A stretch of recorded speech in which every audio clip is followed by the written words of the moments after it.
What are the chances that two stars would simultaneously explode into naked-eye visibility? That within a span of just 72 hours, two colossal earthquakes would rip through the very bedrock of Venezuela, and the infamous interstellar object known as 3I Atlas would be sideswiped by a powerful solar storm? If such an event sequence were scripted for a Hollywood blockbuster, editors would likely dismiss it as too implausible, an over-the-top coincidence beyond belief. Yet this is no fiction. It is the stark reality of recent months, and it has culminated in the most synchronized cosmic display in modern astronomical history.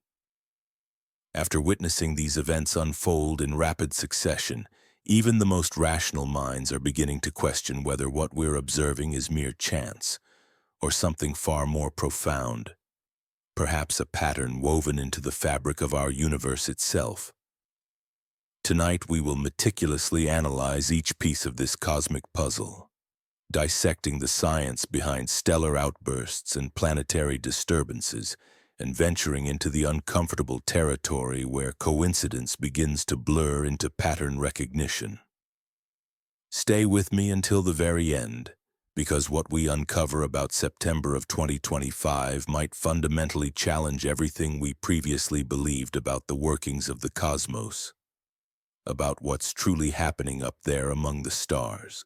Let's begin with the first part of this extraordinary chain of events, an almost unbelievable sequence of phenomena. In the span of just a few days, two stars, vast, luminous giants, exploded in spectacular fashion, becoming visible to the naked eye.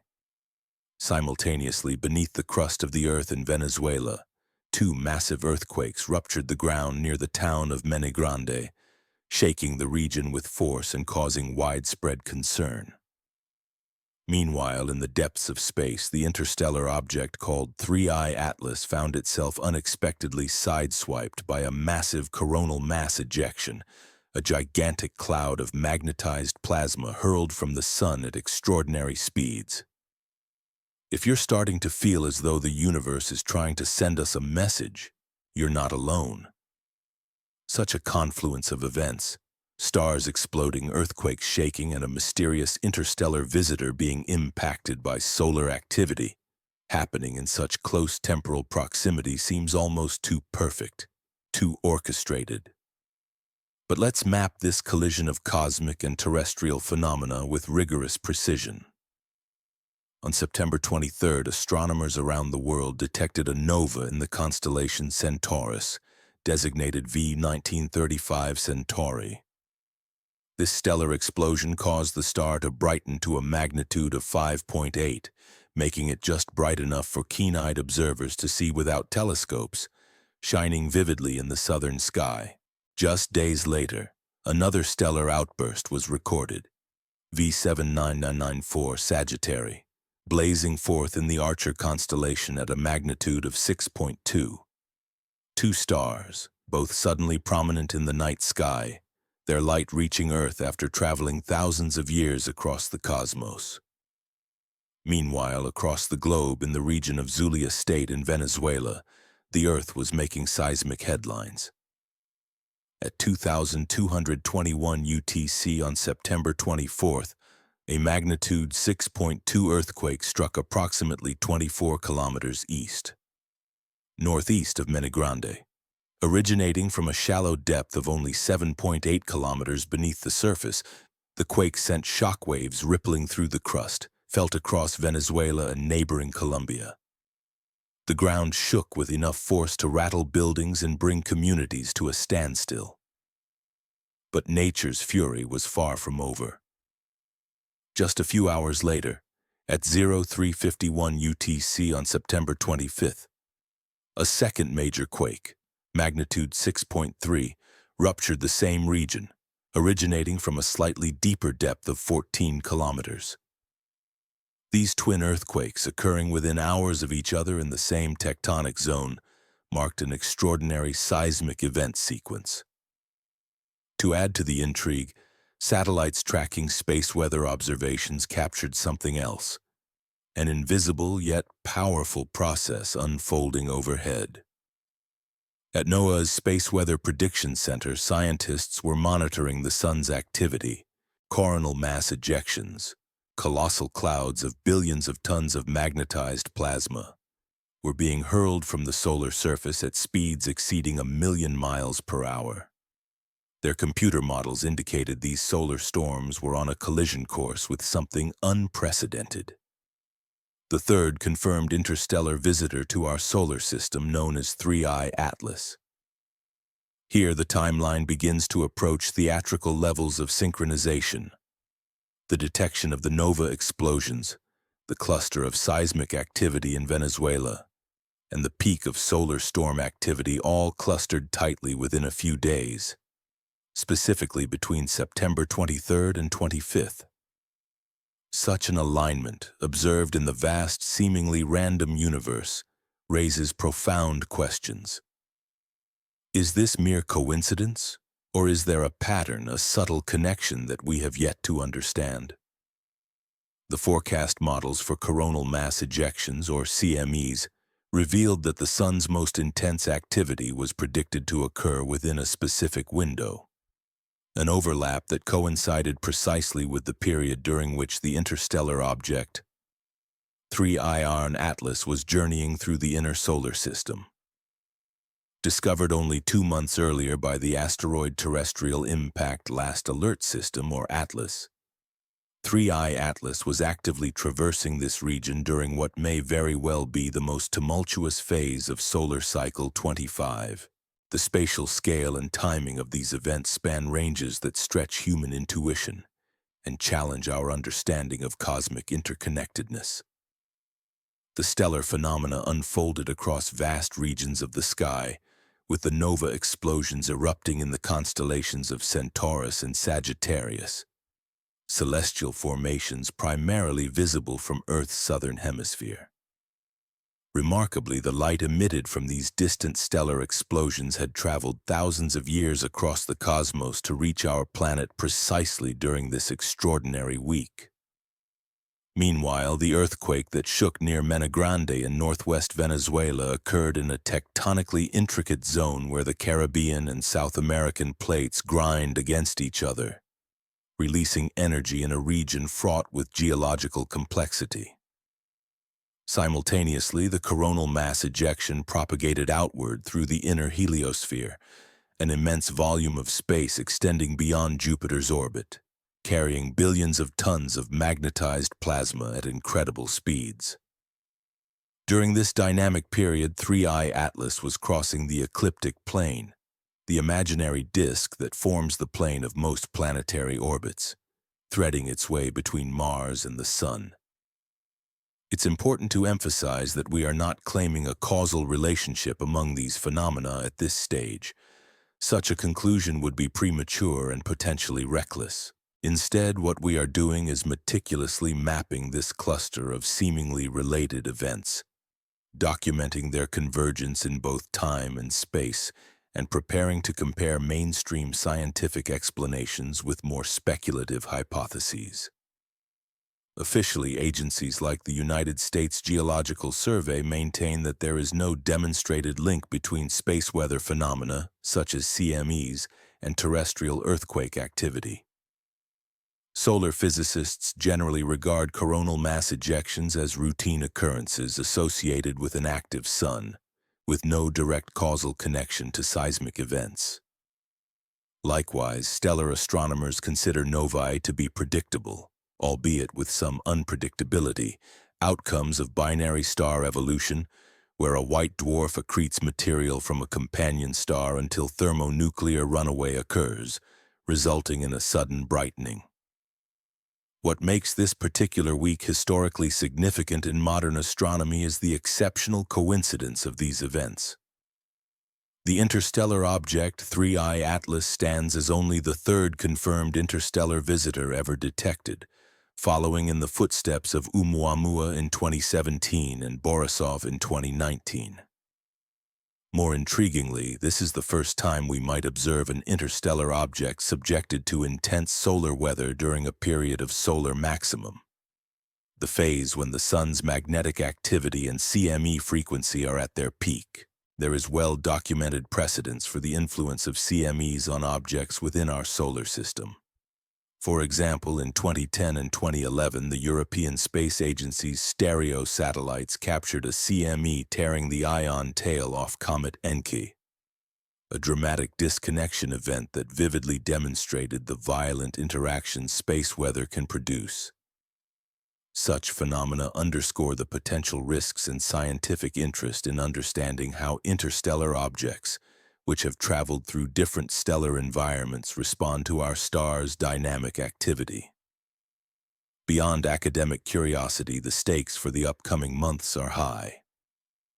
The interstellar visitor 3I Atlas is scheduled for a flyby of Mars on October 3rd, passing within approximately 0.19 astronomical units, around 28 million kilometers, of the red planet. Mars orbiters, including ESA's ExoMars and NASA's Mars Reconnaissance Orbiter, are preparing observational campaigns that could, for the first time, resolve details of the object's nucleus and coma with unprecedented clarity. These observations promise to shed light on the composition and physical state of this cosmic traveler. By late October, specifically on October 29th, 3I Atlas will reach perihelion, the closest approach to the Sun, at about 1.36 astronomical units. While still outside Earth's orbit, this proximity will allow ground-based telescopes to study its composition, activity, and behavior in real time. The viewing geometry improves further by December 19th, when the asteroid makes its closest approach to Earth at approximately 1.8 astronomical units, offering a prime opportunity for detailed, multi-wavelength observations. This sequence of events presents a rare window into the physical and chemical properties of an object originating beyond our solar system, during a period of heightened solar activity that may influence its evolution and interactions. Close to the orbit of Mars, specifically at a distance of approximately 8 astronomical units, lies a region of space that offers extraordinary opportunities for observation. To put this into perspective, this distance is even less than the farthest point Mars reaches from our Sun, which means that both professional astronomical observatories and dedicated amateur astronomers equipped with modest telescopes will have months of prime viewing opportunities. This remarkable convergence of cosmic events is unfolding during a time of heightened solar activity, a period that space physicists refer to as the Russell-McFerran effect. This phenomenon is essentially a geometric quirk rooted in Earth's magnetic field orientation, which amplifies the interaction between solar wind disturbances and our planet's magnetosphere.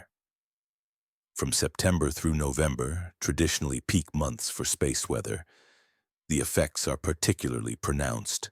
During this interval, we often witness some of the most spectacular auroral displays, with vibrant curtains of light dancing across polar skies, and experience significant impacts on our technological infrastructure.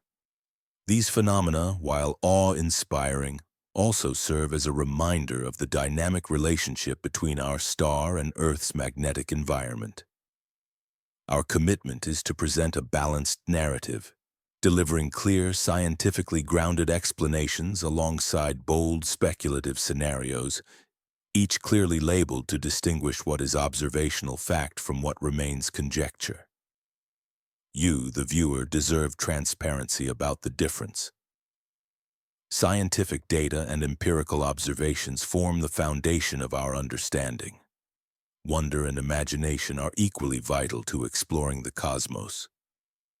Sometimes the most honest statement science can make is, "We don't have all the answers yet, but we are watching closely." As we delve deeper into these cosmic mysteries, consider this provocative question. If coronal mass ejections, massive clouds of magnetized plasma hurled from the Sun, are capable of stripping the tails from comets that have journeyed around our Sun for thousands or even millions of years, what might they do to an object that has spent eons traveling between stars? These interstellar travelers carrying ice and dust formed in entirely different stellar environments could be dramatically altered by such solar storms.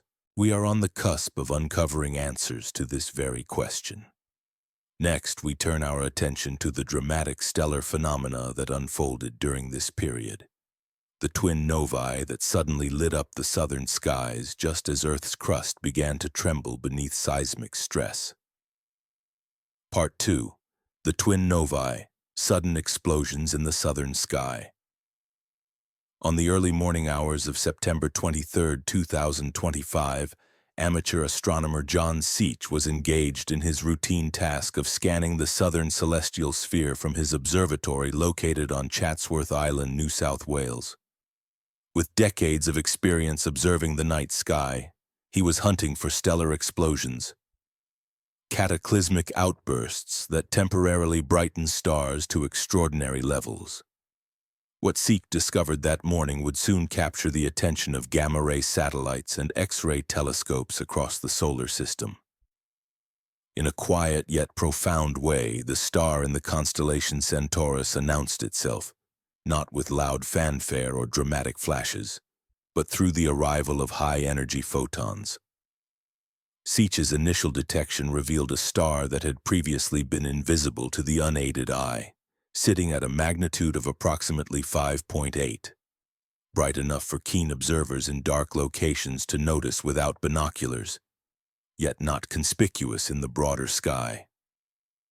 However, this was no ordinary stellar brightening. Within hours of Seach's report reaching the Central Bureau for Astronomical Telegrams, space-based observatories swung into action.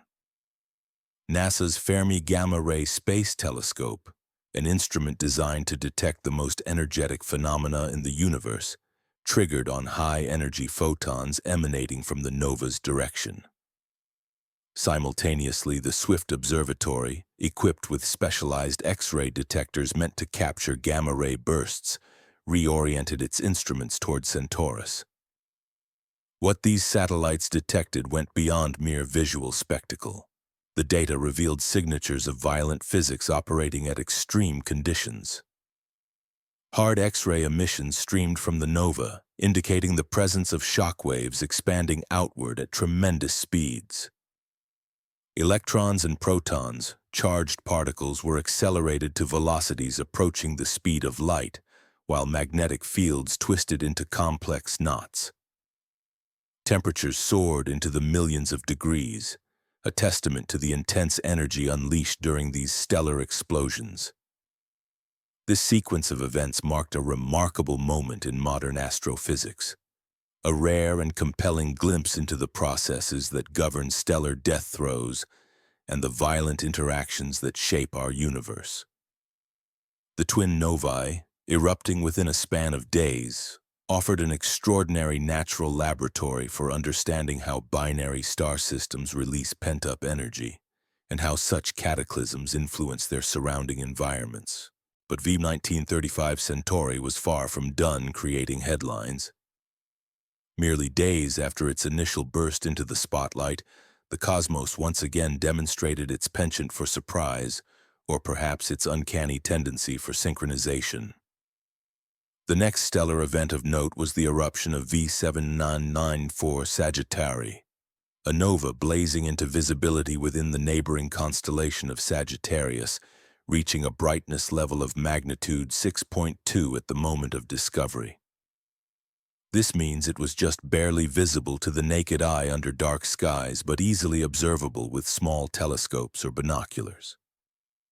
What makes this sequence truly remarkable, and what initially confounded professional astronomers, is the timing and brightness of these two explosions. While nova, or new stars, are not exceedingly rare in our galaxy, perhaps 10 to 12 occur annually. They rarely reach near naked eye brightness within days of each other. The occurrence of two such luminous events in rapid succession is extraordinarily uncommon. The last time astronomers witnessed a similar coincidence was during the summer of 2023. Before that, one would have to look back several years to find comparable displays of simultaneous stellar outbursts that captured widespread attention. The underlying physics that drive these explosive phenomena tell a story rooted in stellar cannibalism, a cosmic dance playing out over eons. Each nova begins with a white dwarf star, a dense hot core remaining after a star like our Sun has exhausted its fuel and shed its outer layers. These stellar remnants are compact, roughly the size of Earth, yet they contain the mass of our entire Sun. Typically, such a white dwarf resides in a close binary system, orbiting a normal star, often a main sequence star. Over countless years, centuries, or even millennia, the white dwarf gradually siphons hydrogen-rich material from its companion's outer atmosphere. As this hydrogen-rich gas accumulates on the white dwarf's surface, it becomes denser and hotter under the immense gravitational compression. Over time, the temperature and pressure within this layer reach a critical point, igniting a runaway thermonuclear fusion reaction. Unlike the controlled fusion that powers stars, tightly regulated and steady, this process is explosive and uncontrolled. It results in a sudden, intense brightening of the binary system, sometimes by factors of 10,000 or more, transforming the system into a temporary stellar beacon visible across vast cosmic distances. Crucially, this explosion does not destroy the white dwarf itself. Instead, it blows off the surface layer of accumulated material into space, leaving the core intact and allowing the cycle of accretion and eruption to repeat over time. Some white dwarfs in binary systems erupt with regularity every few decades, while others may remain dormant for thousands of years between outbursts. In the case of V1935 Centauri, the signature of gamma rays and high-energy X-rays detected from the nova reveals its most violent aspects. When the thermonuclear runaway occurs, it launches material outward at velocities of several thousand kilometers per second. This rapid ejection creates shock fronts, regions where the ejected material collides with surrounding matter or magnetic fields, accelerating particles to enormous energies. These relativistic particles interact with magnetic fields and ambient matter, producing the high-energy photons detected by observatories such as Fermi and Swift. This process mirrors the physics observed in supernova remnants, active galactic nuclei, and other cosmic particle accelerators, phenomena that transform ordinary matter into sources of high-energy radiation. For observers situated in the southern hemisphere of Earth, both nova events occupy prime viewing locations. V1935 Centauri, located well south of the celestial equator, is somewhat challenging for northern astronomers since it only rises above their horizon when it is well south in the sky. Similarly, V7994 Sagittarius, positioned in the Archer constellation, appears low in the southern sky for mid-northern latitudes but sits high overhead for those in the southern hemisphere. The discovery process itself exemplifies the collaborative nature of modern transient astronomy, an effort driven by both professional observatories and dedicated amateur astronomers. As these nova events unfold, coordinated observations across the globe, leveraging both ground-based telescopes and space observatories, contribute to a richer understanding of these stellar phenomena. Their combined efforts reveal not only the brightness and timing of the eruptions, but also the spectral signatures that inform scientists about the chemical elements involved and the physical processes at play. The initial reports from SEARCH's observations, submitted through the Central Bureau of the International Astronomical Union, set off a rapid cascade of follow-up investigations. Within a short span, circular number 5611 officially confirmed the detection of V1935 Centauri, while circular number 5612 documented the appearance of V1994 Sagittarius. As these notifications circulated, observatories worldwide began to mobilize, collecting detailed photometric data that precisely charted the changing brightness of these stellar phenomena. Spectroscopic analyses soon followed, revealing the telltale emission lines associated with hydrogen, helium, and heavier elements in the expanding shells of the nova remnants. Amateur astronomers have long played an indispensable role in the study of such stellar explosions. Through organizations like the American Association of Variable Star Observers, dedicated sky watchers nightly monitor these objects, providing the high temporal resolution data necessary to decode the intricate evolution of nova light curves. These light curves often display complex patterns: initial rapid brightening, extended plateau phases, and gradual declines that encode vital clues about the underlying physics of the explosion, the characteristics of the binary systems involved, and the mechanisms driving the outbursts. While professional telescopes are invaluable for detailed, high-resolution observations, their limited time and resource allocations make continuous monitoring impossible for every nova. Conversely, committed amateur astronomers with modest equipment can observe and record brightness variations from night to night, filling in critical gaps in our collective understanding. Their contributions are instrumental in constructing comprehensive, time-resolved profiles of nova evolution, shaping our broader grasp of these cosmic phenomena. The naming conventions assigned to novae can sometimes create confusion for newcomers to astronomy. For example, V1935 Centauri officially became the Odin 935th variable star catalogued within the constellation Centaurus, whereas V7994 Sagittarius was designated as the 7994th variable star in Sagittarius. These permanent designations supersede the initial, often temporary identifiers given at discovery. Labels that can seem out of order or ambiguous, especially when objects later discovered in the same region receive earlier numbers due to administrative delays. This system, though sometimes perplexing, ensures a standardized way of tracking and referencing variable stars across the astronomical community. Both of these nova events are anticipated to gradually fade over the upcoming weeks and months, following the typical decline pattern observed in classical novae that can extend over months or even years. Yet their evolutionary paths may surprise us. Some novae develop episodes of dust formation weeks after their initial eruption, temporarily dimming as newly condensing dust grains absorb and scatter the stellar light.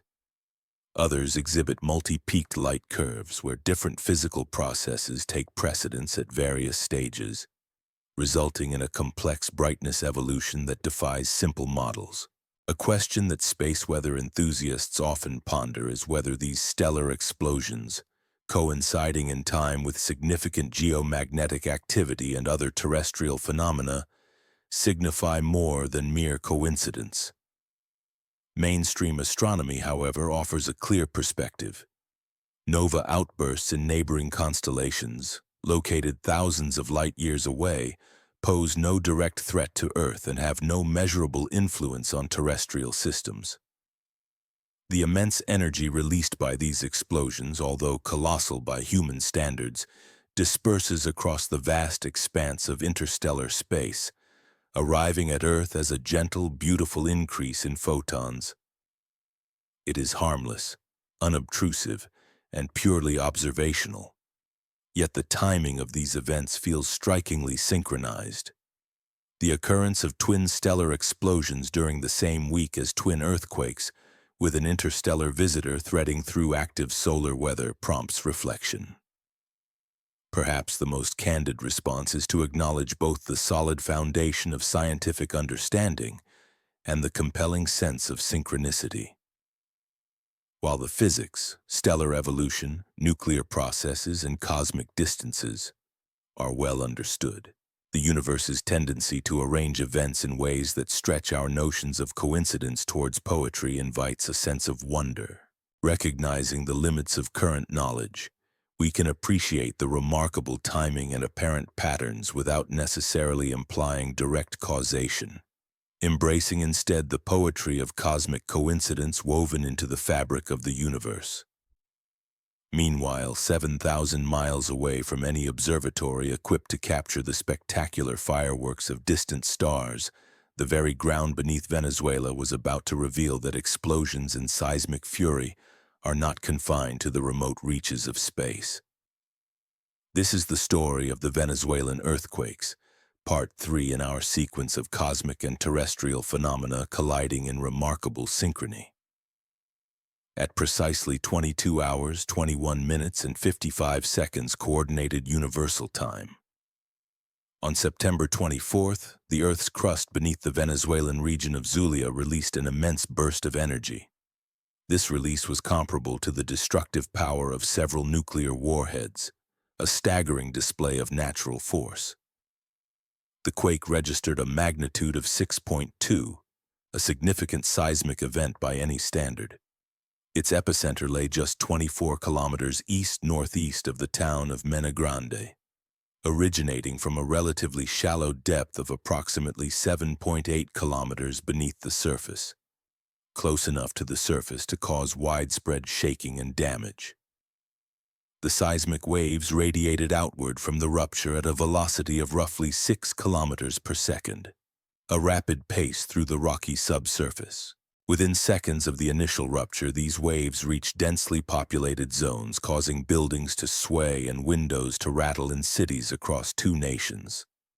Stretching from the coastal city of Maracaibo to the bustling capital of Caracas. From border towns in Colombia to vibrant coastal communities along the Caribbean. The impact was felt by millions, an invisible hand shaking the very ground beneath their feet, reminding them of Earth's restless energy. The response was immediate and widespread. Social media platforms erupted with videos capturing the chaos, chandeliers swinging perilously, windows shuddering, people evacuating buildings in a panic driven by the ground's violent tremor. Emergency protocols, well rehearsed and swiftly activated, kicked into motion across the region.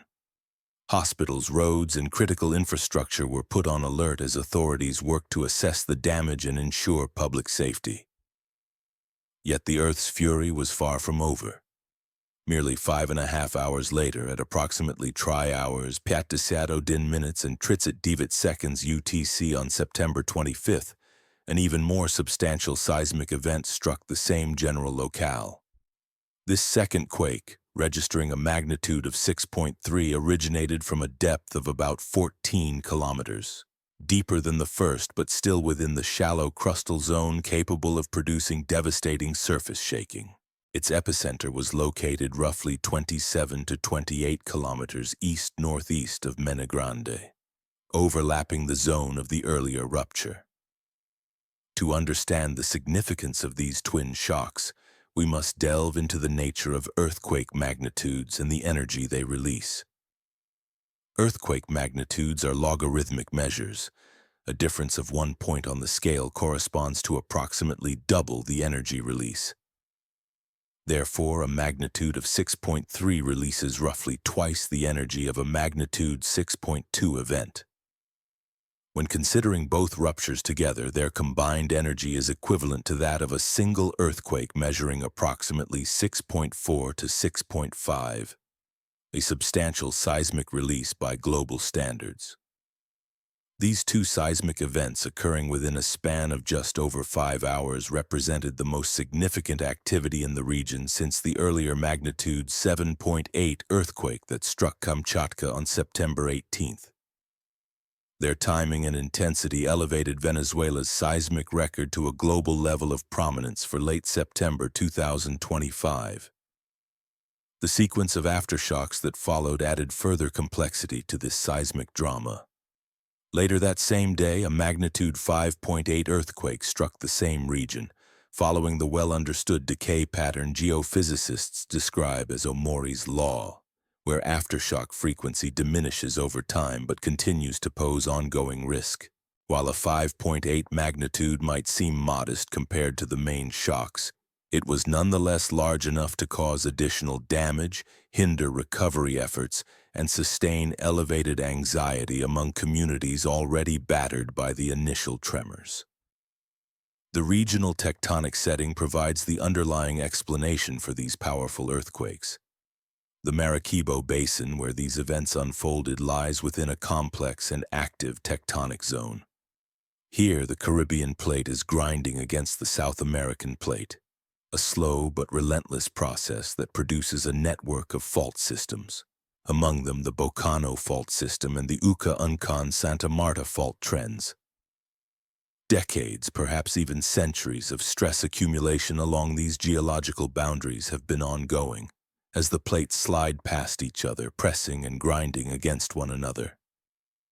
These fault systems serve as natural stress reservoirs, gradually storing the energy that, when released in a sudden slip, manifests as earthquakes of varying magnitudes.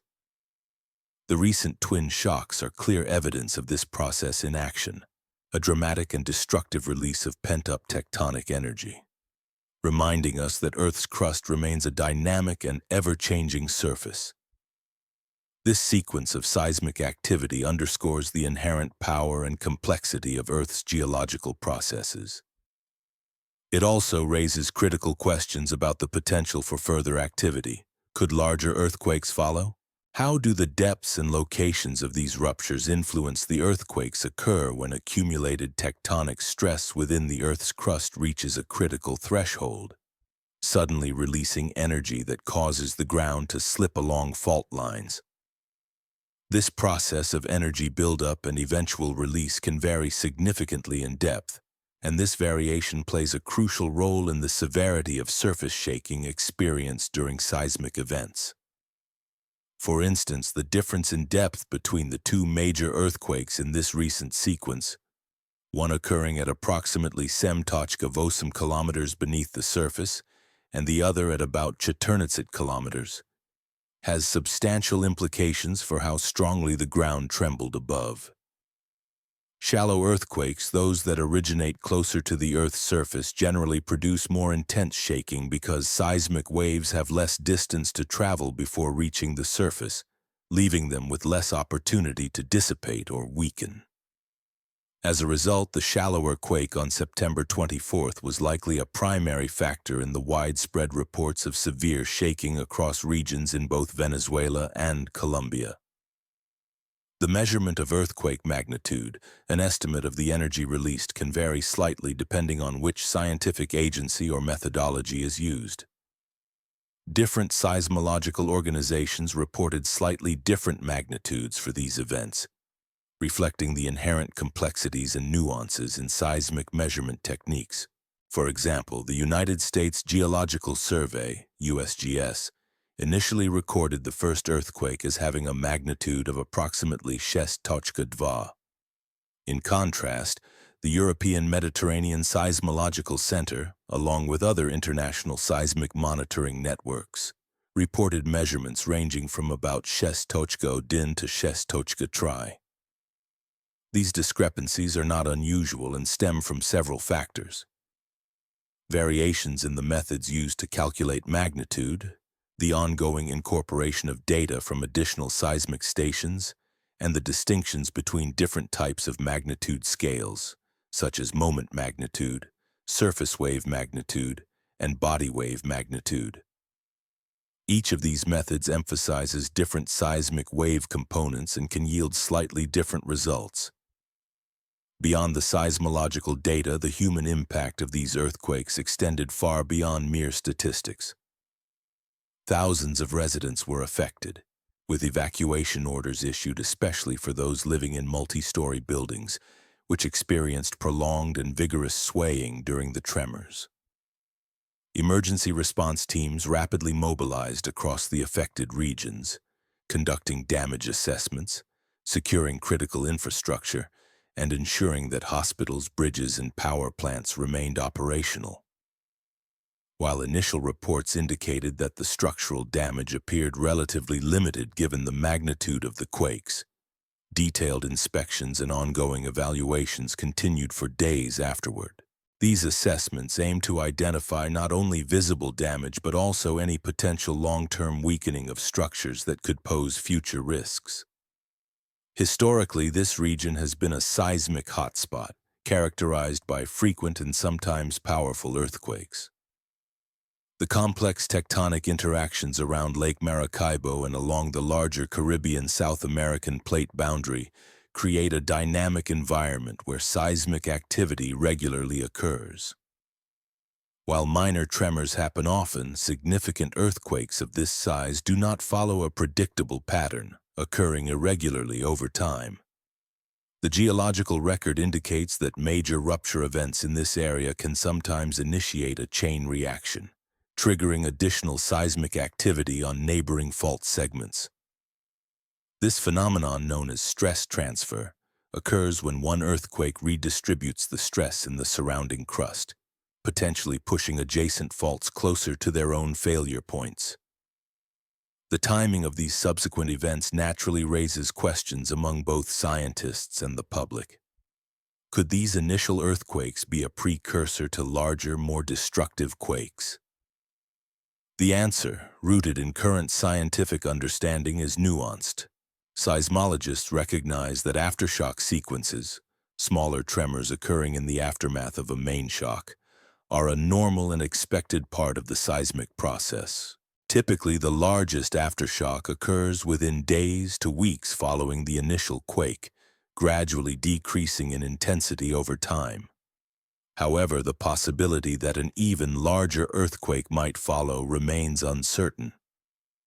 Despite decades of research into precursory phenomena, such as foreshocks, changes in seismic signals, or patterns of stress accumulation, predicting the precise timing and magnitude of future quakes in a specific region remains beyond the reach of current science.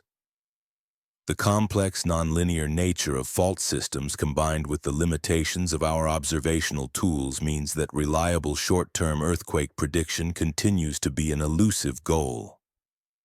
Monitoring networks across the globe meticulously recorded every aftershock, constructing a detailed and evolving picture of how the fault system responded to the immense stress shifts caused by the two significant seismic ruptures.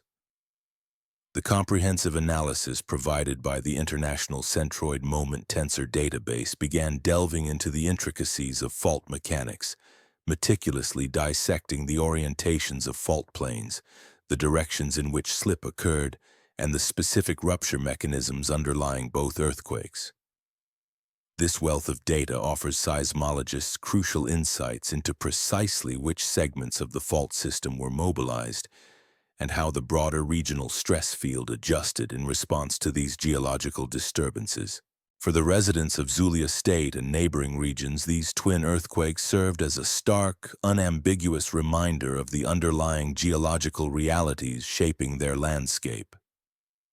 The seismic activity underscored the persistent and dynamic nature of the earth beneath their feet, a vivid demonstration of the tectonic forces continuously at work.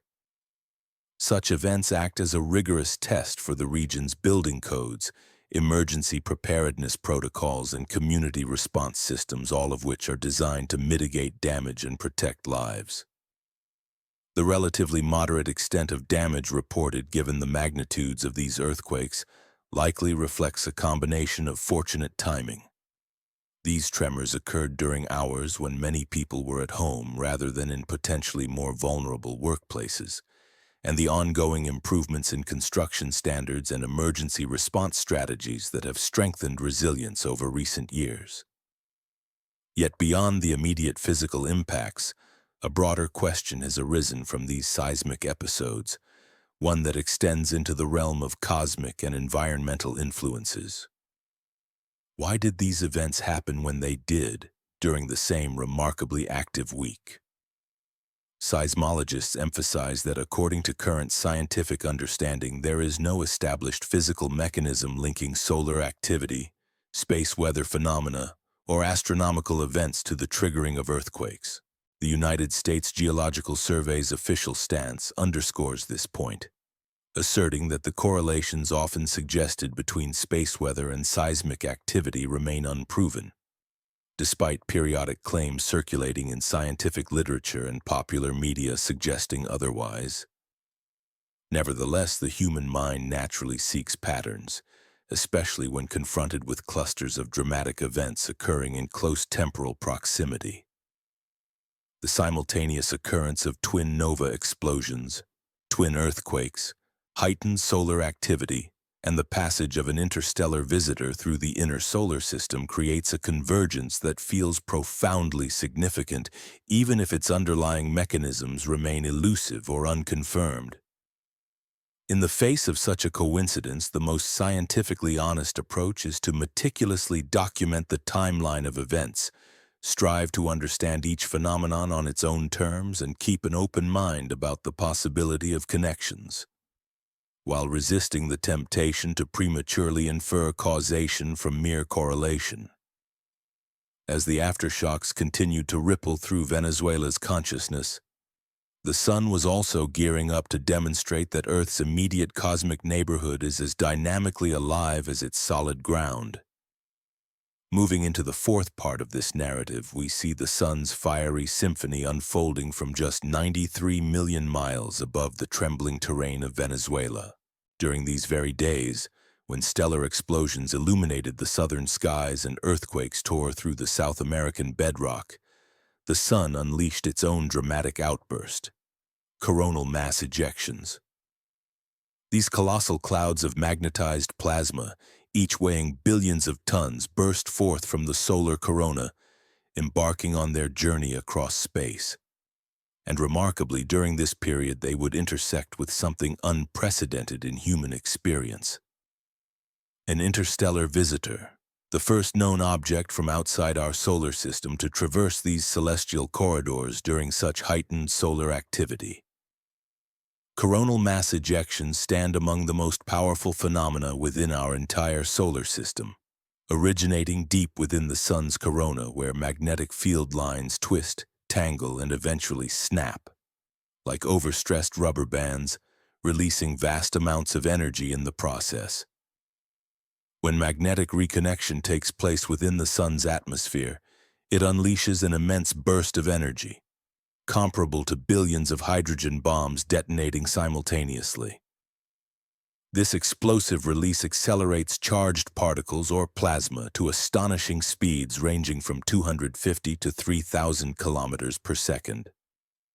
Such velocities are sufficient for these plasma clouds, known as coronal mass ejections, to traverse the vast distance from the sun to Earth's orbit in just 1 to 4 days, without causing noticeable disturbance along the way.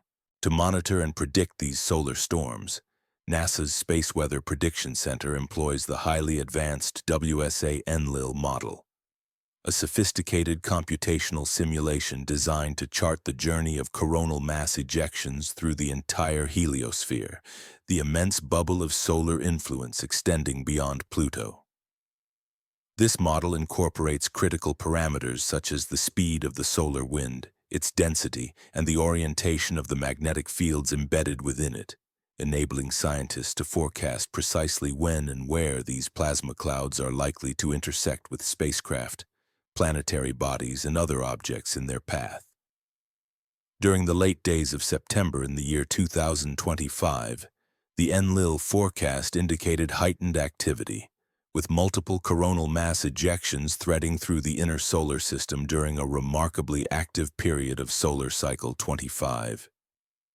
Coincidentally, this same window also saw the occurrence of twin novae and twin earthquakes on Earth, creating a convergence of extraordinary cosmic and terrestrial events. But what makes this particular sequence of events historically unprecedented is the involvement of an interstellar object, something born around another star system, being caught in the path of a solar storm. Just 2 months prior, astronomers had discovered the interstellar visitor designated 3I Atlas, thanks to the Asteroid Terrestrial Impact Alert System. At that time, the object was threading its way through the inner heliosphere, navigating the region of space where the sun's influence overlaps with the orbital zone of Earth during some of solar cycle 25's most intense activity. This interstellar traveler was following a retrograde trajectory inclined roughly 175 degrees relative to the plane of the solar system known as the ecliptic. Its path intersected the same region of space that Earth occupies, an area of prime importance for encountering space weather phenomena such as coronal mass ejections. Historical precedents exist for what happens when solar plasma clouds collide with comets.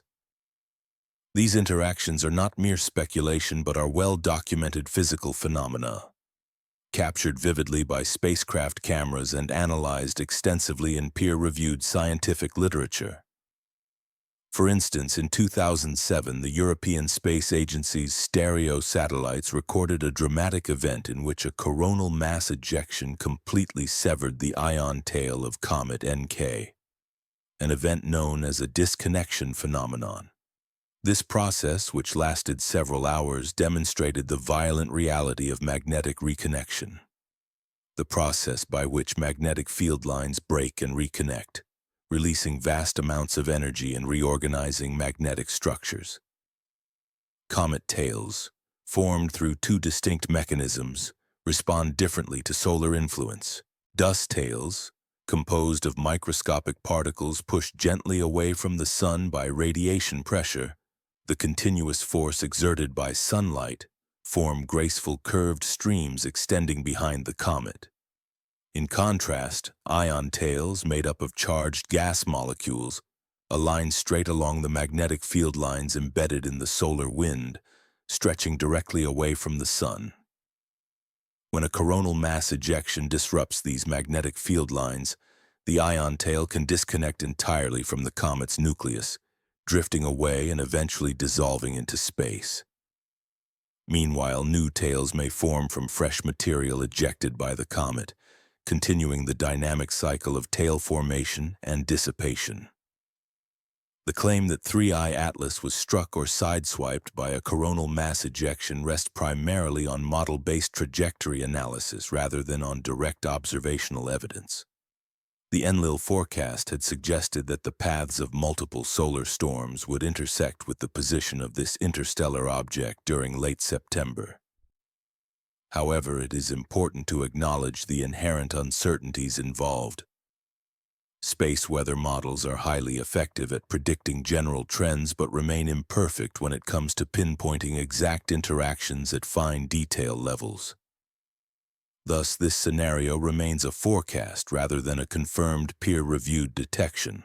The possibility of the interstellar visitor experiencing a magnetic disconnection event, a sideswipe, by a passing coronal mass ejection, is supported by the physics of plasma interactions, but has yet to be directly observed. Scientific transparency demands that we distinguish between what models predict and what has been conclusively observed, ensuring that claims are grounded in verifiable evidence rather than speculation. If the interactions proposed by these models indeed took place, then we should be able to observe several distinct phenomena that serve as signatures of such space weather encounters. One of the most immediate effects would be an increase in ionization levels within the interstellar visitor's coma, the diffuse fuzzy envelope of gas and dust that surrounds its core. This heightened ionization could cause the coma to appear brighter, as more particles become energized and emit light, making the gas and dust glow more vividly under telescopic observation. Furthermore, changes in the structure and appearance of the ion tail, those long, straight extensions streaming away from the comet, might be detectable in high-resolution telescopic images. When magnetic field lines become disrupted by the impact of solar plasma, charged particles within the tail can be guided along different magnetic pathways. This process, known as magnetic reconnection, can cause the tail to change shape, flicker, or even temporarily disintegrate, producing observable morphological variations. Such alterations could be captured as shifts or distortions in the tail's appearance over successive images. Spectroscopic observations, which analyze the light spectrum emitted or absorbed by the comet, could reveal chemical signatures that indicate the effects of solar energy on the object's volatile materials. As intense solar radiation and energetic particles liberate molecules from the visitor's ancient ice, such as cyanogen, Cn, carbon monoxide, CO, and carbon dioxide, CO2. These molecules can be detected through their characteristic spectral lines.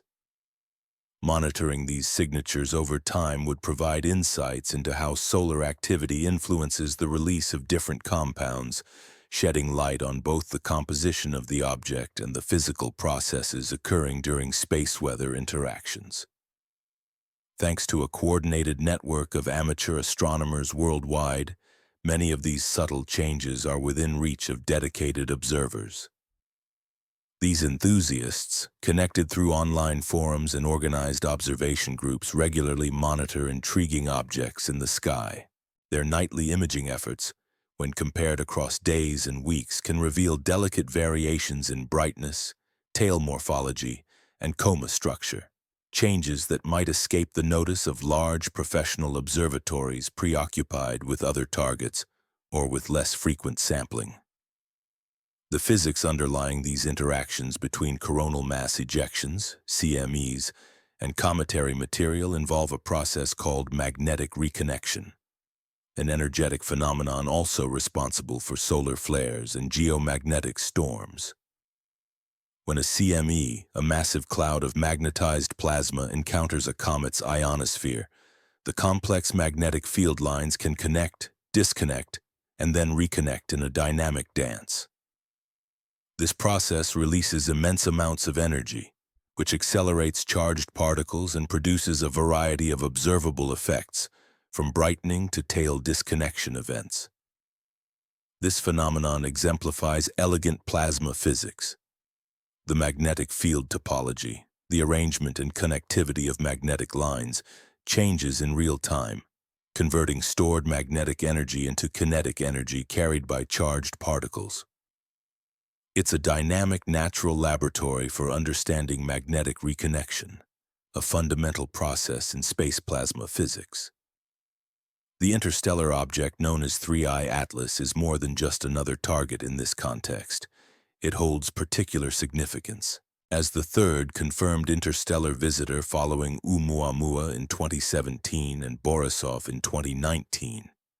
It carries material that originated around a different star, possibly billions of years old, offering a window into the chemistry and physical conditions of other stellar systems. If solar storms can influence its behavior, then we are witnessing the first documented case of our sun's direct interaction with matter from an entirely different stellar neighborhood. What makes the likelihood of such interactions even greater in this case is the geometry of 3I Atlas's trajectory. Unlike Oumuamua, which sped through the inner solar system at a steep inclination, meaning it traveled on a path highly tilted relative to the plane of the solar system, 3I Atlas follows a trajectory that remains close to the ecliptic plane. This is the same plane where most planetary and solar activity occurs, and where Earth experiences the strongest space weather effects. The active phase of solar cycle 25, which began reaching its maximum during the year 2024 and continued into 2025, has created an environment ripe for space weather phenomena.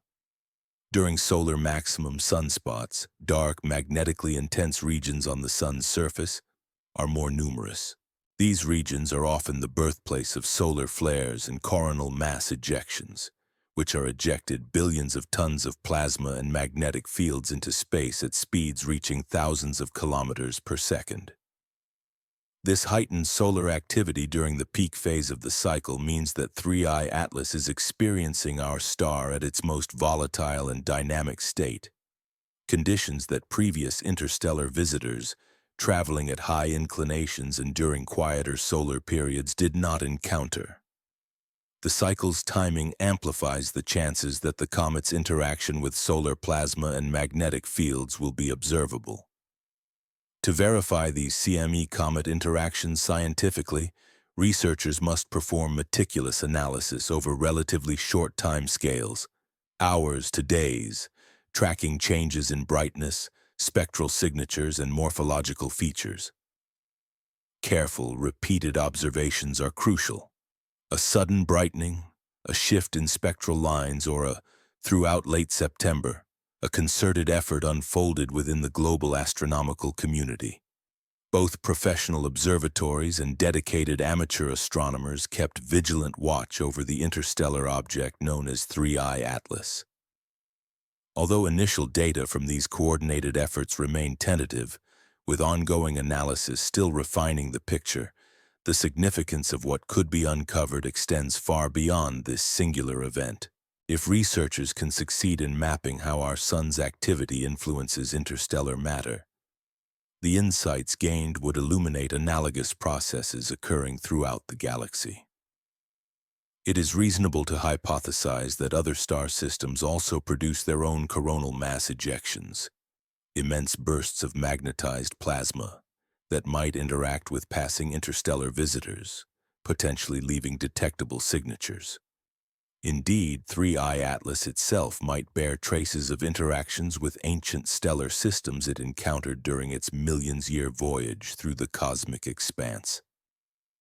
As September of 2025 drew to a close, a remarkable convergence of phenomena unfolded, a timeline marked by stellar explosions visible to the naked eye, intense terrestrial earthquakes, powerful solar storms, and encounters with interstellar objects, all of which challenged the conventional assumptions about cosmic coincidences. Were these events truly independent, mere chance clustering of unrelated phenomena? Or was there a more systematic, perhaps even interconnected pattern at play? The answer to this question would gradually become clearer as 3I Atlas continued its journey toward a scheduled flyby of Mars on October the 3rd, an encounter that might reveal whether the sun's coronal mass ejections had indeed imprinted subtle modifications onto this cosmic traveler from the stars. Now, stepping back for a moment, let us examine the broader map of what has been charted.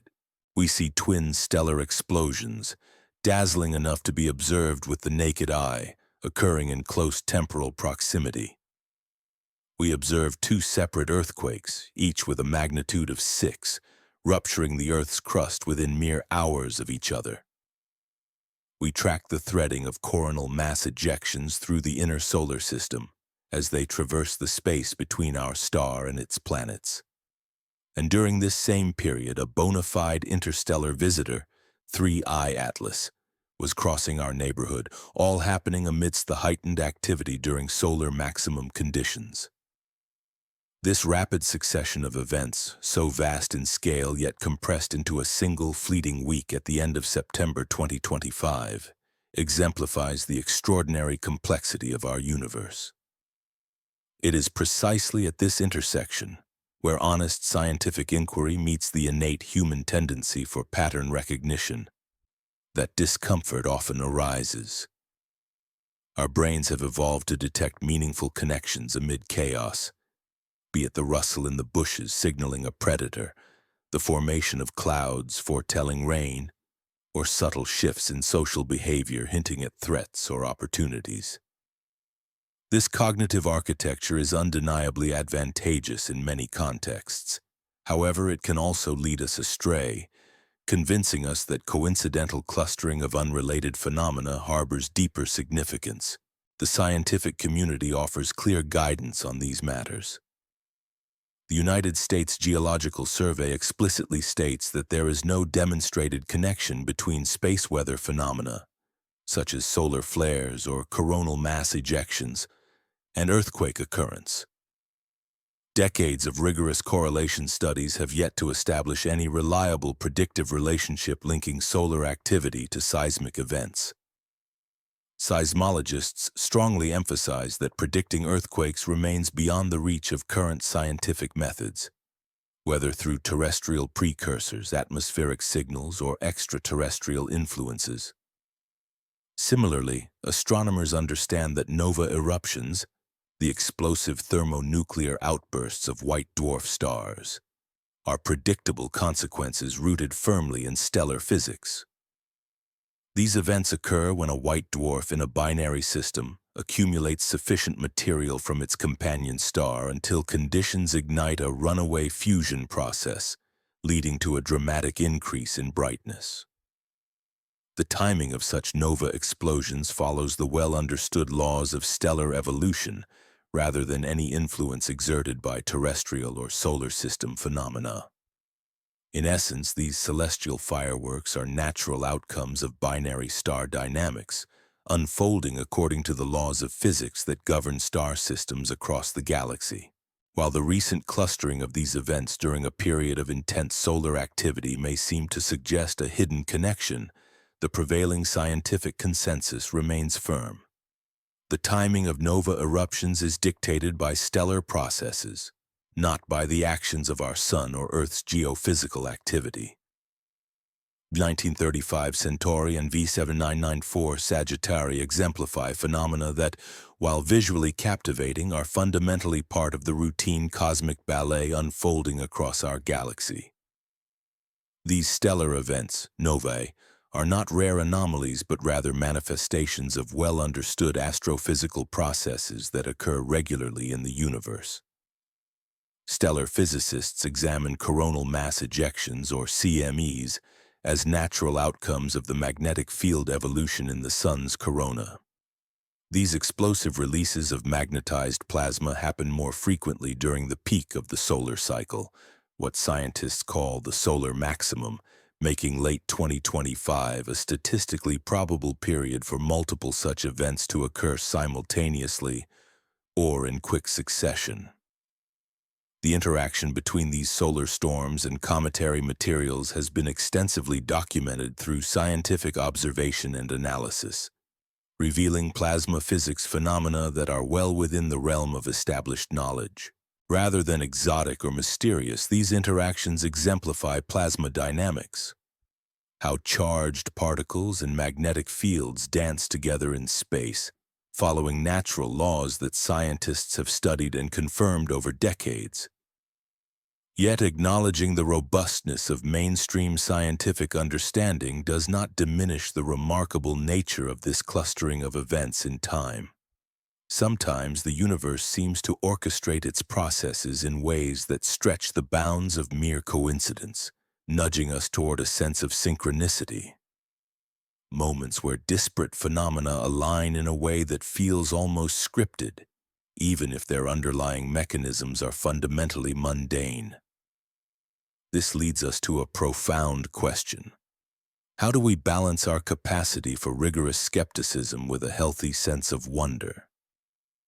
Throughout this exploration, our method will be to maintain clear boundaries between different categories of claims and interpretations. We will distinguish between what has been directly observed, facts such as magnitude measurements, precise location coordinates, and spectroscopic detections, and the scientific models that help us interpret these data. These foundational observations are what instruments, satellites, and seismographs have recorded, the raw signals that form the bedrock of our understanding. Building upon this foundation, we will layer our interpretations using established physical laws and well-tested theoretical models, carefully avoiding unwarranted extrapolations. Beyond the realm of confirmed science lies speculation, the realm where hypotheses are proposed, labeled clearly as such, and approached with caution. We will explore potential relationships, such as how solar activity might influence terrestrial phenomena, or how stellar events could affect the dynamics within our solar system, but always with transparency about the provisional nature of these ideas. It is essential to define the vocabulary for a broader audience unfamiliar with astronomical terminology. For instance, a nova is a stellar explosion that causes a binary star system to brighten dramatically, by factors of thousands or even millions, due to thermonuclear runaway on the surface of a white dwarf. This process involves the rapid fusion of accumulated hydrogen, resulting in a sudden, intense increase in brightness. It is fundamentally different from a supernova, which signifies the catastrophic destruction of a star itself, often leaving behind a neutron star or black hole. Similarly, a coronal mass ejection involves the release of billion-ton clouds of plasma from the Sun's corona at speeds ranging from hundreds to thousands of kilometers per second. These massive expulsions of magnetized material can traverse space and interact with planetary magnetic fields, sometimes causing geomagnetic storms on Earth. The perihelion of an object's orbit is the point at which it is closest to the Sun, an important marker in orbital dynamics, especially for comets and other small bodies. An astronomical unit, or AU, is the average distance from the Earth to the Sun, roughly 93 million miles or 150 million kilometers, serving as a standard measure for distances within our solar system. When it comes to comets, ion tails form when the solar wind, streams of charged particles emanating from the Sun, strips electrons from gas molecules in the comet's coma, creating charged particles that follow magnetic field lines directly away from the Sun. These tails can stretch millions of kilometers through space, offering a visible testament to the unseen magnetic and plasma processes that operate between stars and smaller celestial bodies. Our upcoming investigation will endeavor to separate observed phenomena, such as stellar explosions, solar eruptions, and cometary tails, from speculative links or imagined connections. The goal is to respect both scientific rigor and human curiosity, providing a balanced perspective that recognizes the limits of our current understanding while remaining open to new insights. We will delve into the intricate physics governing stellar explosions, the rupture processes underlying earthquakes, and the complex interactions of solar storms with planetary environments. Our focus will include tracking the interstellar object known as 3 Atlas, as it makes its flyby past Mars on October 3rd, followed by its perihelion, its closest approach to the Sun, on October 29th. Alongside this, we will examine credible scientific hypotheses that explore potential links between cosmic phenomena and terrestrial events, all carefully labeled to distinguish between established facts and more speculative, exotic ideas. This period, often referred to as the autumn season, is known to amplify space weather effects owing to a phenomenon called the Russell-McLaren effect. This effect arises from a specific geometric coupling between Earth's magnetic field and the conditions of the solar wind, a stream of charged particles emanating from the Sun. During September and October, the alignment of these magnetic and solar influences frequently results in heightened geomagnetic activity around our planet. This seasonal enhancement provides essential context for understanding why late September might see an uptick in space weather disturbances, even in the absence of direct causal links to other phenomena. What makes the observation of 3 Atlas particularly significant is that it marks our third confirmed interstellar visitor, an object originating outside our solar system, and the first such visitor detected during a period of heightened solar activity.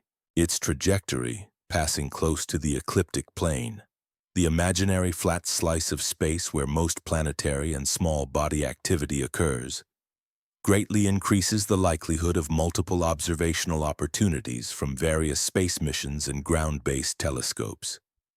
This is in stark contrast to previous interstellar objects such as Oumuamua, which sped away rapidly, limiting detailed study, or Borisov, which remained relatively distant and less accessible.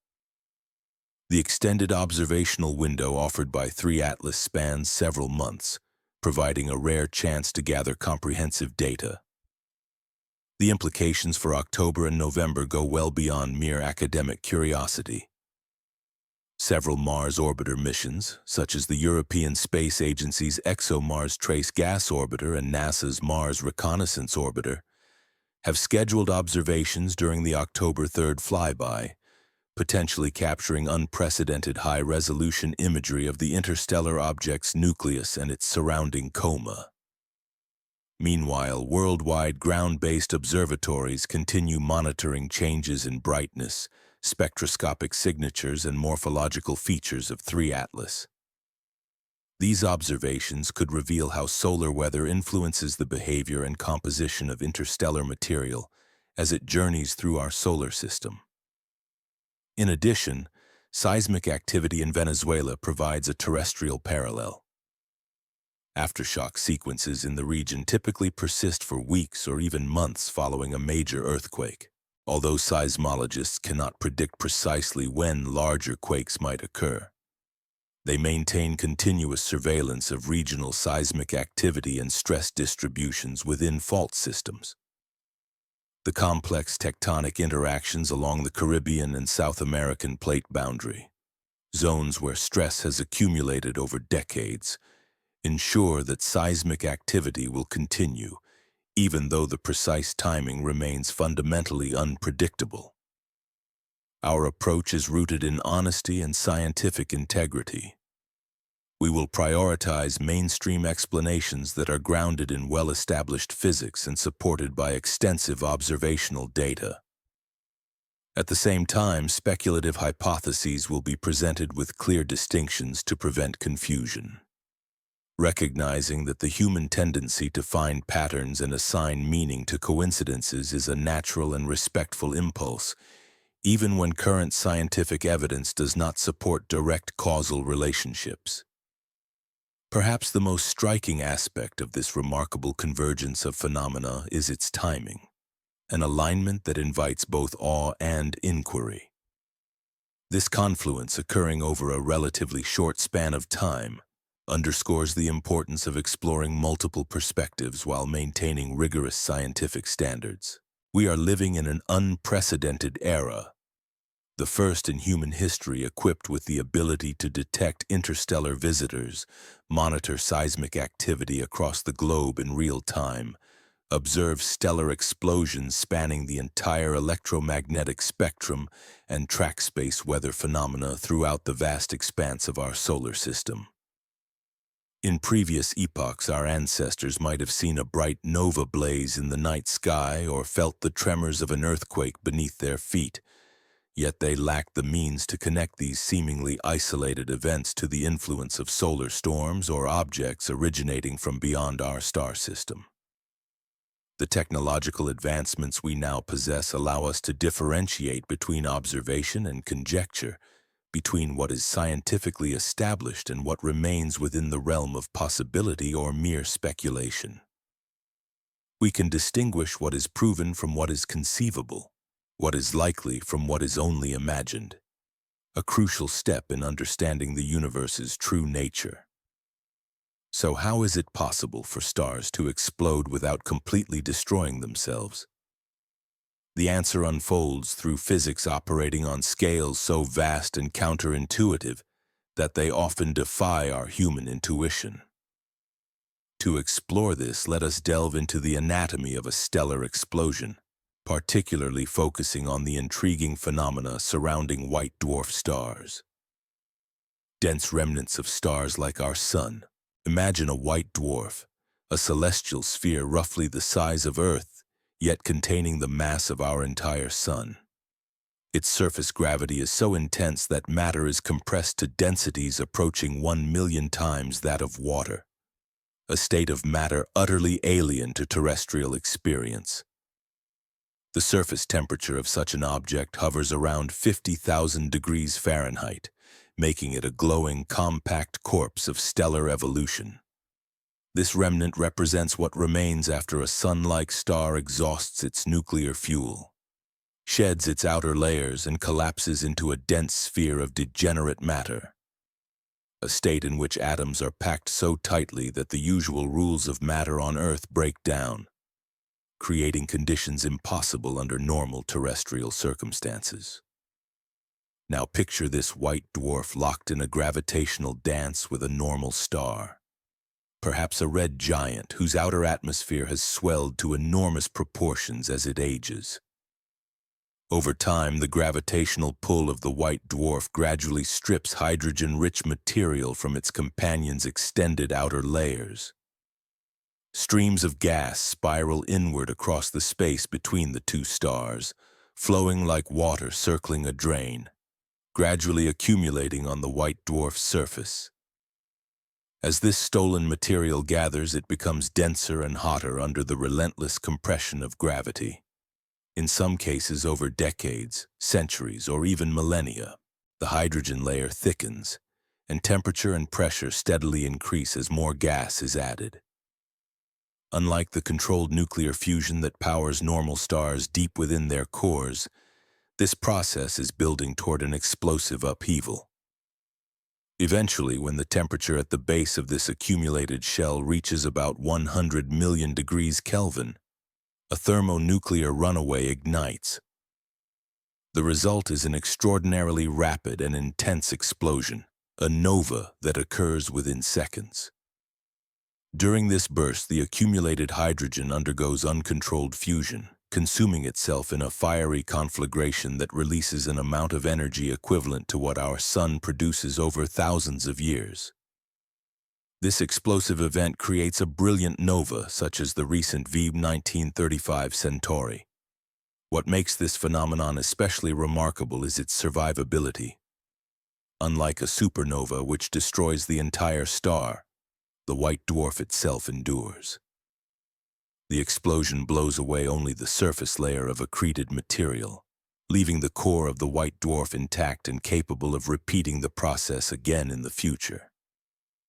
This is precisely why the high-energy signatures of VM1935 Centauri captured the attention of space-based observatories worldwide. When NASA's Fermi Gamma Ray Space Telescope detected gamma rays emanating from the nova's direction, it was capturing evidence of particles accelerated to near light speeds in the shock fronts generated by the explosion. These particles, electrons and protons, are accelerated by intense magnetic fields and rapidly expanding shock waves, reaching energies that push the boundaries of our understanding of cosmic physics. Such phenomena demonstrate the immense power contained in even a relatively small stellar explosion, revealing how the universe operates on scales that challenge our human intuition and expand our scientific horizons. The observations made by advanced space-based telescopes, particularly those specializing in high-energy phenomena, have unveiled remarkable details about nova explosions.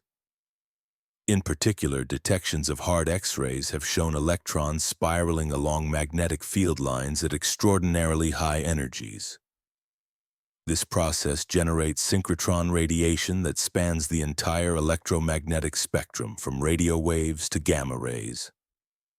Such intense activity transforms a nova from merely a sudden brightening in the night sky into a natural cosmic particle accelerator, an astrophysical engine capable of propelling particles to energies that would otherwise require colossal terrestrial laboratories to produce. As the nova's ejected material expands outward at several thousand kilometers per second, it forms a shell racing through the sparse gas that exists in the interstellar medium. When this shell collides with the surrounding gas, it creates powerful shock waves. These shocks act like natural cyclotrons, harnessing magnetic fields to accelerate protons and electrons to ultra-relativistic energies. This process mirrors the particle acceleration mechanisms observed in human-made accelerators but occurs naturally on a cosmic scale, demonstrating the universe's capacity to produce extreme energetic phenomena effortlessly. In the scientific community, the role of amateur astronomers remains vital. The American Association of Variable Star Observers, AVSO, plays a crucial role in coordinating contributions from citizen scientists around the globe, employing standardized photometry protocols. Visual observers estimate a nova's brightness by comparing it to nearby stars of known magnitude, providing quick, accessible measurements. Meanwhile, amateur astronomers equipped with CCD cameras deliver precise magnitude data, capable of detecting subtle variations in the nova's light curve. These contributions, amassed from hundreds of observers worldwide, fill in the gaps that would be impossible for professional observatories, focused on countless targets, to cover continuously. The consistent high temporal resolution data they produce are invaluable for understanding the detailed evolution of nova brightness over time.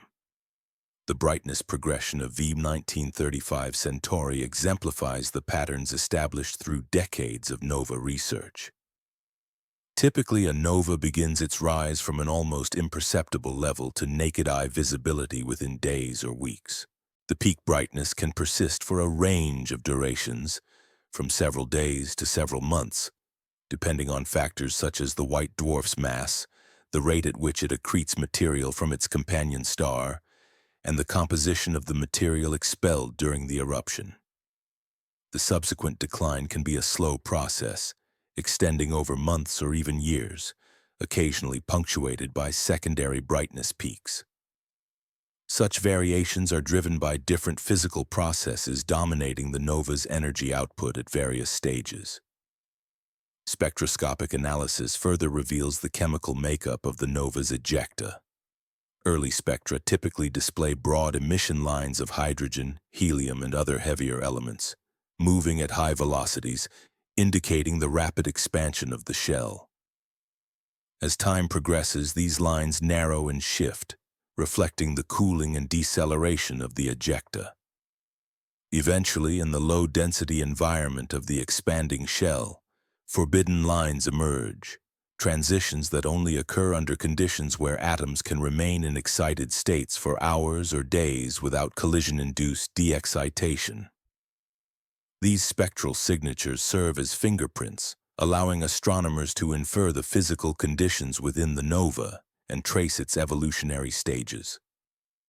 Despite the wealth of observational data, the exact distances to V1935 Centauri and V79 Sagittarius remain uncertain, though they are believed to be several thousand light-years away. This vast separation implies that the explosive events we observed in September of 2025 actually occurred millennia ago, long before modern civilization emerged. The light from these stellar outbursts took so long to reach Earth that it is, in effect, a glimpse into the distant past.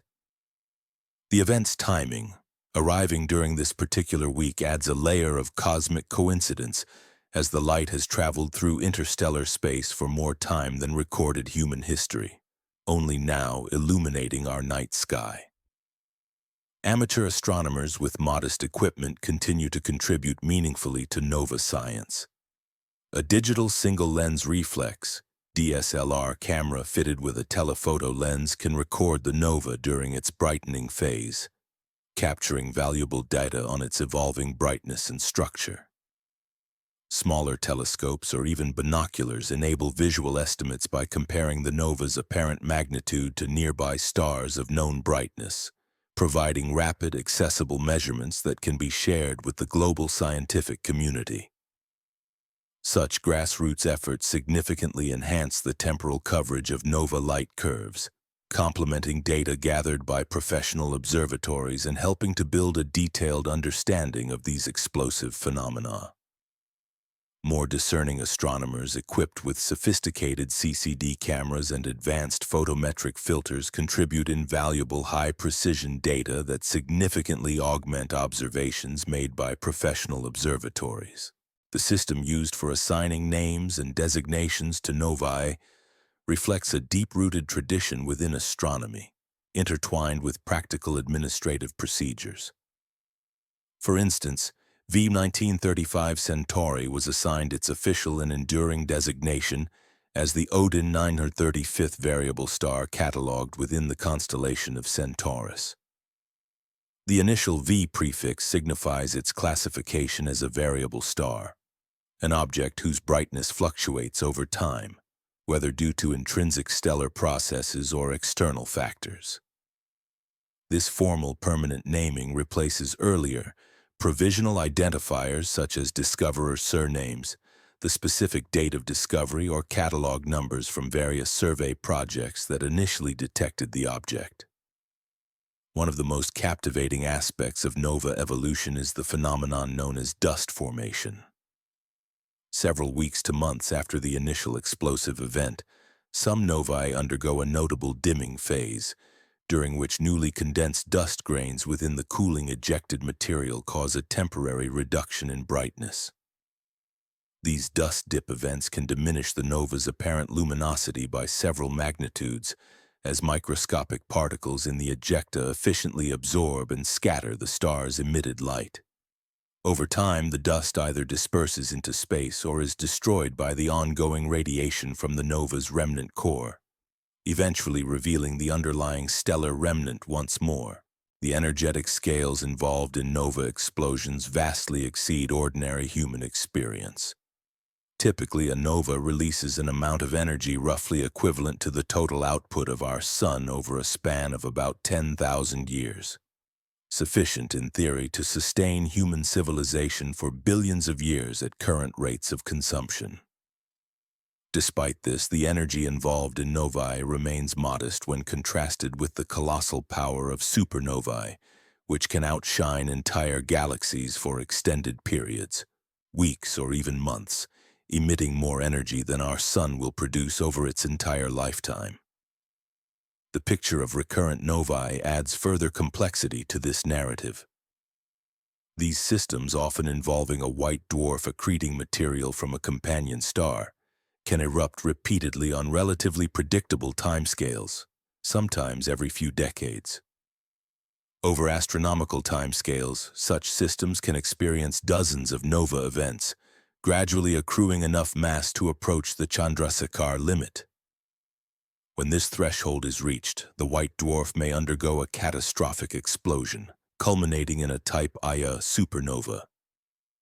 In ongoing efforts to understand these explosive phenomena, professional astronomers continue detailed follow-up observations across multiple regions of the electromagnetic spectrum. Ground-based telescopes diligently monitor changes in optical brightness and spectral characteristics, tracking how the nova's light evolves and how its atmosphere and ejecta expand and cool. Space-based observatories, including the renowned Hubble Space Telescope, are capable of capturing high-resolution images of the expanding shells, remnants of the explosion, allowing precise morphological studies. Radio telescopes contribute by detecting synchrotron emission, which arises from relativistic particles accelerated within the nova's ejecta, providing insights into the high-energy processes occurring during and after the explosion.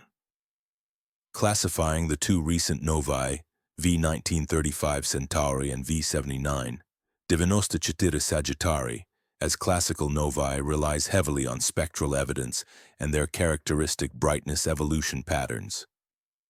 Such classifications distinguish them from other stellar explosions, including dwarf novae, caused by instabilities within accretion disks rather than thermonuclear processes, and from luminous red novae, which are thought to result from stellar mergers. The latter often display different spectral signatures and evolve through distinct color changes over time.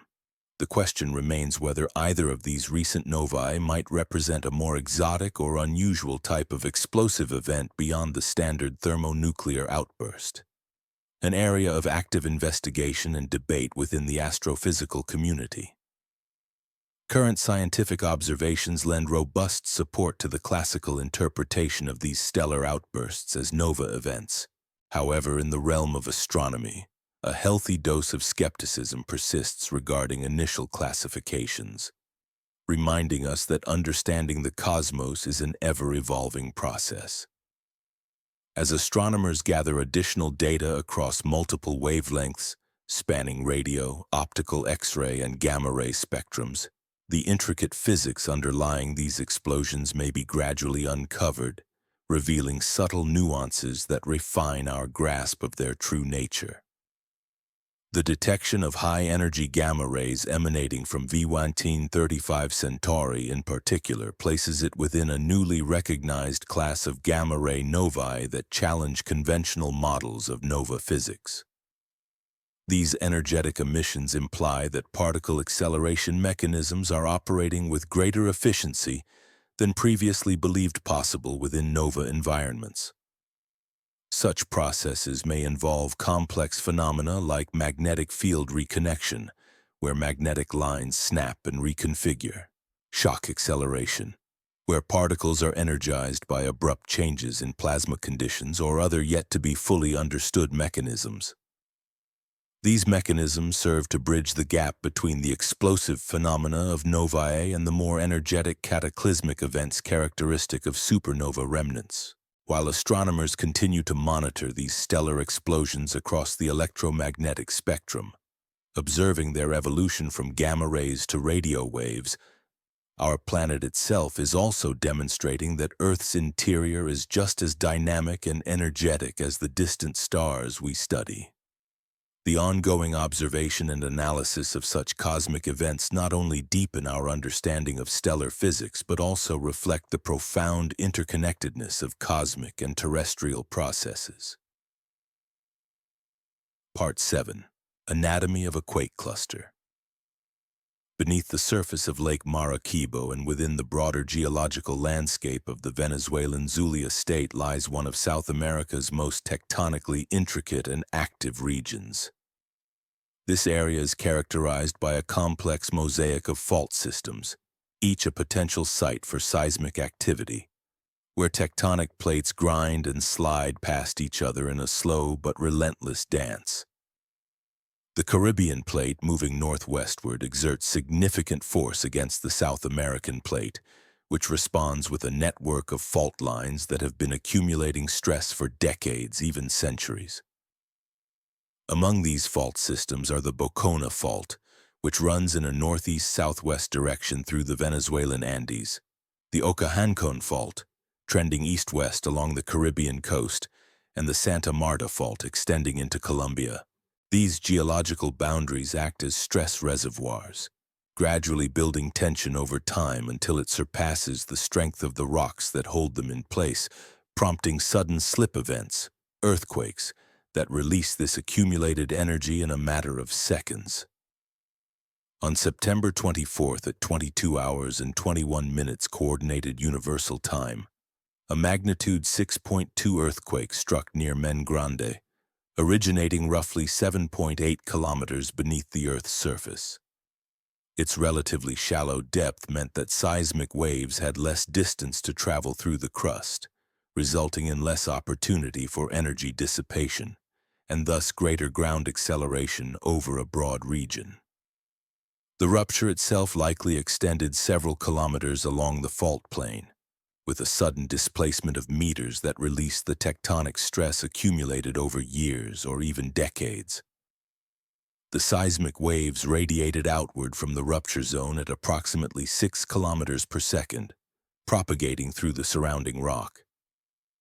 The primary or compressional waves arrived first at seismograph stations scattered across the region, causing the ground to shake back and forth along the direction of wave travel.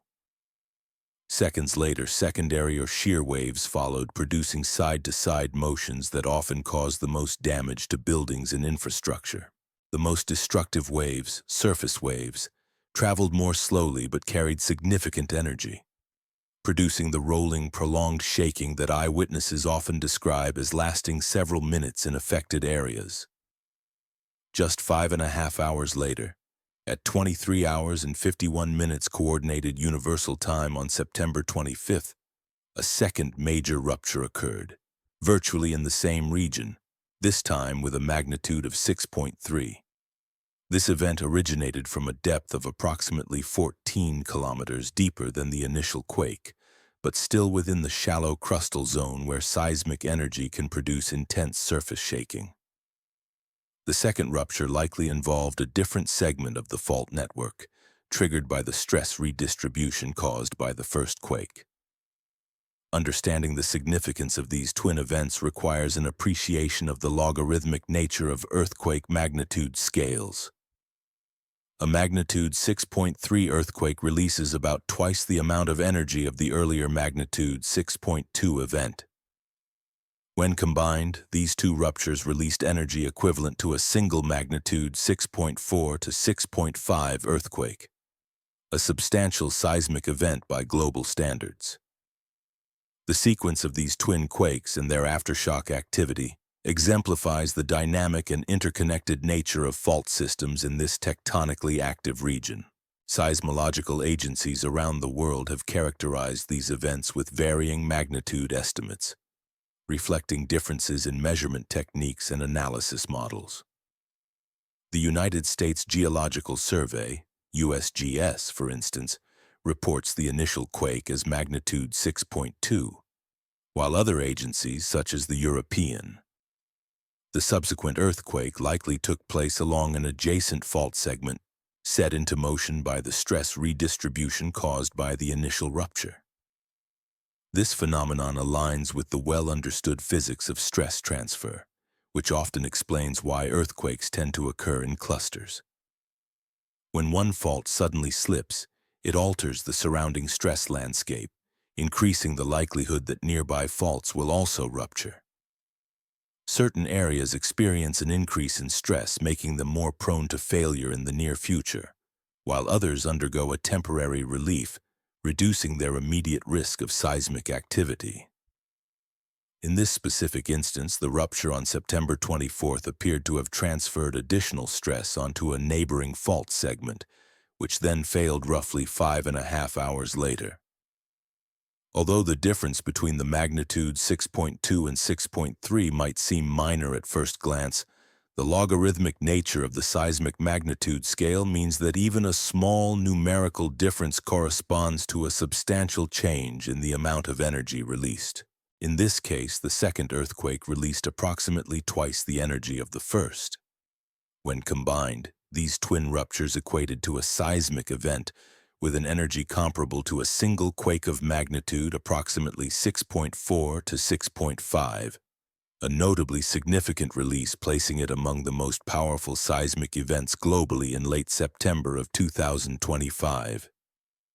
Different international seismological agencies provided slightly varying magnitude estimates for these earthquakes, reflecting the inherent complexities involved in measuring and characterizing seismic events.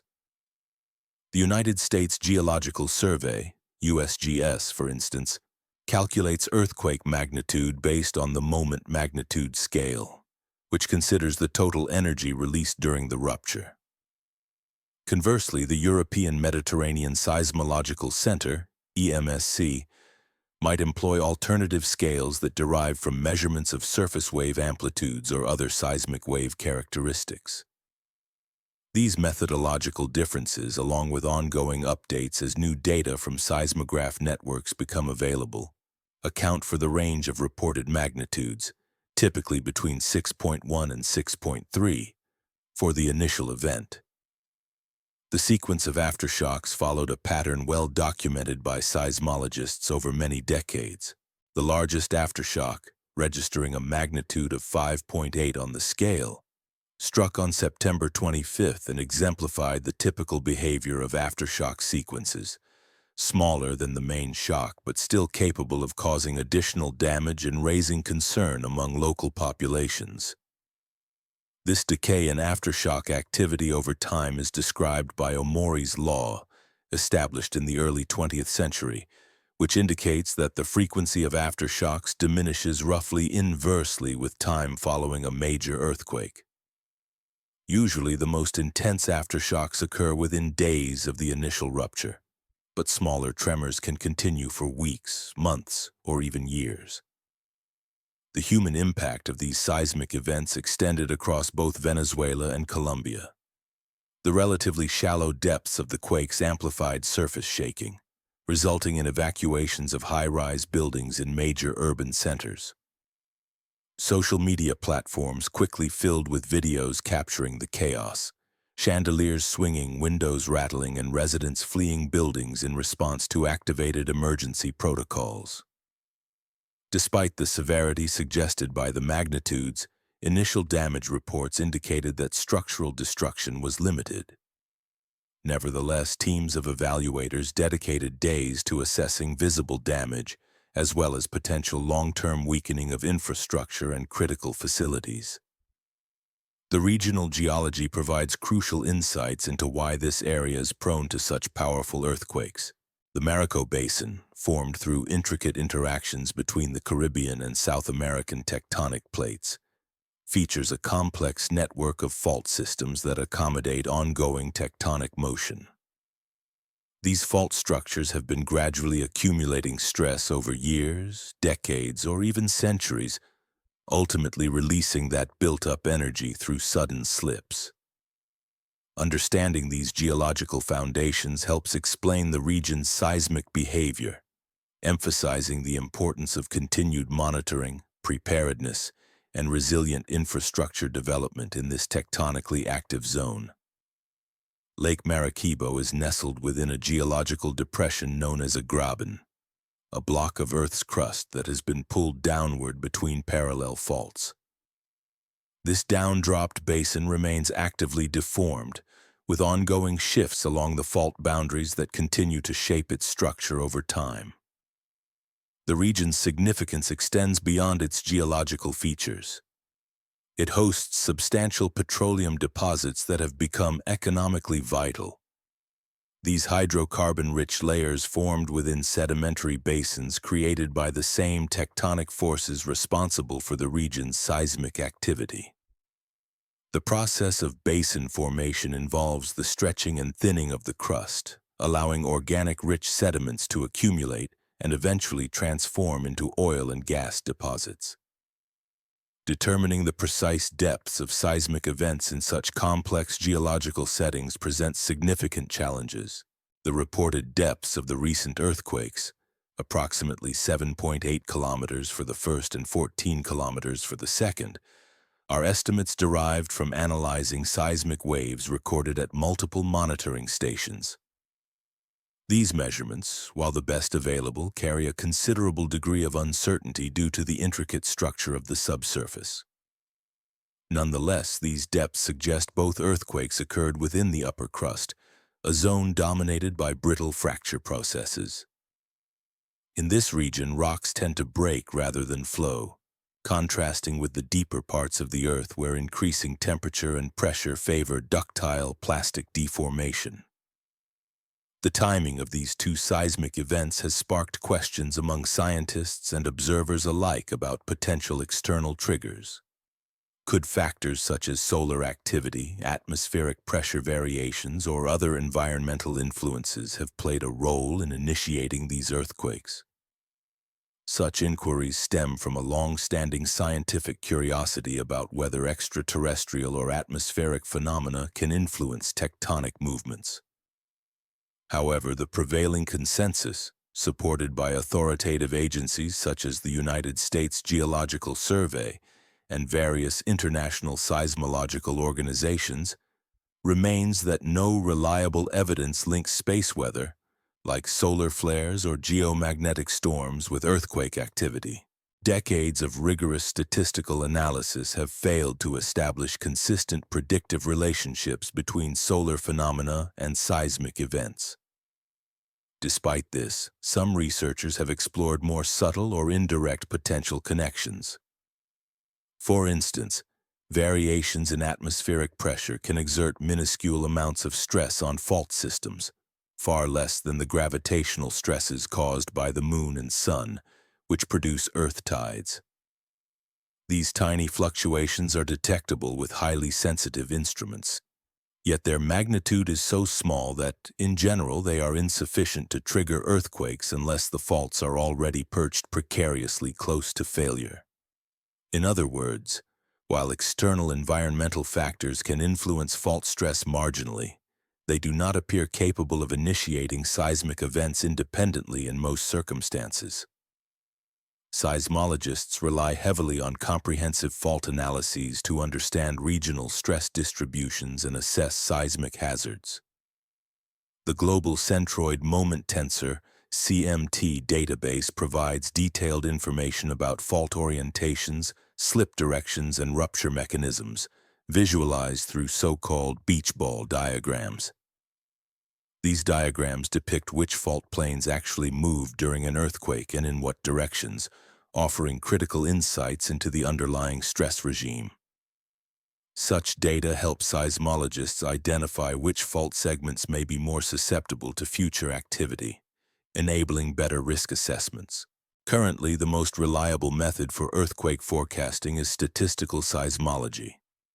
It involves analyzing patterns of aftershock activity and stress transfer, how the slip on one fault can influence neighboring faults. For example, after a large quake in Venezuela, the probability of additional sizable earthquakes in the region temporarily increases. This heightened risk period typically spans from several weeks to a few months, during which aftershocks and stress redistribution make some faults more likely to rupture. However, while the probability increases, it remains impossible to predict the exact timing or specific location of subsequent earthquakes with certainty. In seismically active zones like Zulia State, continuous testing of building codes and emergency preparedness systems is essential. The relatively moderate damage following the magnitude 6.2 and 6.3 earthquakes suggests some level of success, likely attributable to improved construction standards. Modern building practices aim to make structures more resilient to shaking, and emergency protocols are designed to respond swiftly. Nonetheless, the ongoing tectonic activity in the region underscores the persistent need for vigilance, as larger or more damaging earthquakes could still occur in the future. Modern seismic building standards mandate that structures be resilient enough to endure intense ground vibrations, although many older buildings, constructed before these regulations, remain susceptible to damage or even collapse when subjected to strong earthquakes. This raises a pressing question. Could significant seismic events recur in the same region? The geological framework of the area certainly suggests the potential for more powerful quakes. The fault systems surrounding Lake Maracaibo, for instance, have historically produced earthquakes reaching magnitudes of 7, and regional tectonic activity indicates that such high-magnitude events are likely to continue occurring unpredictably over geological timescales. Yet despite these probabilities, seismologists are still unable to forecast whether the next major rupture might happen tomorrow, in the coming years, or perhaps decades from now. The ongoing earthquake sequence in Venezuela exemplifies how Earth's solid processes can generate sudden, energy-releasing events on timescales relevant to human life, all while obeying the fundamental physical laws that govern planetary dynamics over much longer periods. Stress gradually builds up as the tectonic plates, massive slabs of Earth's crust, move past each other at a rate of mere centimeters annually. When this accumulated stress surpasses the strength of the rocks that hold the fault lines together, it results in a sudden failure, releasing the stored energy that is built over decades or even centuries, often manifesting as violent shaking lasting from seconds to minutes.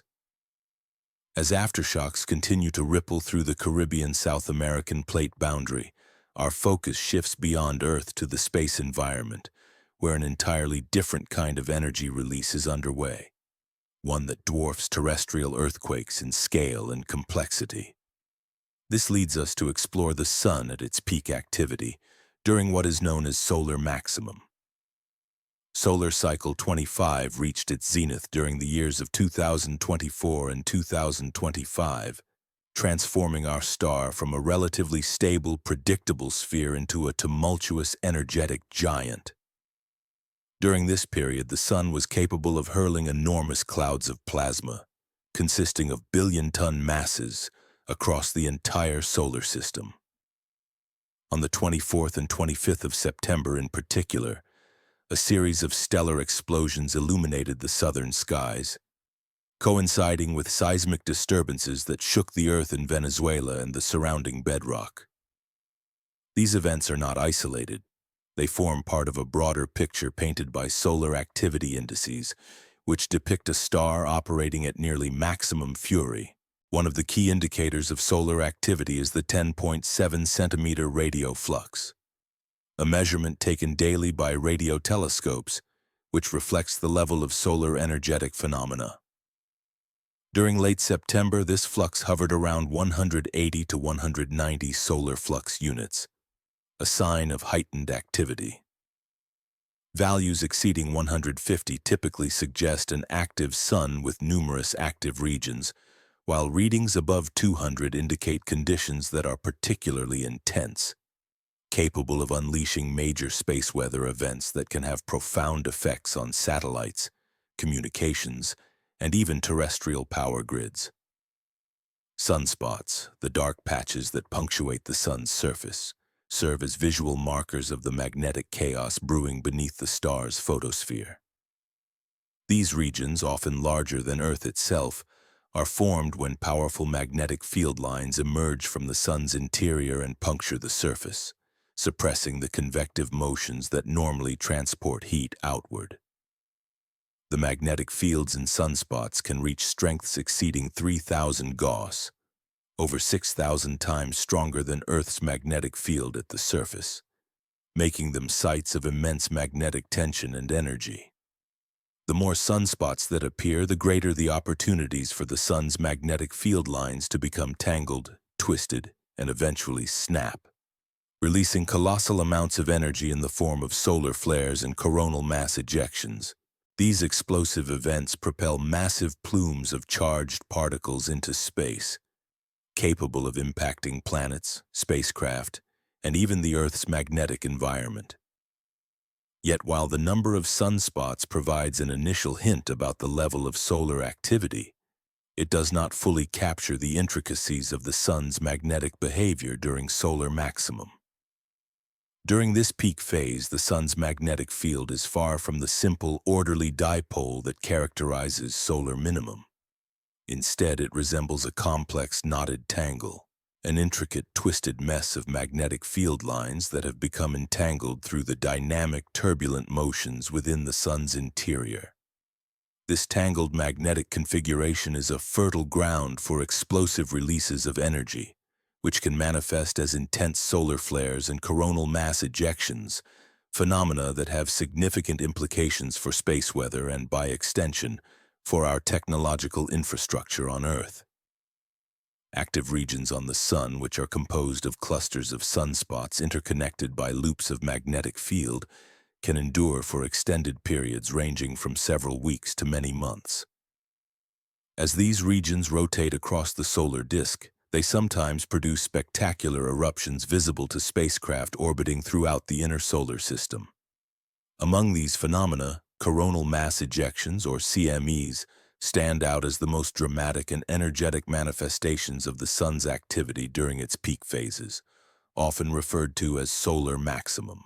The process leading to a CME begins when the magnetic field lines in the sun's corona become excessively twisted and stressed due to the complex magnetic dynamics within active regions.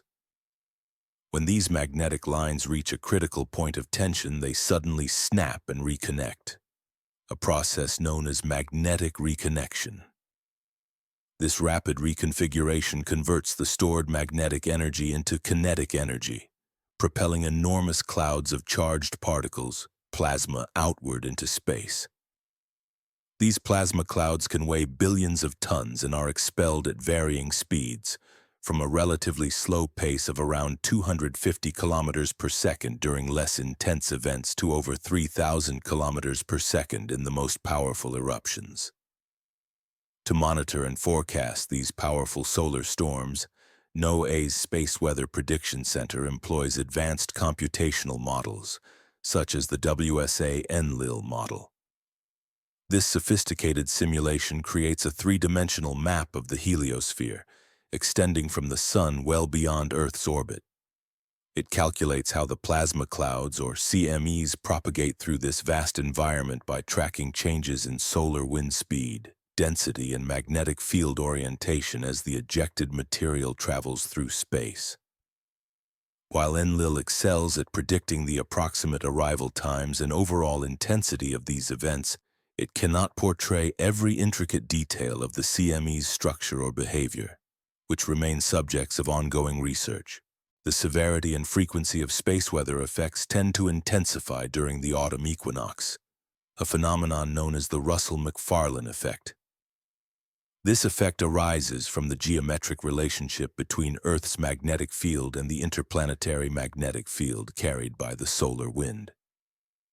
During equinox periods, the orientation of Earth's magnetic field aligns in such a way that it becomes more conducive to magnetic reconnection, the process by which the magnetic fields of the solar wind and Earth's magnetosphere connect and exchange energy.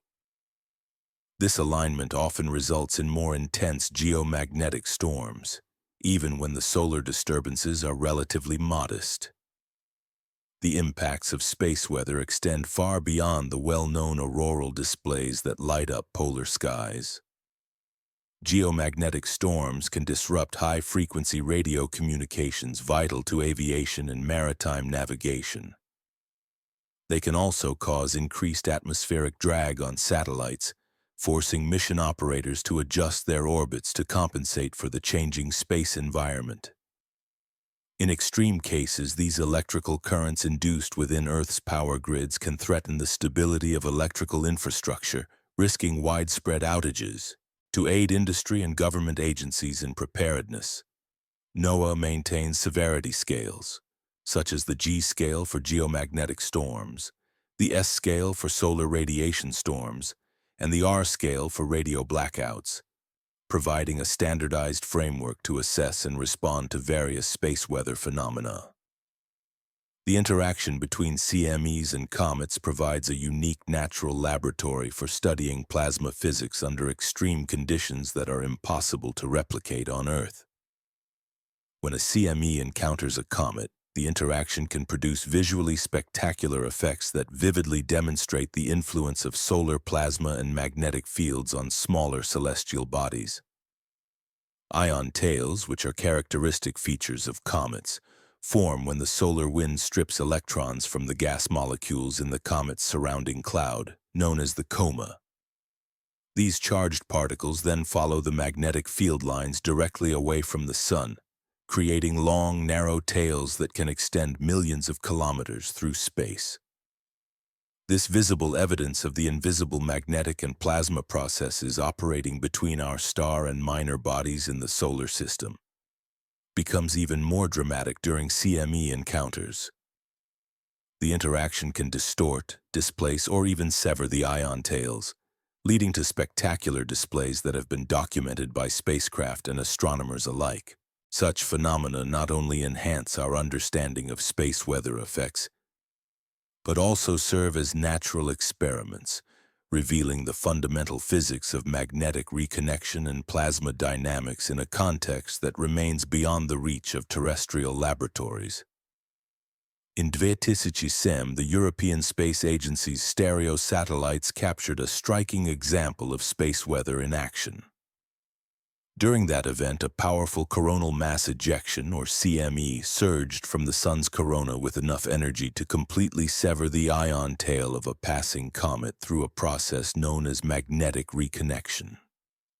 This dramatic phenomenon involved the magnetic field lines embedded within the solar plasma interacting intensely with the comet's own magnetic environment. As a result, the comet's tail was ripped away, drifting freely into space over the course of several hours. Meanwhile, a new tail gradually formed from fresh material released by the comet's nucleus, vividly illustrating the highly dynamic and ever-changing nature of space weather interactions. Fast forward to 2025, when the sun was experiencing a period of heightened activity during its solar maximum, the peak phase of its 11-year cycle. This active backdrop profoundly influenced the journey of the interstellar object known as 3I Atlas as it approached the inner solar system. Unlike previous interstellar visitors such as Oumuamua in 2017 or Borisov in 2019, which encountered our star during relatively quiet intervals of solar activity, 3I Atlas traveled through a space environment teeming with energetic CMEs and complex magnetic phenomena. The combination of increased CME frequency and its trajectory through the ecliptic plane, where most of the solar system's dynamic activity is concentrated, maximized the chances for significant interactions with solar plasma. The physics governing CME propagation is intricate, rooted in the principles of magnetohydrodynamics, the study of magnetic fields interacting with ionized gases. These processes operate across an enormous range of scales, from the microscopic motions of individual particles to the formation of large-scale structures that extend beyond planetary orbits. When a CME is ejected from the sun at high velocity, It can overtake the slower-moving solar wind ahead of it, creating compression regions and shock fronts. These shock waves are capable of accelerating particles, electrons and protons, to extremely high energies, sometimes approaching relativistic speeds. Moreover, multiple CMEs can interact with each other, merging into larger, more powerful disturbances or forming complex magnetic field configurations that further enhance particle acceleration and magnetic reconnection events. To understand and predict these phenomena, professional space weather forecasting agencies monitor a broad array of data sources. The Solar Dynamics Observatory, SDO, for instance, provides continuous high-resolution imaging of the sun's surface and corona across multiple wavelengths in the extreme ultraviolet spectrum. This allows scientists to track the ongoing evolution of active regions and eruptive events, including CMEs erupting from the sun's far side, those not directly visible from Earth. Meanwhile, the Solar and Heliospheric Observatory, SOHO, positioned at the Lagrange point between Earth and the Sun, offers real-time alerts on incoming solar wind disturbances, giving advance warning of potentially geo-effective space weather. Adding to this arsenal, the Advanced Composition Explorer, ACE, orbiting between Earth and the Sun, measures the properties of solar wind particles and magnetic fields, providing crucial forewarnings of high-energy particles and plasma clouds headed toward our planet. Complementing these satellite-based measurements, amateur radio operators worldwide form an informal yet vital network that helps monitor space weather effects on Earth's ionosphere. During geomagnetic storms, high-frequency radio signals can fluctuate dramatically. Sometimes the ionospheric reflection conditions improve, enabling long-distance communications, while at other times increased absorption and scattering degrade signal quality. These real-time reports from the global radio community serve to supplement the data from professional observatories, offering broader situational awareness. Current solar maximum conditions appear to follow a double-peaked pattern, a phenomenon observed in some previous cycles. The initial peak in solar activity occurred in 2024, with a secondary sustained phase of heightened activity extending into 2025. This prolonged maximum phase means that space weather risks, such as intense geomagnetic storms, satellite disturbances, and auroral displays, may persist longer than the typical 11-year cycle. Consequently, the Earth remains in a state of increased vulnerability to dramatic solar-terrestrial interactions, which could extend well into 2026. As a result of this heightened activity, aurora enthusiasts have been capturing and sharing breathtaking images across social media platforms. The skies over polar and subpolar regions are alive with vibrant displays of green, red, and purple lights, visual manifestations of charged particles colliding with atmospheric gases. These spectacular auroras serve as both a visual reminder of our dynamic space environment and a testament to the complex interactions between solar activity and Earth's magnetic shield. In summary, the active phase of 2025 has provided a vivid demonstration of the power and complexity of space weather phenomena, with implications reaching beyond simple scientific curiosity to affect technological systems and our understanding of the sun's influence on our planet. During the late days of September in the year 2025, the sun was actively hurling billions of tons of charged plasma into the vastness of space, a phenomenon known as a solar storm or coronal mass ejection. When these energetic clouds of particles interact with Earth's upper atmosphere, they excite the atoms of oxygen and nitrogen present there. As these atoms absorb energy, their electrons are elevated to higher energy states. When these electrons eventually return to their original lower energy states, a process known as ground state emission, they release energy in the form of light. This luminous dance manifests in the sky as the mesmerizing displays of auroras, those shimmering curtains of green, red, purple, and other hues that ripple across polar skies. But the story extends beyond our planet's atmosphere. The solar wind, the continuous gust of charged particles streaming outward from the sun, carries embedded magnetic fields that originated high in the sun's corona. As this plasma flows through the solar system, these magnetic fields stretch and twist, forming what scientists call the interplanetary magnetic field, or IMF. These magnetic field lines act as a vast interconnected web linking planets, comets, spacecraft, and other celestial bodies together in a grand system of electromagnetic influence. This web extends far beyond the orbit of Earth, reaching out to the boundary known as the heliopause, the outermost edge of the sun's influence, where the outward pressure of the solar wind balances against the interstellar medium, the vast, diffuse material filling the galaxy. This boundary lies roughly 100 times farther from the sun than Earth, marking the transition from our solar domain to the broader galaxy. As the solar activity intensified in late September of that year, space weather forecasters and curious astronomers kept a keen eye on the evolving solar storms traveling through the inner heliosphere, the region of space dominated by the sun's influence. Among the objects passing through this turbulent environment was a cosmic visitor from beyond our solar system, threading its way through the storm system on its journey toward a first close encounter with another world.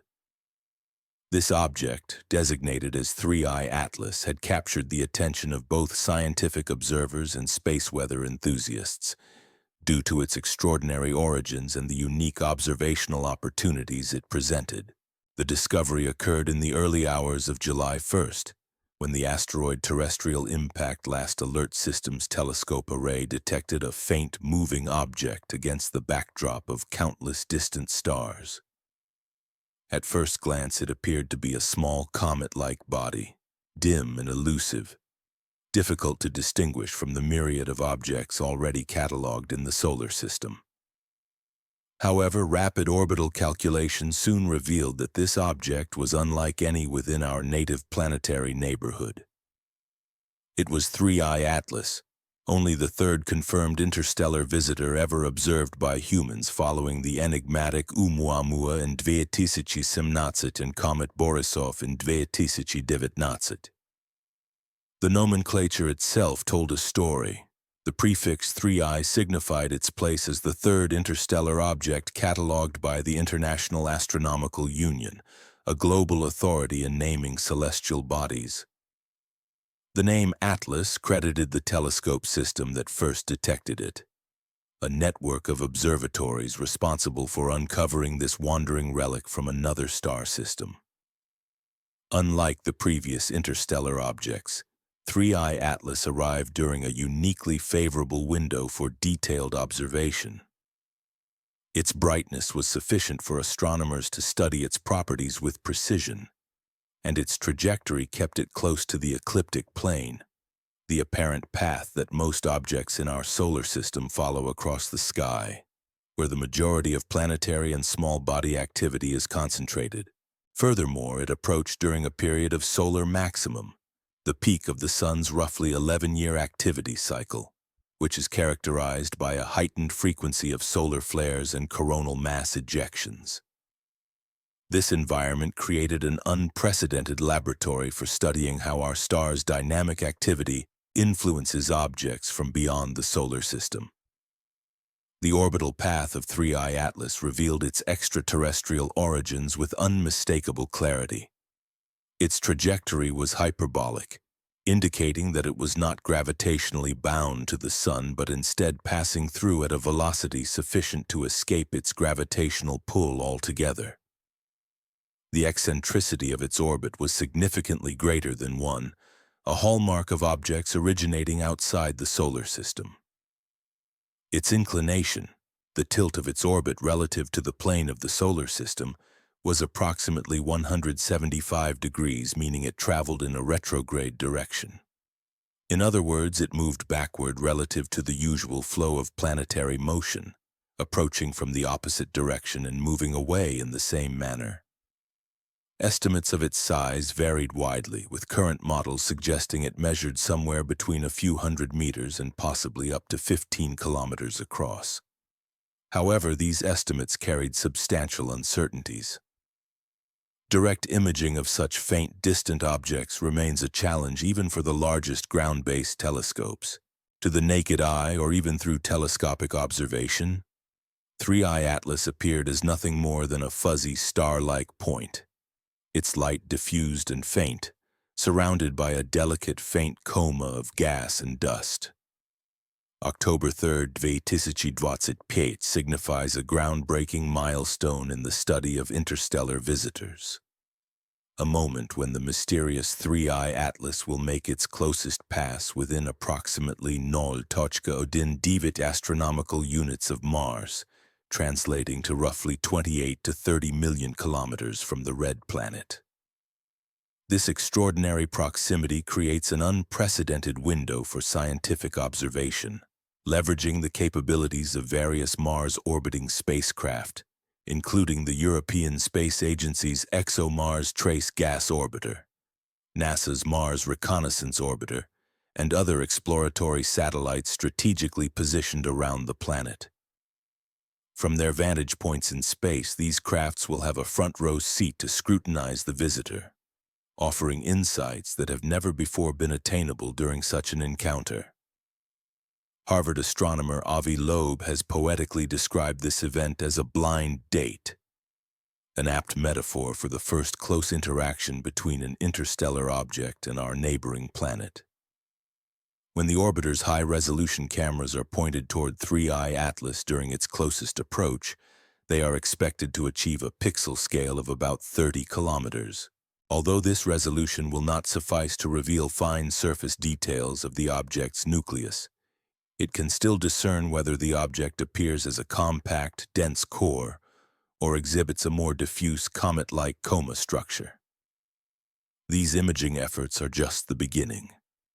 The true scientific treasure lies in spectrographic measurements taken during the flyby, which could elucidate the chemical composition of gases escaping from the visitor's nucleus as solar radiation heats its surface, releasing primordial volatile compounds accumulated over eons. Among the spectral lines anticipated to be detected are those of cyanogen, Cn, carbon monoxide, CO, and carbon dioxide, CO2. Observing these molecules would provide direct evidence of the interstellar object's chemical makeup, offering clues about the environmental conditions and processes in its original stellar system, an alien environment shaped by different physical and chemical histories. The potential to analyze such molecules in real time during the flyby opens a rare window into the building blocks of planets and life-forming molecules from another star. Throughout the approach phase, amateur astronomers worldwide have played a vital role, contributing crucial observations that enrich and complement professional data. Early reports from these dedicated skywatchers indicated that 3I Atlas was brightening faster than initially predicted as it drew closer to the Sun, an intriguing sign of the object's activity. However, these preliminary light curves require meticulous calibration and verification to confirm their accuracy. Observers in the southern hemisphere are particularly well positioned to monitor the object, as its trajectory favors visibility from southern skies, although northern observers can still track it during the early morning hours when it rises above their southern horizon. In parallel, professional observatories are orchestrating coordinated observation campaigns through organizations such as the American Association of Variable Star Observers and the Minor Planet Center. These collaborative efforts aim to characterize variations in the object's brightness, changes in tail morphology, and shifts in spectroscopic signatures as 3I Atlas responds to increasing solar heating during its journey inward. Such data collection will continue through early 2026, providing a comprehensive chronicle of its physical and compositional evolution. Following the October 3 flyby of Mars, 3I Atlas will continue its voyage toward perihelion, the closest point to the Sun, on October 29th, when it will approach within approximately Odin-Tochka Tri to Odin-Tochka Chitiri astronomical units.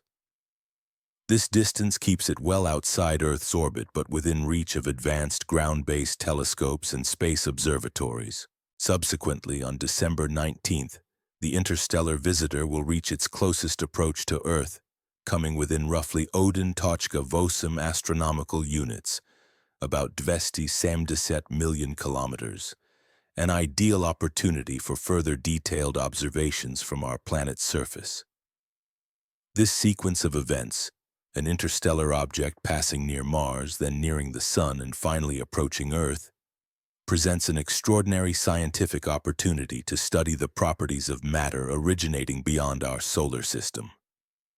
Each phase promises to yield critical data, helping scientists decode the composition, structure, and activity of this ancient traveler. These observations will not only deepen our understanding of interstellar objects, but also refine models of their behavior and evolution, offering insights into the broader processes that shape planetary systems across the galaxy. At a distance closer than Mars ever reaches at its farthest point from Earth, the interstellar visitor known as 3I Atlas offers an extraordinary opportunity for observation. This proximity during its approach creates ideal conditions for both cutting-edge professional telescopes and dedicated amateur astronomers equipped with modest instruments to monitor its behavior throughout late 2025 and into early 2026. Such an optimal vantage point allows scientists to scrutinize whether 3I Atlas's activity near perihelion, the closest point in its orbit to the Sun, adheres to the typical patterns observed in solar system comets, or if it exhibits distinctive traits that reflect its interstellar origin. As this object ventures closer to the Sun, the intense solar heating may trigger a process known as outgassing, where volatile compounds, ices, and gases that have remained locked in a dormant state for millions of years during its long journey through the cold depths of interstellar space are suddenly liberated. This sublimation of trapped materials can cause a dramatic increase in brightness, leading to a sudden flare-up in luminosity, the development of prominent tails, and other phenomena that serve as signatures differentiating interstellar visitors from the native comets of our solar system. One of the most captivating aspects of observing 3I Atlas is the morphology of its tails, which can reveal much about the physical processes at play. High-resolution images captured by professional observatories reveal ion tails that extend away from the Sun, aligned with the anti-sunward direction. These features are consistent with the classic behavior of comets, where charged particles in the coma are swept out by the solar wind, forming the distinct narrow and straight tail that responds to magnetic influences. In contrast, some amateur astronomers have reported observing forward-looking dust structures, often called dust tails, that appear to defy conventional physics. These apparent contradictions are likely due to the different physics governing dust and ion tail formation, rather than indicating any exotic or unknown phenomena. Dust tails are shaped primarily by radiation pressure. Sunlight exerts a gentle but persistent push on tiny particles liberated from the comet's nucleus. These particles, following curved paths influenced both by the solar radiation's push and the Sun's gravitational pull, produce the characteristic graceful arcs seen in many comet photographs. The apparent direction of dust tails can vary dramatically depending on the observer's viewing angle and the observer's position relative to the comet's orbital plane. In some perspectives, the dust tail may appear to point in unusual directions, creating the illusion of physical contradictions with standard models. Meanwhile, tails formed through the physics of the solar wind, ion tails, are generated quite differently. Here, solar wind, a continuous flow of charged particles emanating from the Sun, strips electrons from gas molecules within the comet's coma, creating a plasma of charged particles. These particles become coupled to magnetic field lines embedded within the solar wind, causing them to flow directly away from the sun along these magnetic pathways. This results in the narrow, straight ion tails that are highly sensitive to changes in the solar wind's magnetic field orientation, which can cause the tails to shift position and appear to change direction over short timescales. Studying 3I Atlas presents fundamental challenges because objects at interplanetary distances are difficult to resolve in detail. Even the most advanced telescopes cannot distinguish surface features on objects smaller than large asteroids when they are several astronomical units away. As a result, size estimates rely heavily on brightness measurements coupled with assumptions about the surface reflectivity, how much sunlight the object reflects, and models of how its surface scatters light toward Earth. Some media outlets have speculated that 3I Atlas could be as large as 15 miles across. However, such estimates should be viewed with caution. Precise determination of its size requires more sophisticated analysis, including thermophysical modeling that combines optical brightness data with infrared observations of the object's thermal emission. These models help estimate how much heat the object emits, offering clues about its surface properties and true dimensions. Additionally, the activity level of 3I Atlas, the amount of gas and dust it releases relative to its size, affects its observed brightness in complex ways, further complicating efforts to accurately determine its size. An active comet that is outgassing vigorously may appear brighter than a less active one of similar size, making it essential to consider both the intrinsic activity and the observational geometry when assessing its physical characteristics. The upcoming celestial spectacle in October 2025 is set to captivate skywatchers around the globe, coinciding with a remarkable series of cosmic phenomena that promise to make this month truly unforgettable.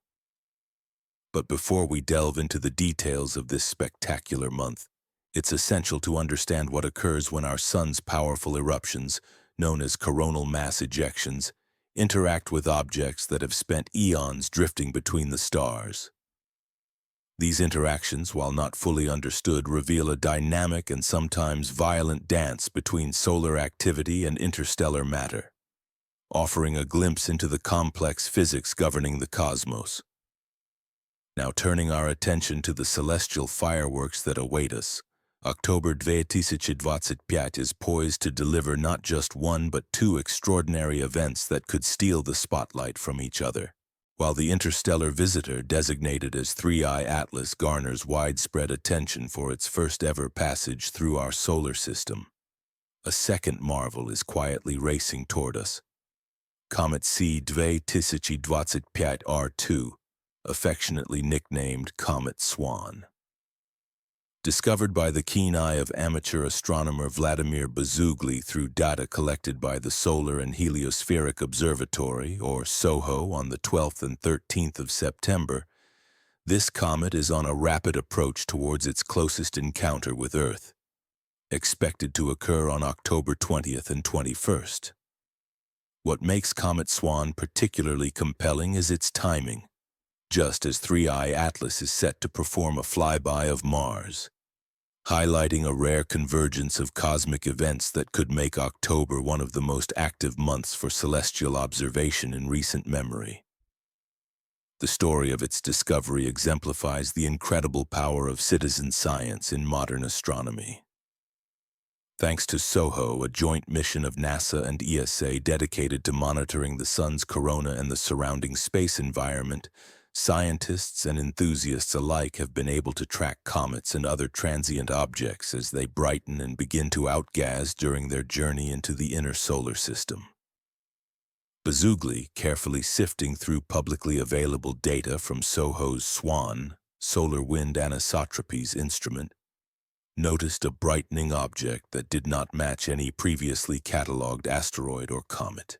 His meticulous analysis of multiple images confirmed its cometary nature and allowed preliminary orbital calculations to be made. These suggested that Comet Swan is a long-period comet, likely making its very first recorded approach to our solar system.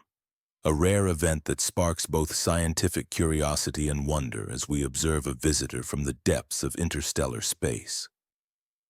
The timing of Comet Swan's perihelion, the point in its orbit closest to the Sun, was on September 12, 2025, mere days after its discovery.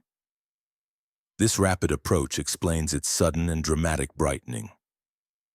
Comets tend to shine most intensely as they near perihelion, where increasing solar heating liberates volatile ices from their nuclei, creating a glowing coma and streaming tails that make them visible to observers on Earth. As the comet continues along its orbit, its position relative to Earth and the Sun will evolve, offering excellent viewing opportunities during October. Geographically, the comet's current trajectory favors observation from both hemispheres, although initial viewing conditions have been more favorable for southern observers. As the month progresses, however, the comet's position relative to Earth and the Sun will improve for those in the northern hemisphere, broadening the window for amateur astronomers and casual sky watchers to catch a glimpse of this interstellar visitor. Predictions of its brightness suggest that Comet Swan could reach apparent magnitudes between 4 and 6 during its closest approach, making it visible to the naked eye under dark sky conditions and easily observable with binoculars or small telescopes. Nevertheless, these brightness estimates come with a significant caveat. Comet behavior is notoriously unpredictable, especially for objects making their first approach into the inner solar system. Comets can unexpectedly brighten or fade, develop spectacular tails, or even fragment, adding a layer of uncertainty to observational forecasts.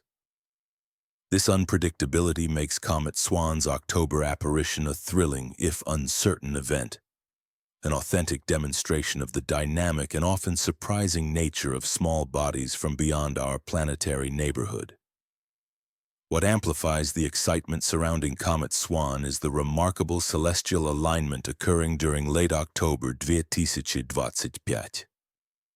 Not only will skywatchers have the chance to observe a potentially bright comet, but they will also experience a confluence of other cosmic phenomena, such as the annual Orionid meteor shower, which peaks around the same time, and the continued passage of the interstellar object 3I Atlas during its flyby of Mars. This rare overlap of events offers a unique, multi-layered spectacle, an astronomical feast that underscores the richness and complexity of our universe.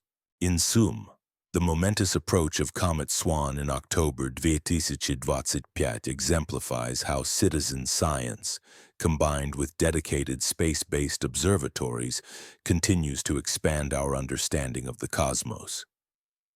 As this comet travels closer to the Sun and Earth, it provides an extraordinary opportunity not just for professional astronomers, but during the upcoming October nights. The new moon phase around the 20th and 21st will effectively eliminate the interference caused by lunar brightness, which often obscures faint celestial objects and makes observation challenging. This creates an exceptional window for astronomers and sky watchers, as the diminished moonlight allows even the dimmest objects to be seen more clearly against the dark night sky. Coinciding with this period, the annual Orionid meteor shower is expected to reach its peak activity, offering a spectacular display of shooting stars. These meteors are the fiery remnants of debris shed long ago by Comet Halley, which intersects Earth's orbit at this time of year, resulting in a barrage of meteors that can be observed at a rate of several per hour under optimal conditions. During these nights, observers might also have the rare opportunity to witness a bright, long-period comet, often visible to the naked eye, along with the ongoing dramatic evolution of the interstellar object known as 3I's Atlas. All these phenomena, comet, meteors, and interstellar visitor, will unfold during what is considered an ideal viewing window, providing a unique convergence of celestial events that promises to captivate both amateur and professional astronomers alike. The contrast between Comet Swan, A long-period comet originating from our solar system and Three Eyes Atlas, an interstellar object, highlights the diversity of these travelers through space. While both likely contain similar volatile compounds, such as water ice, carbon monoxide, carbon dioxide, and various organic molecules, they formed under entirely different environmental conditions. Comet Swan condensed from primordial material in the outer reaches of our solar system approximately 4.5 billion years ago. It probably spent most of its existence in the distant Oort cloud, a vast spherical shell of icy bodies encasing the solar system, until gravitational disturbances, perhaps from passing stars or galactic tides, perturbed its orbit, sending it sunward for its close approach. The scientific questions each object poses differ markedly due to their origins.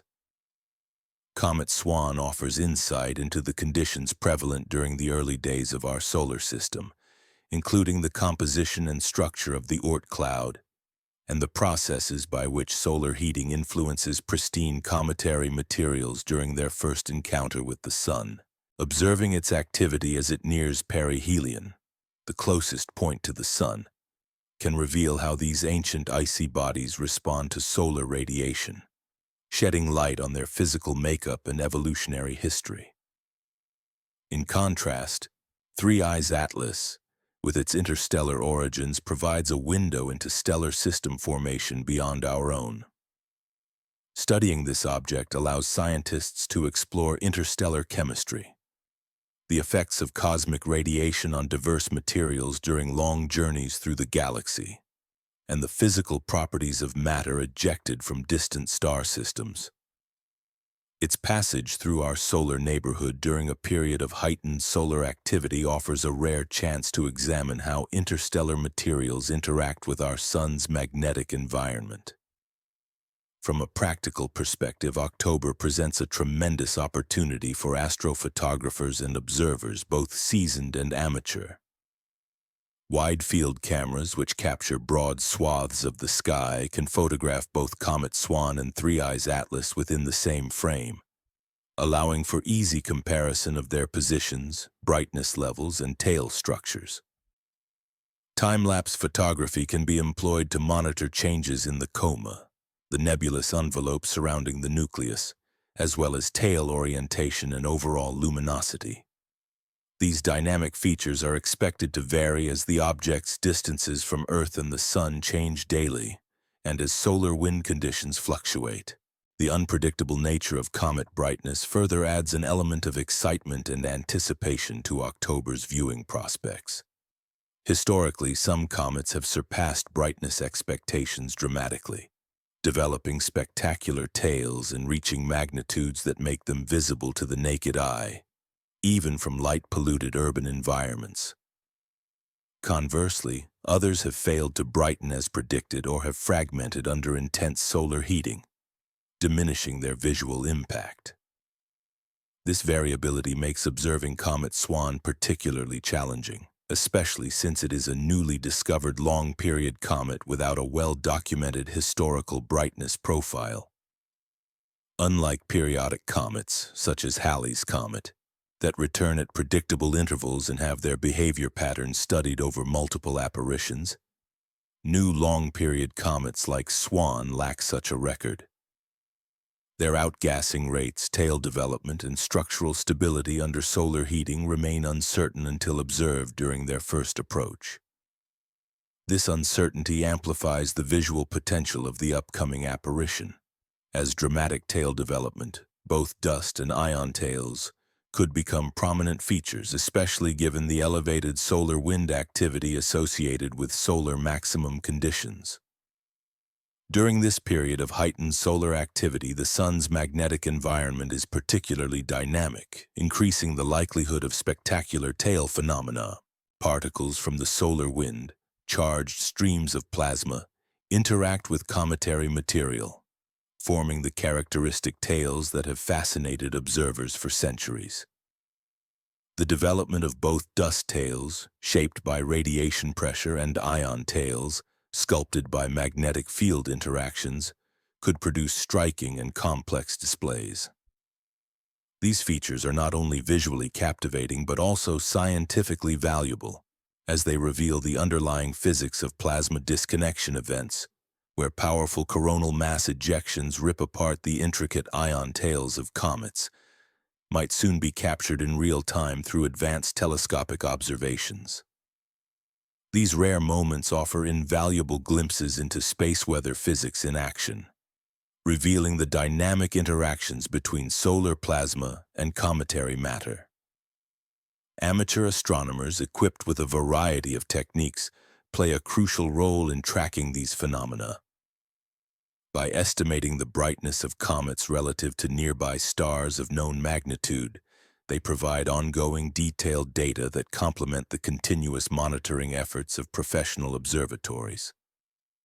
In addition to visual estimates, digital imaging methods, using high-resolution digital cameras and charge-coupled device (CCD) systems, offer a higher level of precision.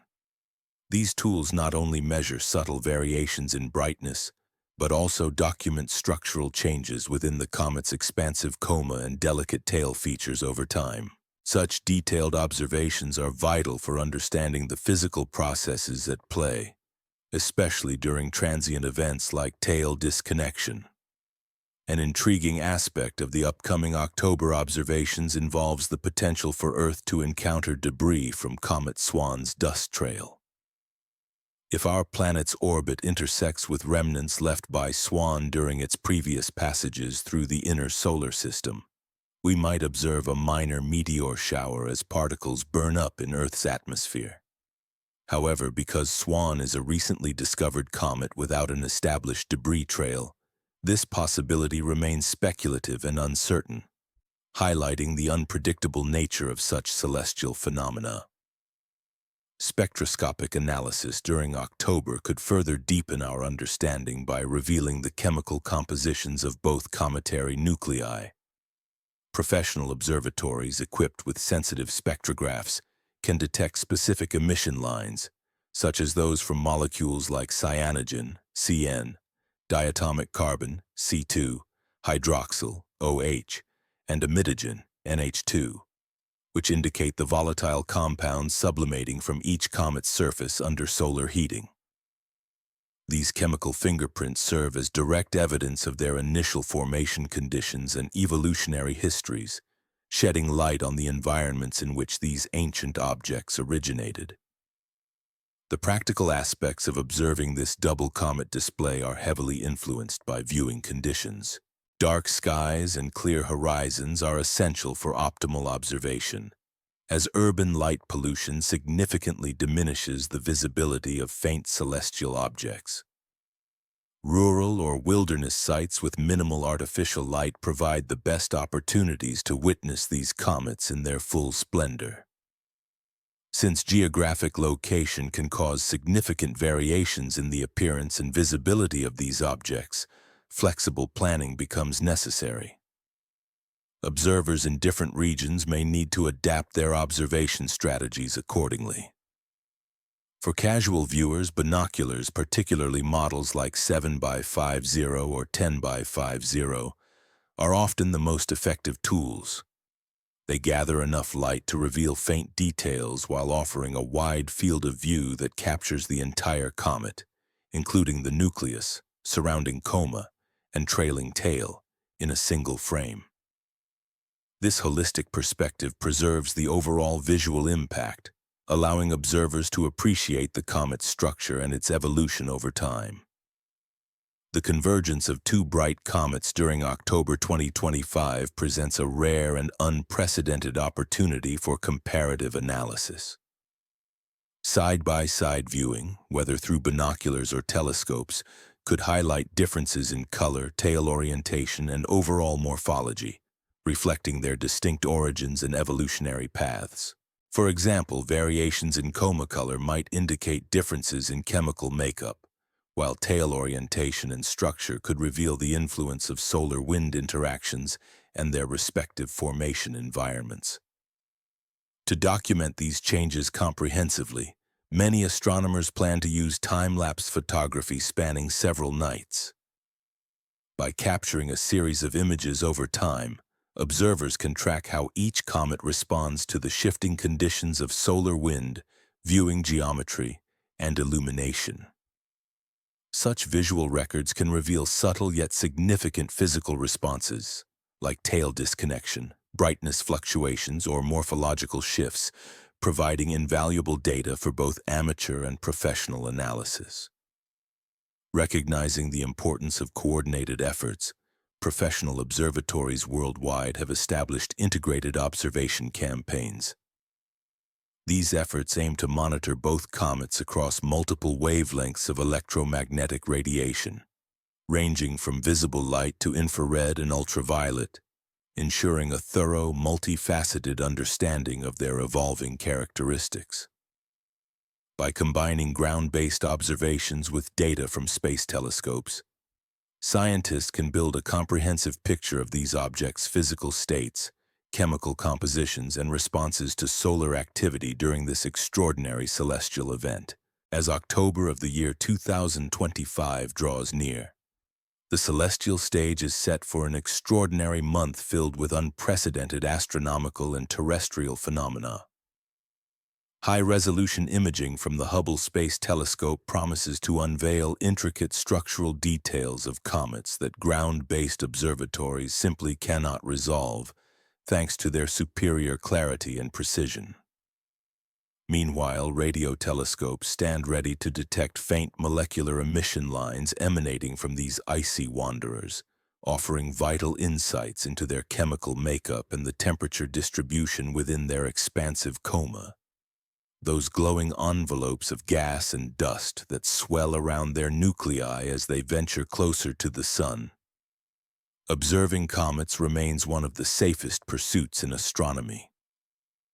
Unlike solar or lunar eclipses, which require specific filters and protective gear to safeguard viewers from intense light or brief shadowed darkness, comets pose no direct threat to observers. They are passive celestial visitors, harmless and accessible to anyone with a clear night sky and a modest telescope or even binoculars. The main challenges lie not in safety but in logistics, finding dark, unpolluted viewing sites free from urban light pollution, contending with unpredictable weather conditions, and ensuring that delicate equipment functions smoothly during the potentially chilly October nights. This period also offers a wealth of educational opportunities.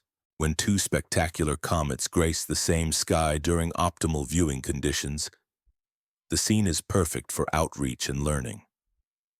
Schools, astronomy clubs, and public observatories often seize such moments to organize special viewing events. These gatherings serve a dual purpose. They introduce newcomers to the fascinating science of comets and celestial mechanics, and they provide seasoned observers with a chance to compare objects of vastly different origins, one from our solar system's early days, the other from distant interstellar space. Such events foster a sense of wonder and promote scientific literacy, reminding all that the universe's beauty and complexity are accessible to anyone willing to look upward. As the calendar approaches October of the year 2025, everything appears to be converging for a month of remarkable cosmic activity. An interstellar visitor threading its way past Mars offers a rare opportunity for close-up study. A long-period comet likely making its first approach is expected to reach peak brightness. The Sun is in a phase of heightened activity, producing intense solar weather events such as coronal mass ejections, and sequences of aftershocks from recent earthquakes in Venezuela continue to ripple through the Earth's crust. This intricate convergence of phenomena, spanning scales from deep within Earth's geological processes to distant interstellar realms, creates a timeline that challenges conventional notions of cosmic coincidence. It prompts a compelling question. Are these events truly unrelated, or do they reflect underlying patterns woven into the fabric of the universe? Before delving into deeper speculation, it's instructive to examine how human cognition perceives and interprets such clustering of dramatic phenomena. Let us now construct a timeline capturing the remarkable cluster of events during late September and early October of 25, illustrating the sequence and proximity in time of these extraordinary occurrences. On September 23rd, the stellar object designated VU 1935 Centauri suddenly brightens to naked-eye visibility within the constellation Centaurus, a sight that captivates both amateur and professional astronomers alike. Just a day later, September 24th, at precisely 22 hours, 21 minutes, and 55 seconds Coordinated Universal Time, a magnitude 6.2 earthquake strikes the Venezuelan region of Zulia, shaking buildings and rattling nerves across the local community. Within 25 hours of this seismic event, September 25th, the star V7994 Sagittarius erupts in the constellation Sagittarius, reaching a brightness that makes it visible to the naked eye. Coinciding with this stellar outburst, a second earthquake, now measuring magnitude 6.3, ruptures the same Venezuelan region, further emphasizing the apparent synchronicity. Merely 5.5 hours after this second quake, a magnitude 5.8 aftershock rattles the area once more, extending the sequence of seismic activity into a tightly packed cluster. Meanwhile, late in September, space weather models, specifically those from the Enlil simulations, predict that a series of coronal mass ejections, CMEs, vast clouds of magnetized plasma ejected from the Sun, are crossing the trajectory of an interstellar object 3I Atlas, which is navigating the inner solar system during this active period. The convergence of solar activity and interstellar object passage hints at a landscape of interconnected cosmic events, though no direct causal link has yet been established. Advancing into October, the third of the month marks a pivotal moment. The interstellar object 3I Atlas makes a close flyby of Mars at approximately null Tochka, Odin Devitt astronomical units, and a distance that allows ground-based and orbital telescopes to gather invaluable data. This encounter provides a rare window into the physical and chemical properties of an object originating beyond our solar system, especially during a period of heightened solar activity. Later on October 20th and 21st, the long-period comet named Swan. Two stars erupt into brilliance within a matter of days, their luminous explosions illuminating the cosmos in close succession. Meanwhile, just hours apart, two powerful earthquakes shake the Earth's crust, their tremors felt across distant regions. During the same week, solar storms race through interplanetary space, their magnetized plasma clouds weaving a turbulent tapestry across the solar system. Simultaneously, an interstellar object makes its approach toward Mars, while a familiar comet within our own solar neighborhood reaches its peak brightness, dazzling observers with its luminous tail. Such a striking convergence of disparate celestial and terrestrial phenomena begins to transcend mere coincidence, nudging us towards something that resembles cosmic synchronicity, an intricate dance woven by the universe itself. Humans are naturally attuned to detect meaningful patterns amid complex environments, a trait that has historically served our survival well. Our ancestors relied on the ability to recognize subtle correlations, shifts in weather signaling the changing seasons, or variations in environmental cues hinting at potential threats or opportunities. This pattern recognition capability operates largely below the level of conscious awareness, a finely tuned cognitive architecture that constantly scans for connections, sometimes overinterpreting mere correlations as causations. This inclination, known as apophenia, can be both a profound strength and a potential pitfall of human cognition. The same mental processes that enabled our ancestors to predict seasonal weather patterns or interpret social signals can also lead us astray, causing us to perceive significance where none exists. particularly in the clustering of unrelated events. Our minds, in their quest for meaning, often seek to weave these threads into a coherent narrative, even when the underlying mechanisms are simply coincidental. Scientific mainstream consensus offers clear guidance on such phenomena, especially regarding the recent convergence in September and October. The United States Geological Survey, for instance, maintains that there is no demonstrated physical mechanism linking space weather, such as solar storms, to earthquake activity. Decades of rigorous correlation studies have yet to establish reliable predictive relationships between solar phenomena and seismic events. Seismologists emphasize that with our current understanding and methodologies, earthquake prediction remains an elusive goal, whether based on terrestrial precursors or extraterrestrial influences. Likewise, astronomers recognize that nova eruptions are driven by stellar physics, specifically binary star evolution. These explosive outbursts occur when a white dwarf star accumulates enough material from a companion to trigger a thermonuclear runaway, a process governed by the laws of stellar physics rather than external terrestrial or solar influences. Examples such as V1935 Centauri and V7994 Sagittarius are typical of this process, recurrent throughout our galaxy on predictable natural timescales. Solar physicists study coronal mass ejections, CMEs, as inherent consequences of magnetic field evolution within the Sun's corona, especially during periods of peak solar activity, what is known as solar maximum.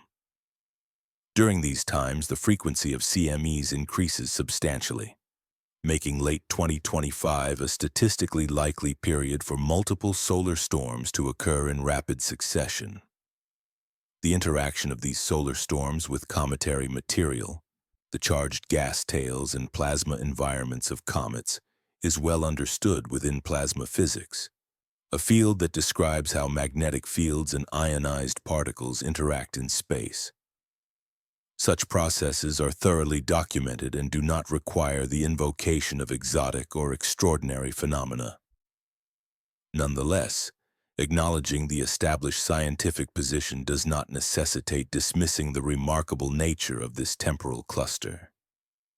Sometimes the universe arranges its events in ways that stretch the boundaries of coincidence, almost approaching poetry. The timing and proximity of these phenomena, stars exploding, earthquakes striking, solar storms racing through space, and celestial visitors passing near planets, can evoke a sense of awe. It prompts us to ask, how do we hold space for both rigorous skepticism and genuine wonder? The most balanced approach recognizes the statistical reality of clustering while respecting the boundaries of scientific explanation, appreciating that while mechanisms may be mundane, the patterns they create can feel profoundly meaningful. We can accept that the simultaneous appearance of two novae becoming visible to the naked eye within just a few days is an extraordinary event, remarkable enough to stand on its own without needing to suggest any direct causal link to the earthquakes shaking the same region. Likewise, the occurrence of magnitude 6 earthquakes within hours of each other in that area aligns with well-documented patterns of stress redistribution and aftershock sequences, phenomena that are thoroughly understood in the field of seismology, without the necessity of invoking influences from solar weather or space phenomena. Furthermore, we can marvel at the timing of the approach of the interstellar object, known as 3I Atlas, during a period of solar maximum activity.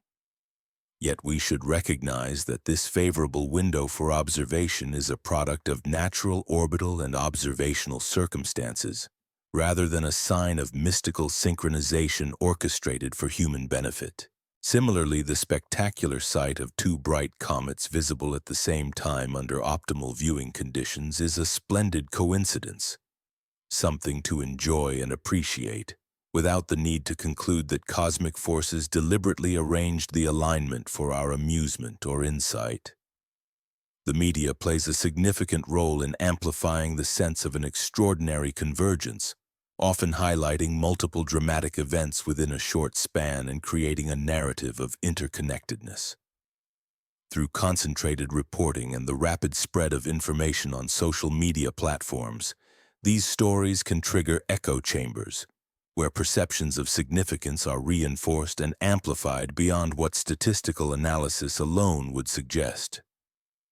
The psychological impact of such simultaneous coverage can lead us to perceive a meaningful pattern in what might otherwise be random clustering, giving a sense of underlying purpose or design that exceeds what the underlying data actually support. Throughout history, archaeological and cultural evidence demonstrates that humans have long sought cosmic significance in terrestrial happenings. Ancient civilizations interpreted comets as omens foretelling disaster or change, viewed eclipses as divine displeasure, and perceived coincidences between earthquakes and celestial events as messages or communications from supernatural sources. These cultural patterns of attributing meaning to cosmic phenomena continue today, even as modern science provides explanations grounded in natural laws. Our deep-seated psychological needs to find purpose and coherence in seemingly coincidental events persist alongside our growing understanding of the universe. The challenge, then, lies in maintaining scientific rigor and critical thinking while respecting the emotional and aesthetic impact that these remarkable convergences can evoke.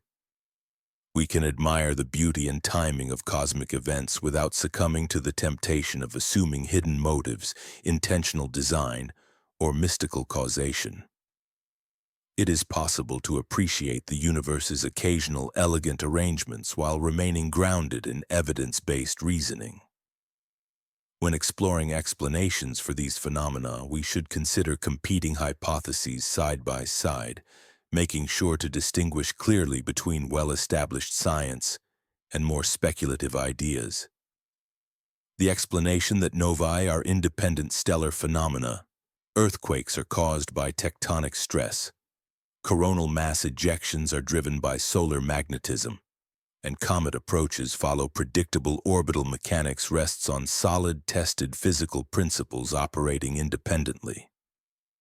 Each of these processes is understood through decades of observation and modeling, adhering to natural laws without recourse to assumed connections.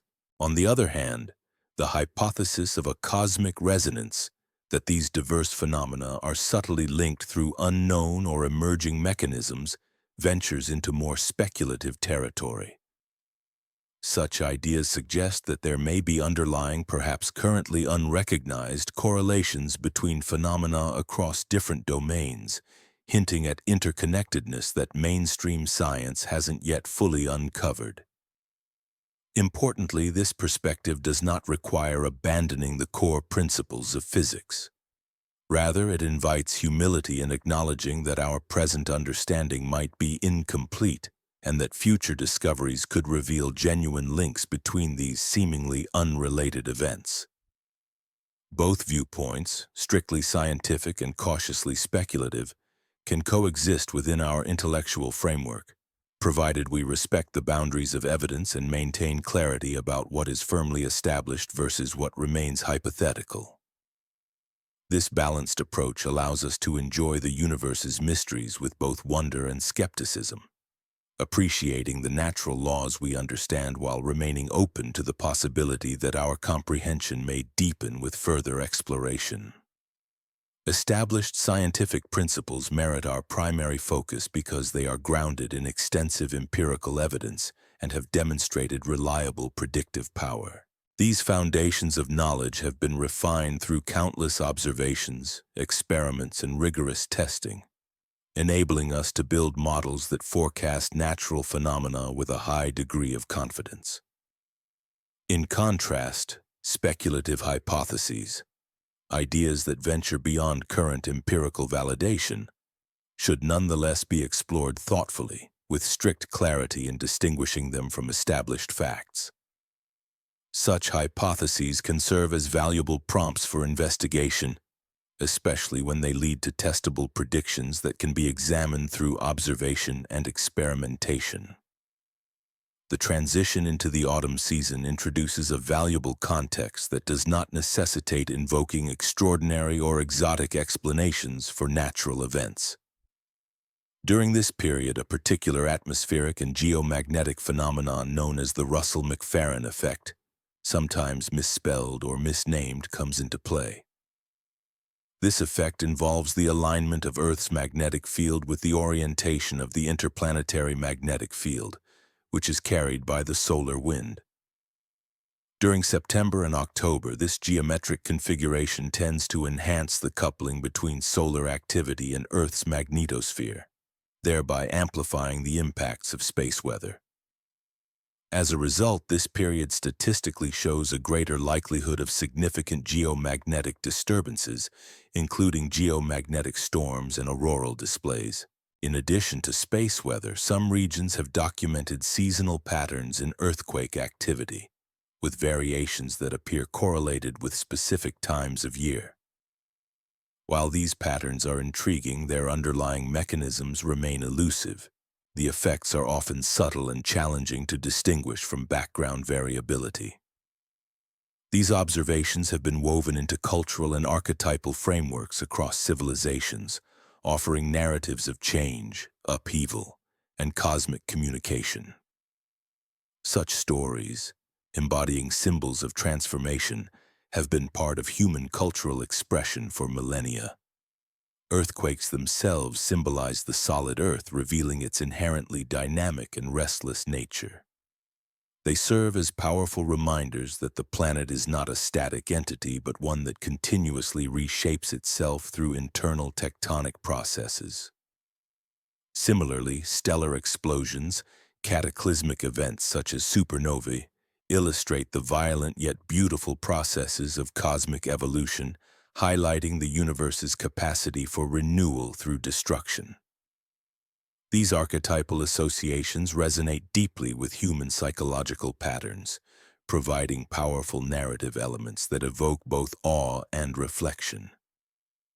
Yet it is important to recognize that these symbolic frameworks, while enriching our cultural understanding, are independent of the direct physical causes of the phenomena they describe.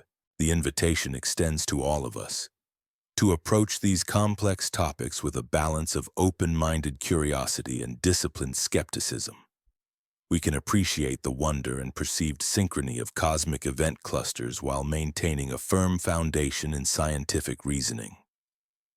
Exploring speculative connections, hypotheses that go beyond current evidence, should be done with respect for the integrity of established physics, ensuring that we do not conflate metaphor or narrative richness with demonstrable causality. We can celebrate the remarkable coincidences that stimulate our imagination, all the while acknowledging what is probable based on current understanding. The most honest and productive stance involves embracing the inherent uncertainty of such phenomena, remaining open to new discoveries, and recognizing that science advances through meticulous observation, hypothesis testing, and rigorous validation. Premature certainty, claiming to fully understand complex, multifaceted phenomena before sufficient evidence is available, can hinder genuine progress.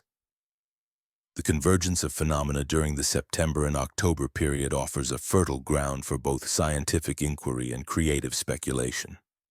It compels us to maintain a clear distinction between what we directly observe, what we hypothesize, and what we accept as established knowledge. As we probe deeper into these questions, one particularly compelling area of inquiry involves the long-debated hypothesis that space weather, solar activity, and related phenomena might exert influence on terrestrial seismic activity through mechanisms that are not yet fully understood.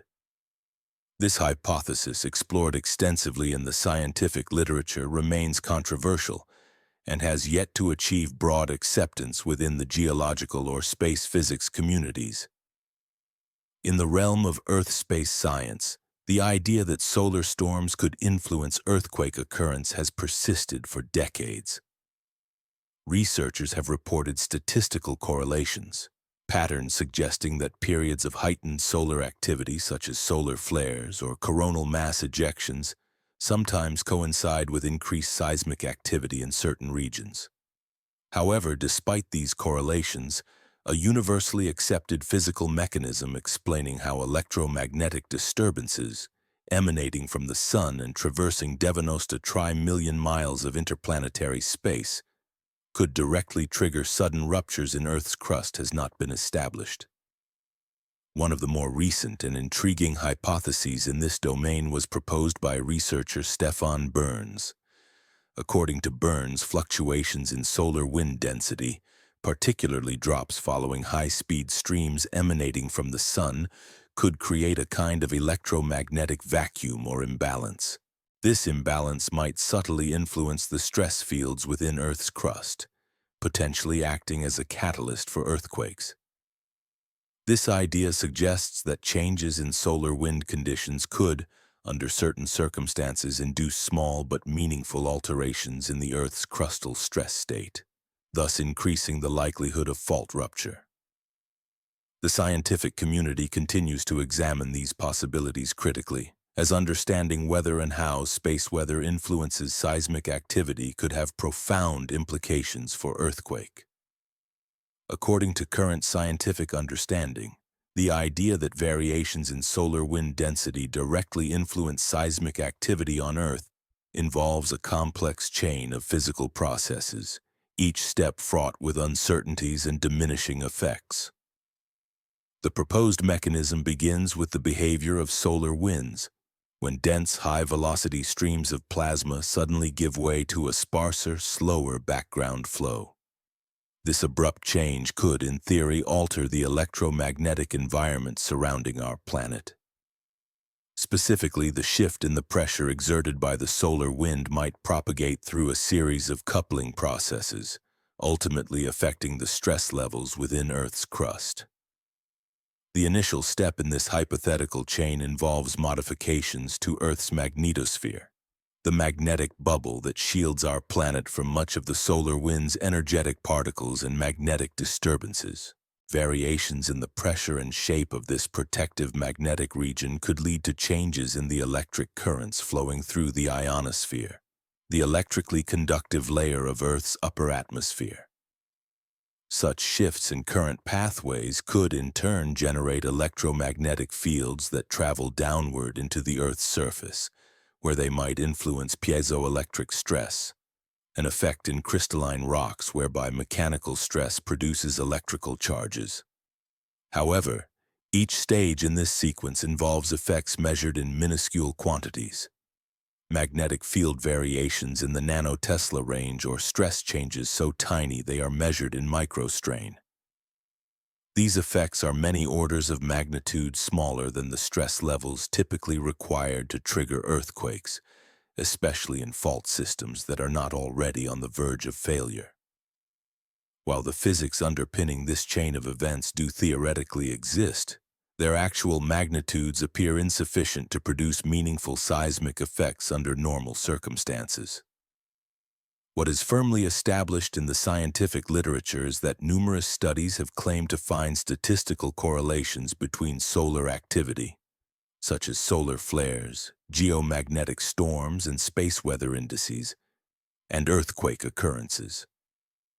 These studies often report apparent associations, suggesting that periods of intense solar activity might coincide with increased seismic clustering. Nevertheless, despite these correlations appearing statistically significant in some reports, attempts to replicate these findings across different datasets, regions, and timeframes have largely failed. This inconsistency casts doubt on the robustness of the supposed link. Furthermore, publication bias complicates the landscape of this research. Studies that report positive correlations are more likely to be published, accepted, and cited, creating a skewed perception of a scientific consensus.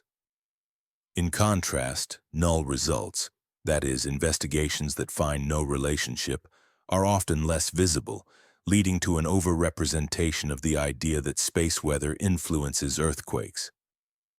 Meta-analyses that synthesize multiple studies tend to show that, as sample sizes increase and methodological standards improve, the effect sizes diminish. Ultimately, when rigorous statistical controls, such as adjustments for multiple comparisons, temporal clustering and selection biases, are applied to the global earthquake and space weather data, most reported correlations tend to disappear or fall into statistical insignificance. The overarching conclusion supported by authoritative bodies, including the United States Geological Survey and international seismological organizations, is that there is no reliable evidence to substantiate a causal connection between space weather phenomena and earthquake activity. These agencies base their position on extensive statistical analyses of worldwide earthquake catalogs, contrasted with comprehensive space weather records spanning multiple solar cycles. When appropriately controlled for confounding factors, the supposed correlations between solar activity and seismic events are generally found to be artifacts of data selection, statistical noise, or the natural clustering of earthquakes rather than indicators of a direct physical influence. Yet despite the skepticism rooted in current scientific understanding, some researchers persist in probing the possibility of more delicate, subtle links that might only manifest under particular circumstances. For instance, variations in atmospheric pressure tied to geomagnetic storms could, in theory, influence stress levels within fault systems. These pressure fluctuations, however, tend to be minuscule, often measuring less than 1 millibar, far below the typical range of weather-related pressure changes that show no consistent correlation with seismic activity. In other words, while the physics suggest a potential pathway, the magnitude of such effects appears too small to produce any meaningful influence on earthquake timing or occurrence based on current data. Another mechanism frequently proposed involves electromagnetic induction. During intense geomagnetic storms, rapidly changing magnetic fields can generate electric currents, called induced currents, in conductive materials, such as underground water reservoirs, mineral deposits, or crustal rocks. Theoretically, these currents could modify electrochemical processes within fault zones, possibly altering pore pressure or weakening rock strength just enough to influence when and where earthquakes might happen. Yet once again, while the physics of electromagnetic induction are well understood and documented, the actual magnitudes of these induced currents are exceedingly small, and their capacity to significantly impact the well-established processes of fault mechanics remains questionable. Turning to gravitational effects offers a somewhat more promising avenue for understanding space-Earth coupling. The influence of lunar and solar gravitational variations on earthquake activity, often referred to as earth tides, has been demonstrably observed and studied. These gravitational forces exert direct measurable stresses on fault systems, and some analyses suggest that periods of maximum tidal stress correlate with a slight uptick in seismic activity. The underlying physics are straightforward. Gravity from the moon and the sun causes the Earth's crust to deform minutely, directly modulating the stress along fault lines. Since these effects are well understood and operate through concrete, physical mechanisms, altering stress levels in the Earth's crust, many scientists regard earth tides as a legitimate factor influencing earthquake timing. This raises the question: could similar gravitational influences from other celestial bodies, such as planets or distant stars, also play a role? While planetary alignments, often popularized in alternative or fringe theories, do produce gravitational effects, these are dramatically weaker, by orders of magnitude, than the tides caused by the moon. Even during planetary conjunctions or alignments, the additional gravitational tug exerted on Earth is negligible compared to the familiar lunar and solar effects. The gravitational forces involved are so minuscule that their capacity to meaningfully influence seismic activity is highly unlikely. The main challenge in exploring potential space weather and earthquake connections lies in distinguishing genuine physical relationships from mere statistical artifacts. Earthquake occurrence follows complex, well-documented statistical patterns, including sequences of aftershocks, spatial clustering, and intricate temporal correlations. These natural patterns can easily produce spurious correlations with external phenomena, especially when multiple variables fluctuate over similar timescales. Similarly, indices of space weather, such as geomagnetic activity or solar flux, also tend to exhibit autocorrelation, periodicities, and clustering. These inherent statistical features mean that apparent relationships with seismic activity can sometimes emerge purely by chance, rather than through a causal mechanism.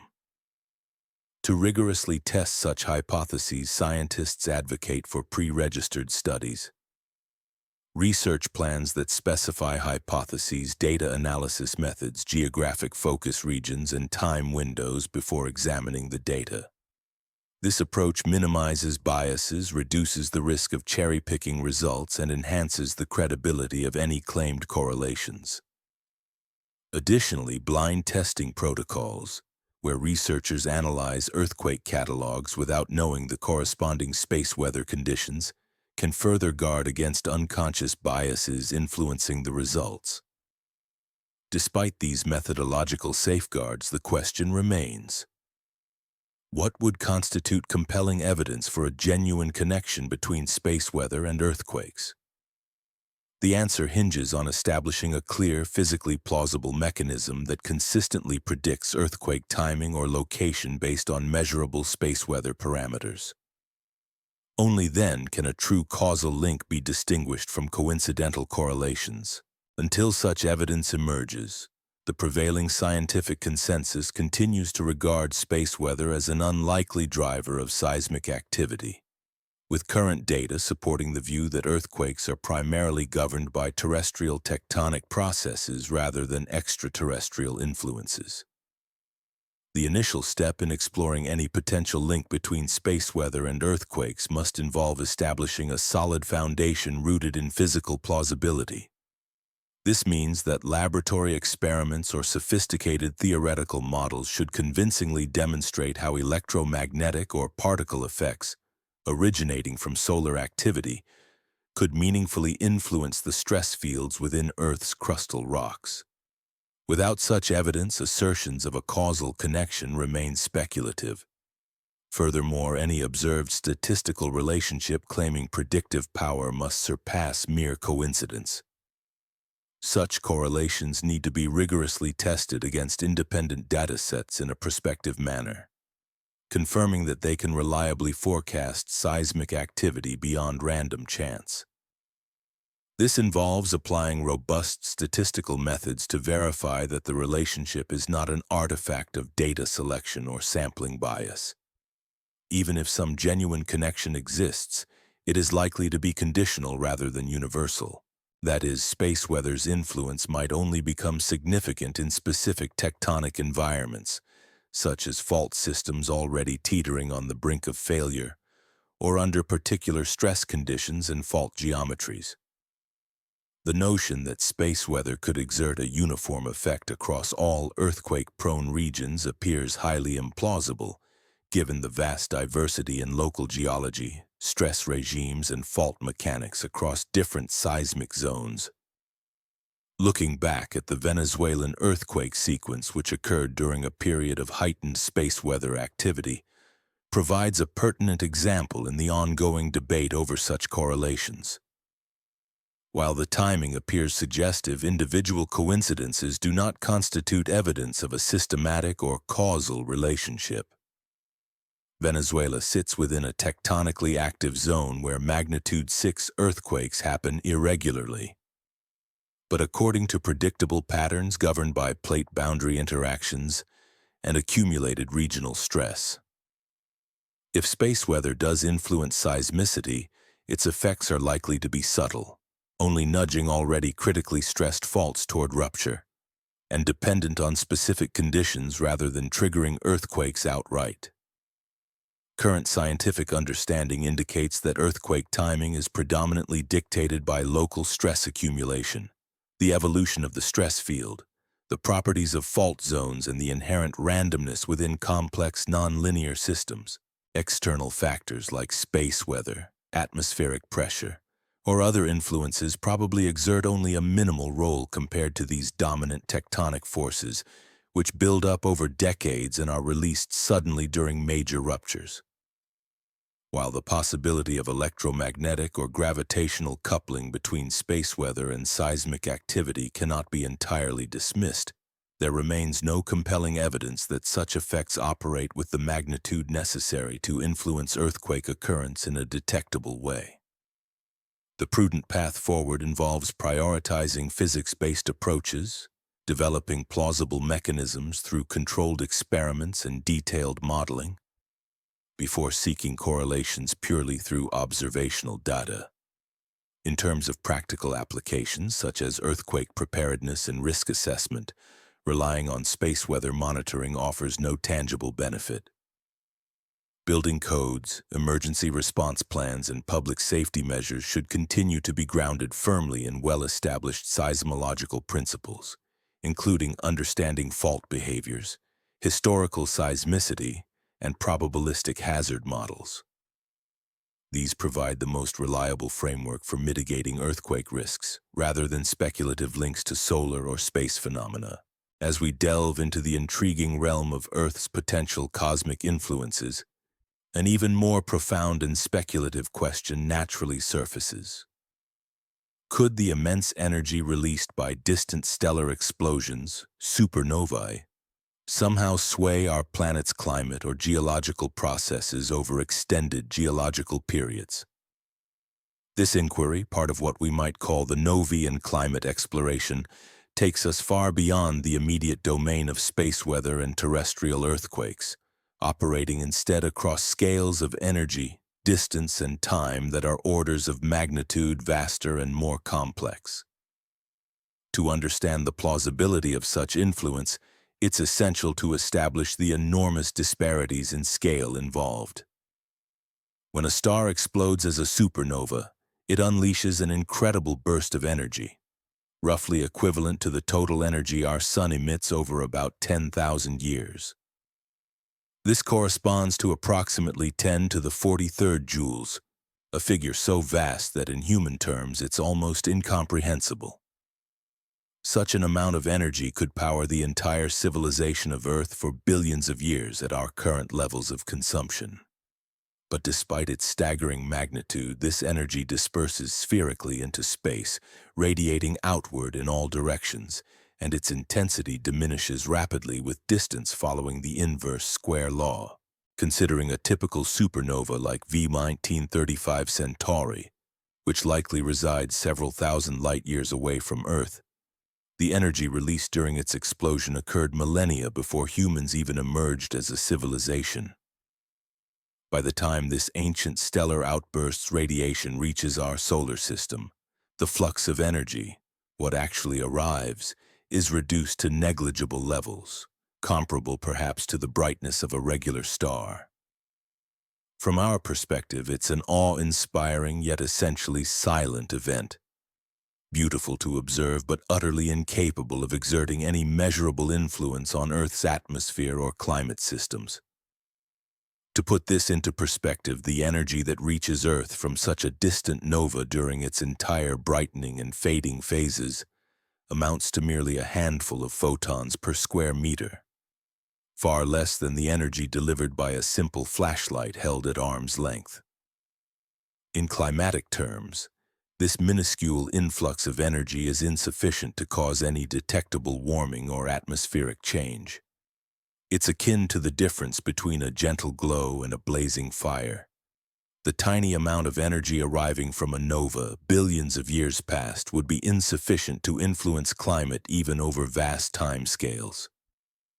In stark contrast, supernovae occurring much closer to Earth, within roughly 50 light-years, present a different story altogether. Should such a nearby supernova explode, the high-energy gamma rays and X-rays it emits could have profound effects on our atmosphere's chemistry.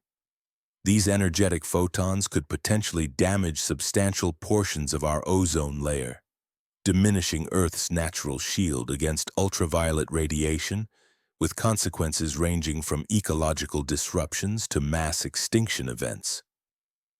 Some scientific hypotheses have proposed links between such nearby supernova and significant mass extinctions in Earth's deep past, including some evidence suggesting a coincidence around 450 million years ago. However, establishing a clear causal relationship across such vast timescales remains a formidable scientific challenge, one that hinges on extraordinary evidence and remains highly debated within the scientific community. In summary, while the colossal energy of a supernova can, in theory, influence Earth's climate or biosphere, the distances involved typically render this influence negligible. Only supernovae occurring within a relatively close proximity, on the order of a few dozen light-years, could produce effects significant enough to alter Earth's atmospheric chemistry or climate over geological eras. The distant supernova we observe today, like V1935 Centauri or V7994 Sagittarius, are simply too far away, their energy too diluted over millennia to have any short or medium-term impact on our planet's environment. Instead, these stellar explosions serve as distant beacons of cosmic evolution, illustrating the immense power and scale of the universe. Beautiful phenomena that for Earth remain distant and harmless, their true influence confined to the realm of scientific curiosity and cosmic wonder. The mechanisms proposed for the influence of supernovae on Earth's climate involve intricate atmospheric chemistry processes rather than straightforward thermal heating effects. High-energy photons emitted during stellar explosions have the potential to dissociate nitrogen and oxygen molecules within Earth's upper atmosphere. This dissociation leads to the formation of nitrogen oxides, which act as catalysts in destroying ozone molecules. A reduction in ozone would weaken Earth's protective layer, allowing increased solar ultraviolet radiation to penetrate to the surface. Such an influx of ultraviolet light could have damaging effects on ecosystems, while also triggering complex feedback mechanisms that might influence global climate patterns over extended periods. Cosmic rays, high-energy particles accelerated by shock waves from supernova, offer another potential pathway for stellar influence on terrestrial climate. Some theories suggest that an increase in cosmic ray flux could enhance cloud formation by providing additional condensation nuclei, tiny particles around which water vapor condenses to form clouds. If true, fluctuations in cosmic ray intensity might alter cloud cover, thereby impacting the planet's energy balance and climate. However, current experimental evidence supporting this mechanism remains limited and highly debated within the scientific community. When considering the immediate aftermath of a supernova, such as the September events, their contribution to cosmic ray backgrounds would be negligible over human timescales. The cosmic ray particles produced, particularly from distant sources like V1935, Centaurus, V7994, Sagittarius, and other interstellar visitors, would require thousands of years to traverse interstellar space and reach our solar system. Once they arrive, they would blend indistinguishably into the omnipresent galactic cosmic radiation background, making any direct impact from these recent supernovae effectively undetectable. Media narratives often blur the distinctions between different types of stellar explosions and their potential impacts on Earth. Headlines suggesting that starbursts like supernovae could influence our climate tend to conflate nearby supernova, events that might have measurable effects over geological epochs, with distant explosions that pose no realistic threat. This conflation feeds into a broader pattern of astronomical sensationalism, where dramatic storytelling often takes precedence over scientific accuracy, leading to misconceptions about cosmic threats. The observed temporal correlation between the September stellar explosions and terrestrial earthquakes, while intriguing, does not imply causation. The colossal energy scales involved in supernovae are simply far too vast to produce a direct, physically plausible connection to seismic activity on Earth. To illustrate, The total energy from all the supernovae observed over their entire lifetimes would amount to less than a single second of normal sunlight striking our planet's surface, an insignificant amount in terms of direct physical influence. Nonetheless, the scientific investigation into how stellar explosions might indirectly affect Earth's climate remains a legitimate and fascinating field. Over millions of years, our galaxy's supernova rate, approximately 1 to 3 explosions per century, means that Earth has periodically been exposed to high-energy radiation from relatively nearby stellar events. These exposures could have had subtle, long-term effects on atmospheric chemistry or biological evolution, but direct links over short timescales, such as those of recent events, are exceedingly unlikely. In summary, while the idea that distant supernovae might influence Earth's climate captures the imagination, current scientific understanding indicates that their immediate impact is virtually non-existent. The energy scales and cosmic distances involved render any direct causal connection implausible, emphasizing instead the importance of distinguishing between scientifically grounded mechanisms and sensationalized narratives. The ongoing study of stellar explosions and their role in galactic and planetary processes continues to deepen our understanding of the universe's complex interconnectedness, albeit on timescales and energy levels far beyond our day-to-day experience. Evidence embedded within the Earth's geological formations occasionally bears subtle signatures of cosmic ray bombardment, offering a window into the influence of stellar phenomena over vast spans of time.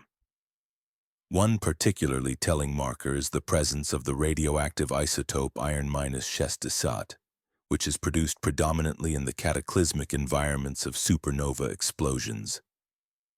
This isotope has been discovered in deep-sea ferromanganese crusts and in layers of ancient ice cores, providing direct, tangible proof that our planet has, at times, been subjected to increased cosmic radiation stemming from distant stellar events. These isotopic signatures serve as tantalizing clues, tiny but significant footprints, that suggest supernovae and other stellar explosions may have played a role in shaping Earth's environment across geological epochs. However, it is crucial to recognize the immense timescales involved. These isotopic records and their implications operate over millions of years, not days or months.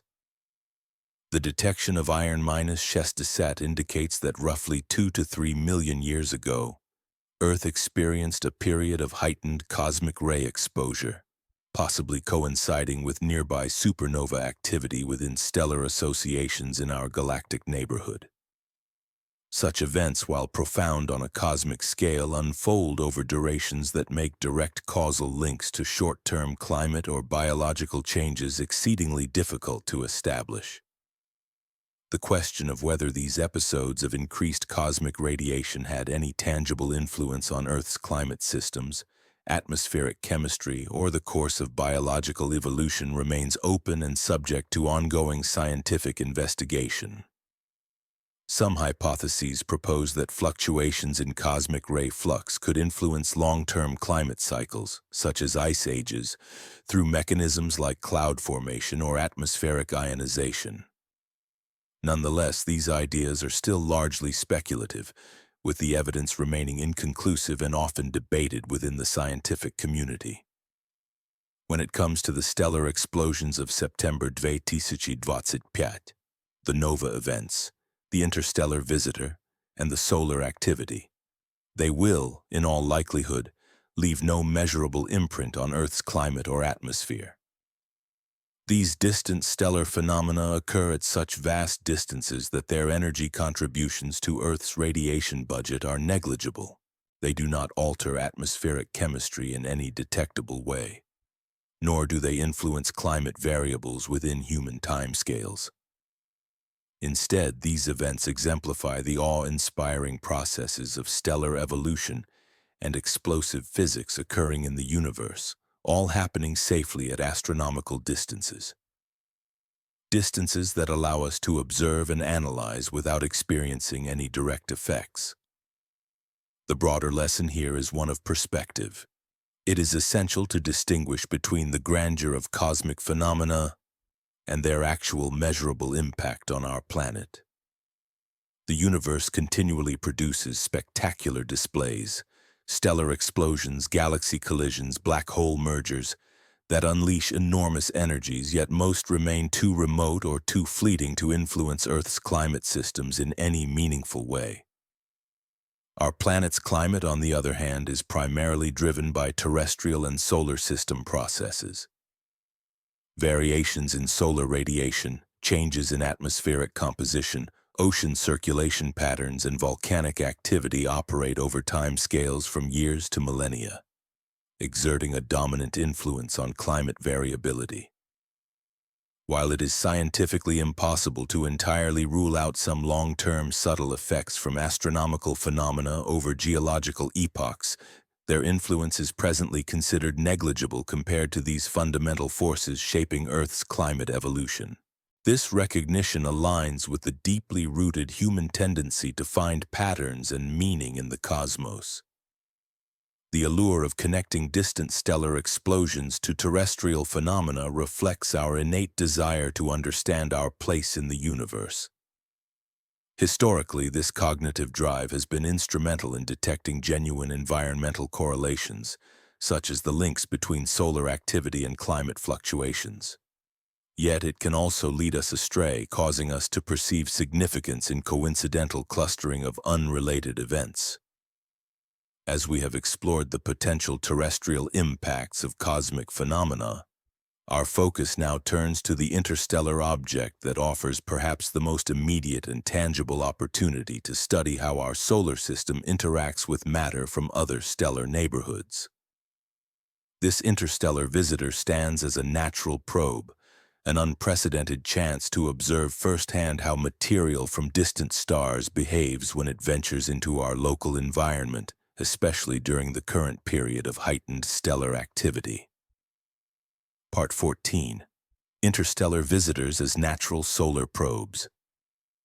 The interstellar object known as 3 Atlas transcends the realm of mere cosmic curiosity. It holds the potential to serve as one of the most delicate and insightful natural instruments we've ever encountered for understanding how our Sun interacts with material originating from distant star systems. Unlike its predecessors, such as Oumuamua, which dashed away too rapidly for any detailed analysis, or Borisov, which remained relatively distant during its passage, this third interstellar visitor presents an unparalleled opportunity. It allows scientists to observe how solar weather phenomena influence matter that has traveled across millions of years and countless stellar neighborhoods before arriving in our local environment. The very geometry of 3 Atlas's trajectory makes it extraordinary for heliospheric science. Previous interstellar objects followed highly inclined, often steep paths through the outer regions of the solar system, making in situ analysis challenging. In contrast, this object threads through the plane of the ecliptic, the same flat disc-shaped region where most planetary and small body activity occurs, bringing it into the zone of greatest solar wind density, the strongest magnetic fields, and the most intense space weather effects. Approaching during the peak of solar cycle 25, when coronal mass ejection, CME frequency reaches its highest levels, and the Sun's magnetic field exhibits maximum complexity and chaos. 3 Atlas's passage is set against a backdrop of heightened solar activity. Think of comets as natural magnetometers or plasma diagnostics drifting through space. Their tails are direct visible manifestations of the invisible magnetic lines embedded within the solar wind. Variations in tail orientation, brightness, and structure act as observable indicators of underlying space plasma conditions. These changes can inform us about the speed and density of the solar wind, the direction and strength of magnetic fields, and the passage of shock waves or other disturbances traveling through the heliosphere. For decades, professional researchers specializing in space weather have leveraged the behavior of comets within our solar system as remote sensing tools. By analyzing their tails through telescopic observations, scientists have extracted quantitative data about the physical conditions of the space plasma environment. What makes 3 Atlas particularly compelling is its potential to extend this technique, originally applied to solar system comets, to an object formed in a radically different environment, with a distinct chemical composition and formation history. While comets within our solar system condensed from the primordial protoplanetary disk that birthed the planets, this interstellar visitor carries volatiles, gases and ices, that formed around a star billions of years ago in a different stellar neighborhood.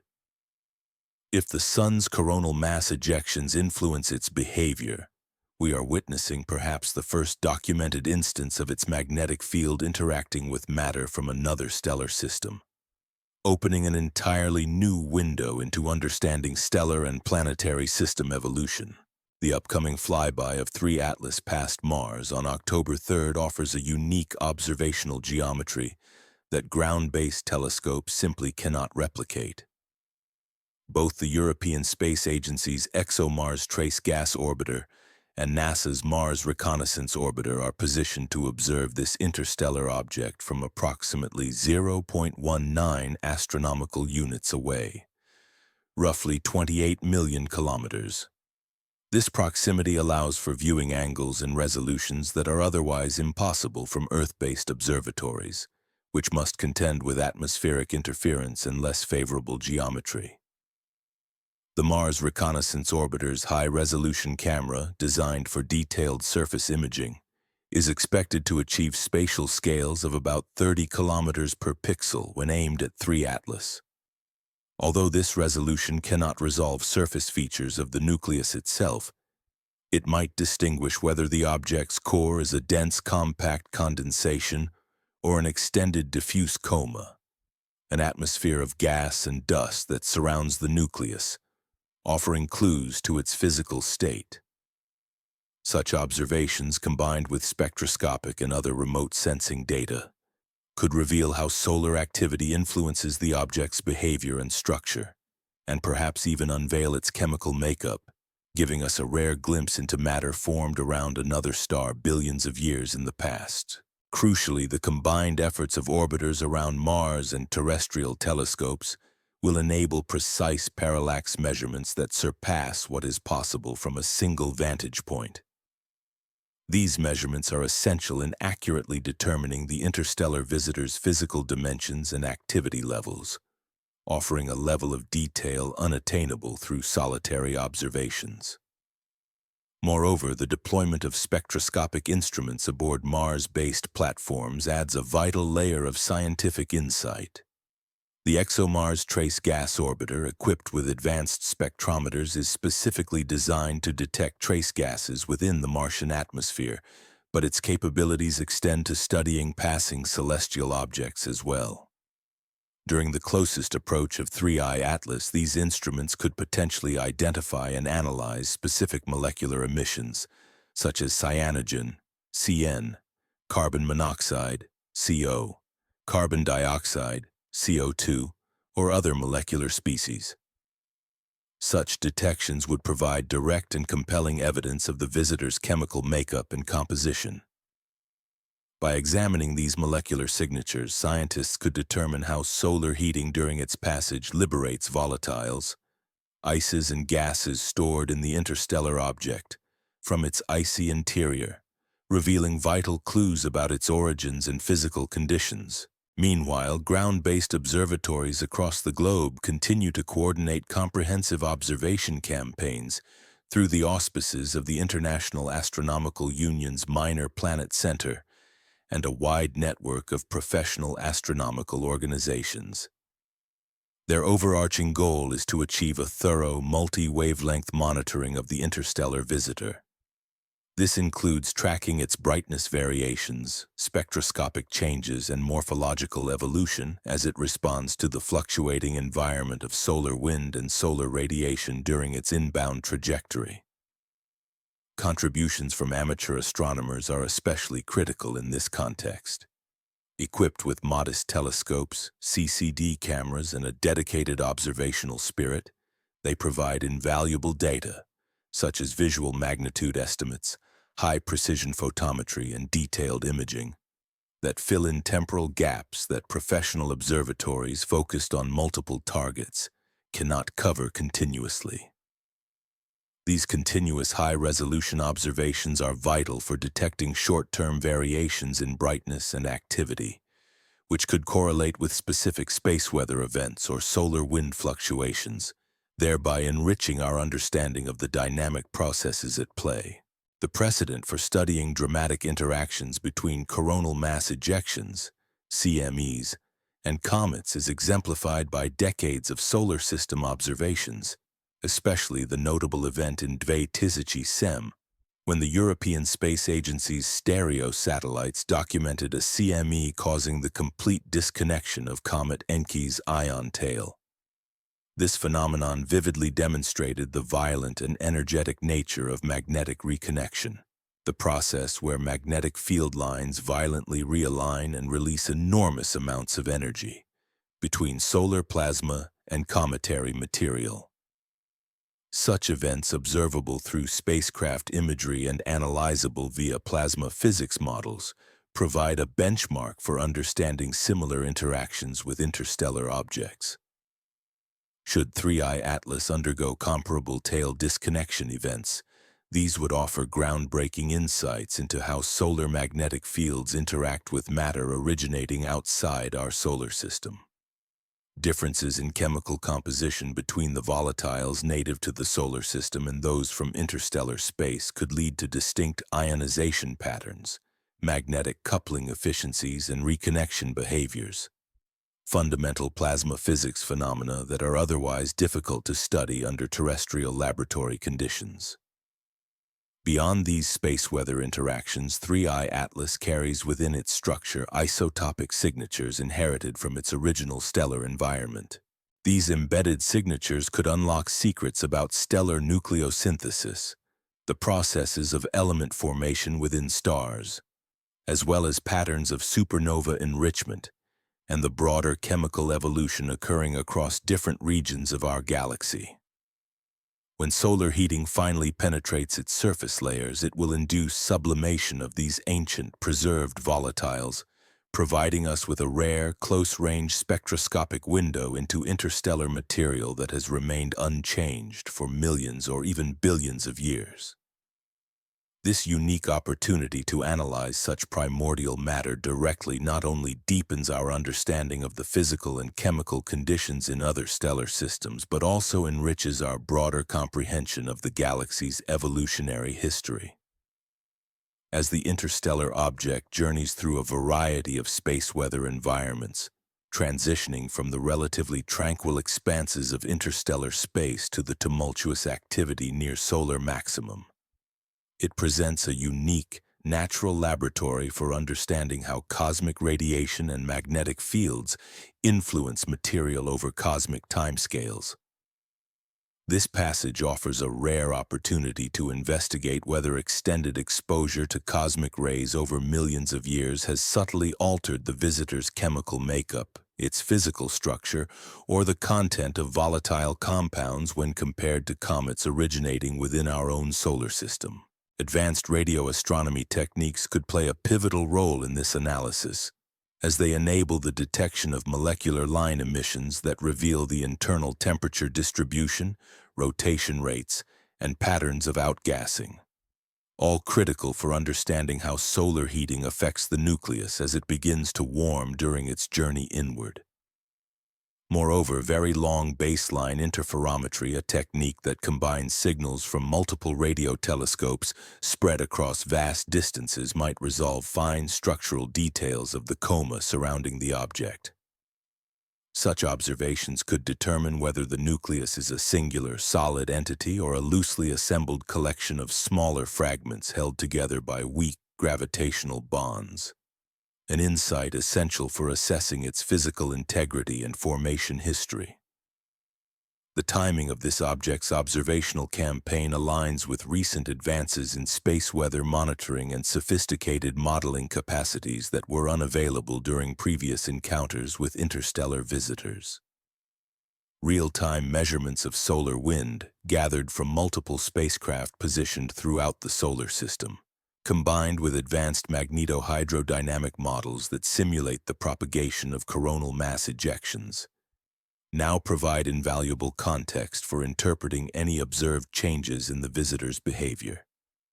Something earlier generations of astronomers could only imagine. Furthermore, this interstellar traveler may serve as a crucial test case for planetary defense preparedness, even though it currently poses no threat of collision with Earth. Its trajectory, brightness variations, evolutionary changes, and responses to space weather phenomena offer a unique platform to validate detection techniques, refine orbital determination methods, and enhance the characterization capabilities that would be vital should a potentially hazardous interstellar object ever be detected on a collision course with our planet. Beyond the immediate scientific and technological implications, the study of this interstellar visitor extends into the realm of astrobiology and the quest to understand life's potential beyond Earth. If analyses reveal that it carries organic molecules or other prebiotic materials, remnants from its stellar birth environment, spectroscopic investigations could demonstrate whether the chemical ingredients for life are widespread throughout the galaxy. Such a discovery would profoundly influence our understanding of how biological complexity might arise in other stellar systems.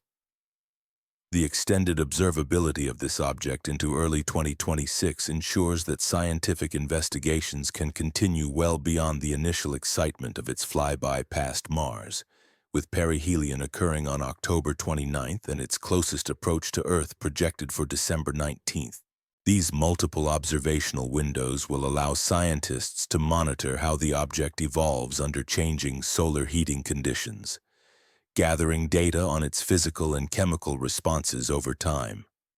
As preparations for these unprecedented observation campaigns unfold, the convergence of various phenomena, the interstellar object's passage, the peak of solar activity, the deployment of cutting-edge monitoring technology, and the coordinated efforts of international observatories, creates an extraordinary scientific landscape. This synergy holds the potential to generate discoveries that could fundamentally reshape our understanding of how stellar systems interact with the interstellar environment, opening new windows into the processes that govern the exchange of matter and energy across the galaxy. The months ahead are poised to bring profound insights that could fundamentally redefine our understanding of our position within the vast cosmos. As we gaze forward into October and beyond, mark these pivotal dates on your calendar. The 3rd, 21st, and 29th of October, along with the 19th of December, each representing potential turning points in our exploration of interstellar visitors, space weather phenomena, and the expansive celestial neighborhood that encircles our solar system. The events that unfold during these precise moments may finally provide answers to some of the most enduring questions that have perplexed astronomers for generations. Questions that stem from humanity's earliest ponderings about our place among the stars. On October 3rd, the interstellar object known as 3 Atlas will make its closest approach to Mars, coming within approximately 0.19 astronomical units, roughly 28 million kilometers, from the red planet. This event marks a historic milestone, as it will be the first recorded instance in human history where an interstellar visitor passes within the orbit of Mars orbiters. Spacecraft specifically engineered to study small celestial bodies, planetary atmospheres, and surface features. The European Space Agency's ExoMars Trace Gas Orbiter, along with NASA's Mars Reconnaissance Orbiter, have meticulously adjusted their observation schedules to seize this unprecedented opportunity, aiming to gather data that could shed light on the nature of this cosmic traveler. The vantage points offered by these orbiters present unparalleled advantages that are simply unreachable from Earth-based observatories. Positioned in different orbits around Mars, these spacecraft will observe 3 Atlas from diverse angles, an approach that could help resolve ambiguities regarding its size, shape, and activity level, limitations that single vantage observations from Earth often struggle to overcome. Moreover, simultaneous observations from Mars and Earth could facilitate parallax measurements, techniques that compare the object's apparent position from 2 different points in space, allowing scientists to more precisely constrain the interstellar visitor's distance and physical dimensions than ever before. Harvard astronomer Avi Loeb, a leading proponent of interstellar object studies, eloquently described this encounter as a blind date with Mars, capturing both the thrill and the inherent uncertainties of these impending observations. The Mars Reconnaissance Orbiter's high-rise camera, designed for detailed surface imaging of Mars itself, is expected to achieve resolution scales of roughly 30 kilometers per pixel when directed toward 3 Atlas. While this resolution is insufficient to reveal surface details or internal structures, it might be capable of distinguishing whether the object features a dense, compact nucleus or an extended fuzzy coma, an atmosphere of gas and dust surrounding its core. Such information, while modest, would significantly enhance our understanding of the object's physical state and activity level. Of course, realistic expectations are essential to avoid disappointment as initial results emerge. Interstellar objects, even when relatively close, tend to appear as point sources, tiny, star-like points, when viewed through the most powerful telescopes at distances exceeding 1 astronomical unit. The most probable outcomes of this encounter involve refining estimates of the object's size, brightness evolution, and spectral composition, rather than capturing dramatic high-resolution images of exotic structures or unexpected phenomena. These insights, though less spectacular, are invaluable for understanding the nature of material originating from other stellar systems. Beyond Mars, a different celestial spectacle awaits on October 20th and 21st. During these days, comet C-2025R2, colloquially known as SWAN, will reach its closest approach to Earth, coming within approximately 26 to 27 hundredths of an astronomical unit.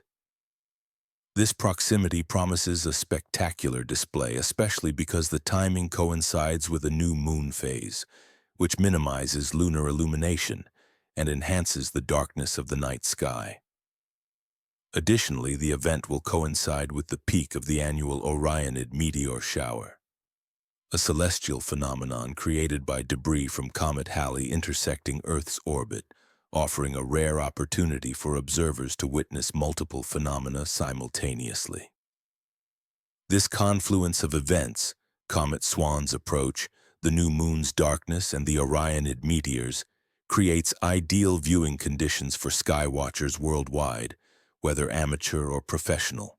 With clear, dark skies, observers will have an exceptional chance to study Swan's brightness, tail development, and overall morphology, as well as to enjoy a meteor shower that can produce several bright meteors per hour.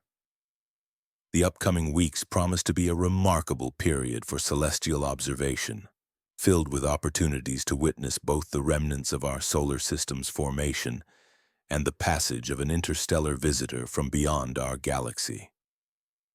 Predictions of Comet Swan's brightness indicate that it could shine at a magnitude between 4 and 6 during its closest approach to Earth.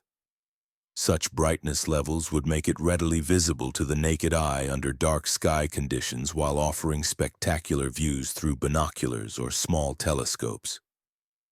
Yet these forecasts come with significant caveats: the inherent uncertainties surrounding the brightness of newly discovered long-period comets, especially during their first journey into the inner solar system, are substantial. Comet Swan could surpass all expectations, dazzling observers with a brilliant display and a prominent tail, or it could fall short, disappointing those hoping for a spectacular show if it fails to develop the extended, visually memorable tail structures typical of bright comets. This period in late October presents a rare convergence of multiple celestial phenomena, creating unprecedented opportunities for comparative and multifaceted observations. Skywatchers may have the chance to observe an interstellar visitor, a bright comet originating from beyond our solar system, alongside a prominent solar system comet, while also witnessing several meteors per hour during the Orionid shower, an annual meteor event linked to debris from Halley's Comet, and experiencing ongoing space weather effects associated with the peak activity of solar cycle 25. All these events align during optimal viewing windows, especially on moonless nights, offering a unique chance to observe and compare these cosmic displays simultaneously. On October 29th, Comet 3I Atlas reaches its perihelion, its closest point to the Sun, at approximately 1.36 astronomical units, or about 129 million miles. This proximity subjects the interstellar object to intense solar heating, which could trigger the release of volatile compounds, such as gases and ices, that have been locked in its nucleus for millions of years during its interstellar voyage. Observations during perihelion are crucial. They can help determine whether 3I Atlas behaves like a typical comet, following the well-understood patterns of solar system comets, or if it exhibits characteristics that reflect its exotic interstellar origin. The intense solar heating may cause dramatic increases in brightness, the development of spectacular tails, or even fragmentation events, phenomena that distinguish interstellar visitors from their solar system counterparts, which formed under different conditions and environmental influences. Though perihelion keeps 3I Atlas outside Earth's orbit, farther from the Sun than our planet, the proximity is still close enough for detailed ground-based observations throughout late 2025. Recognizing the scientific importance of this event, professional observatories around the world have coordinated concerted campaigns to monitor the comet's brightness variations, spectroscopic signatures, and morphological changes. These efforts aim to understand how the object responds to the intense solar heating at perihelion. Following perihelion on December 19th, 3I Atlas will make its closest approach to Earth at roughly 1.8 astronomical units, about 270 million kilometers, closer than Mars ever gets to our planet at its most distant point. This proximity offers excellent viewing conditions for both professional observatories and amateur astronomers using modest telescopes. Continuing through the winter months, the extended window of observability into early 2026 means that scientific investigations can proceed long after the initial excitement of the Mars flyby and perihelion, providing ample data to analyze the object's evolving physical and chemical characteristics. Unlike the first interstellar visitor, Oumuamua, which sped away too quickly for comprehensive study, 3I Atlas offers months of detailed observation opportunities. Its passage under changing solar heating conditions and influence from space weather phenomena will provide invaluable insights into the physical properties and behavior of interstellar objects. To set realistic expectations, it is essential to distinguish between what might be anticipated based on current knowledge and what could be sensationalized or mistaken as extraordinary. Careful calibration of public expectations is crucial to ensure that the scientific community and enthusiasts alike appreciate the true significance of this rare object. Comets and interstellar visitors are renowned for their unpredictable nature, often defying expectations by either surpassing anticipated brightness or falling short of dramatic visual spectacle. When observing such objects, astronomers generally anticipate gradual increases or fluctuations in luminosity, subtle shifts in spectral signatures, and observable changes in morphology, details that can be discerned only through detailed telescopic scrutiny. Unlike the sensational, instantly visible displays that capture the public's imagination, these phenomena tend to unfold with a quiet elegance, detectable primarily through precise instrumentation rather than through the naked eye.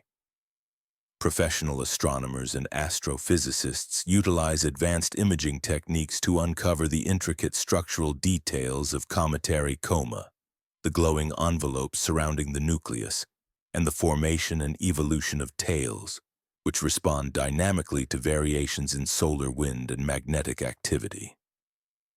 However, these discoveries typically manifest as valuable scientific data rather than the kind of spectacular visual events that dominate media headlines.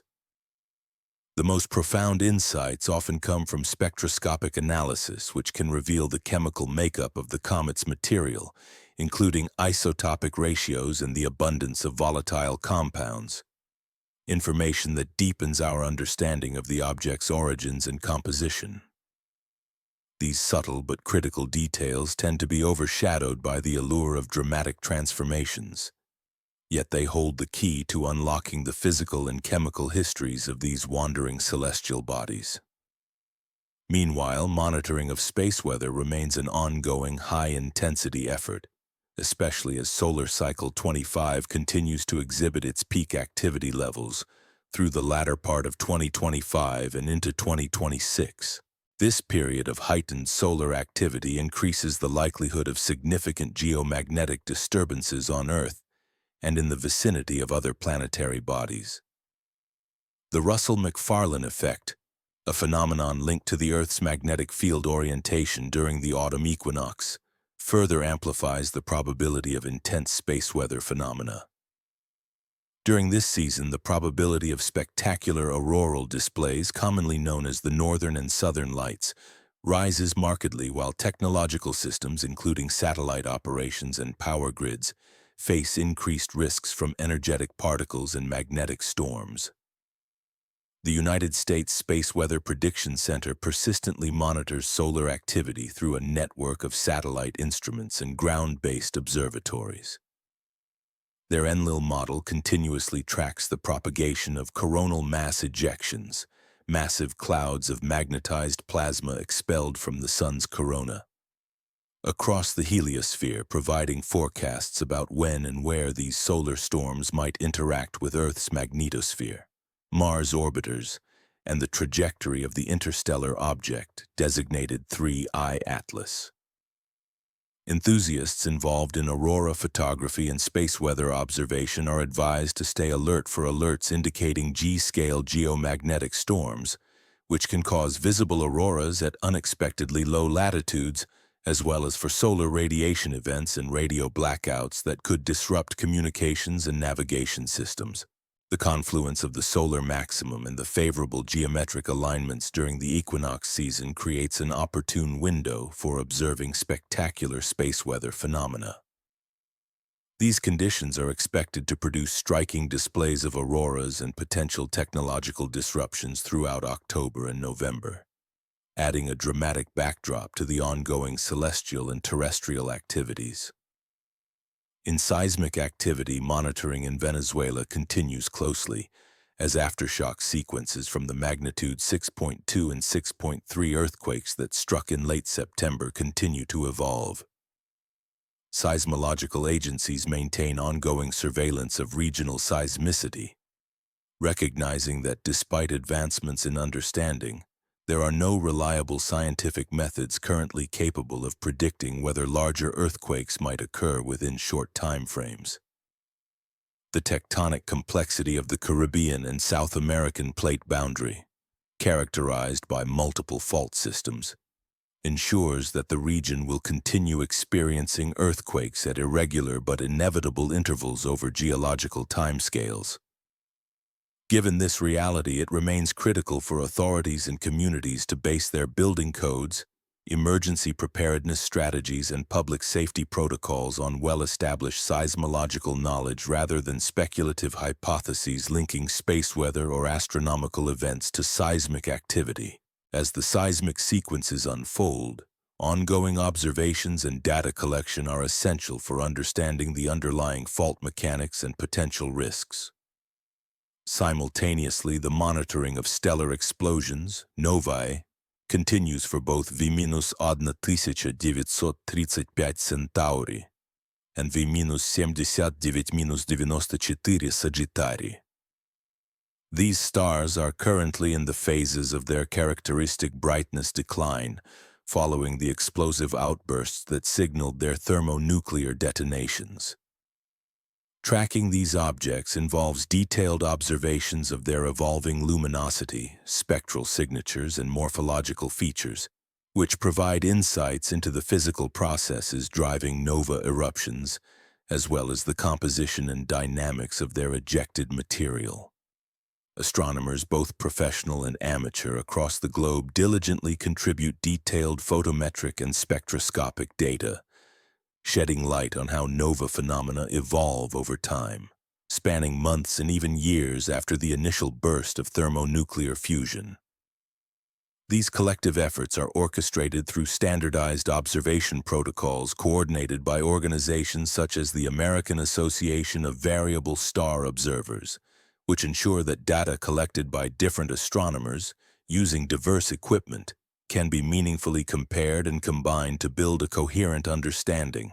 Meanwhile, the high-energy emissions captured by spaceborne observatories like the Fermi Gamma Ray Space Telescope and NASA's SWIFT satellite continue to provide critical insights into the particle acceleration processes occurring within nova shockwaves. Violent interactions that energize particles to near-light speeds and produce the intense radiation signatures we observe. During the coming months, additional episodes of dust formation may occur in either nova, leading to temporary dips in brightness. These dust formation events happen when microscopic particles condense from the ejected material, absorbing and scattering the star's light, and thereby creating observable declines in luminosity. Such dust dips, if detected, are more than mere curiosities. They offer valuable clues about the composition of the ejecta and the physical conditions within the expanding remnants of stellar explosions, revealing details about the chemical makeup and environmental parameters of these tumultuous phenomena. The unfolding story of these events in October and the months beyond hinges critically on our ability to distinguish solid observational evidence from speculative or interpretive conjecture. Each aspect, from the behavior of the interstellar visitor, to space weather interactions, to seismic activity in earthquake-prone regions, and the evolution of nova explosions, adheres to well-established physical laws operating independently of the coincidental timing that has captured our collective attention during the remarkable week of late September. Nevertheless, the apparent convergence of these disparate phenomena warrants thorough documentation and analysis, a vivid demonstration of how the universe occasionally arranges dramatic events across multiple domains within compressed time intervals. Whether this clustering is purely coincidental, hints at subtle yet undiscovered physical connections, or simply reflects the natural complexity of a dynamic cosmos, an open question that ongoing observations and analyses may eventually help resolve. The vital message for the broader audience is to enjoy these celestial displays safely and responsibly, maintaining realistic expectations and relying on authoritative, continuously updated data sources rather than sensationalized media reports or unsubstantiated rumors. Trusted agencies such as NASA, ESA, the Minor Planet Center, the United States Geological Survey, and the NASA Space Weather Prediction Center are invaluable resources providing reliable information on ongoing space weather developments, astronomical events, and seismic activity. Active participation by amateur astronomers and citizen scientists plays a crucial role in enriching scientific understanding during this extraordinary period. Through comet photography, visual magnitude estimations, aurora observations, and earthquake reporting via established networks, individuals can directly contribute to documenting and analyzing this unprecedented cosmic activity. Such collective efforts not only deepen our scientific knowledge but also allow us to experience firsthand the awe-inspiring beauty and complexity of the universe. A compelling yet open question that shadows all these observations concerns whether the apparent timing and clustering of these phenomena signify more than mere statistical coincidence. Many observers find this convergence striking and perhaps even unsettling, prompting reflection on why such disparate events, stellar explosions, earthquakes, interstellar visitors, and space weather, seem to align within a narrow window of time. It may be that we are witnessing a rare but natural overlap of timescales, the slow, steady evolution of stars, the shifting dynamics of Earth's geology, the cyclical patterns of solar activity, and the fleeting passages of interstellar objects, all intersecting in ways that are seldom perceptible within a human lifespan. This intersection of phenomena challenges us to remain open-minded, balancing scientific rigor with curiosity, while acknowledging that some aspects of the universe's choreography may remain beyond current understanding, at least for now.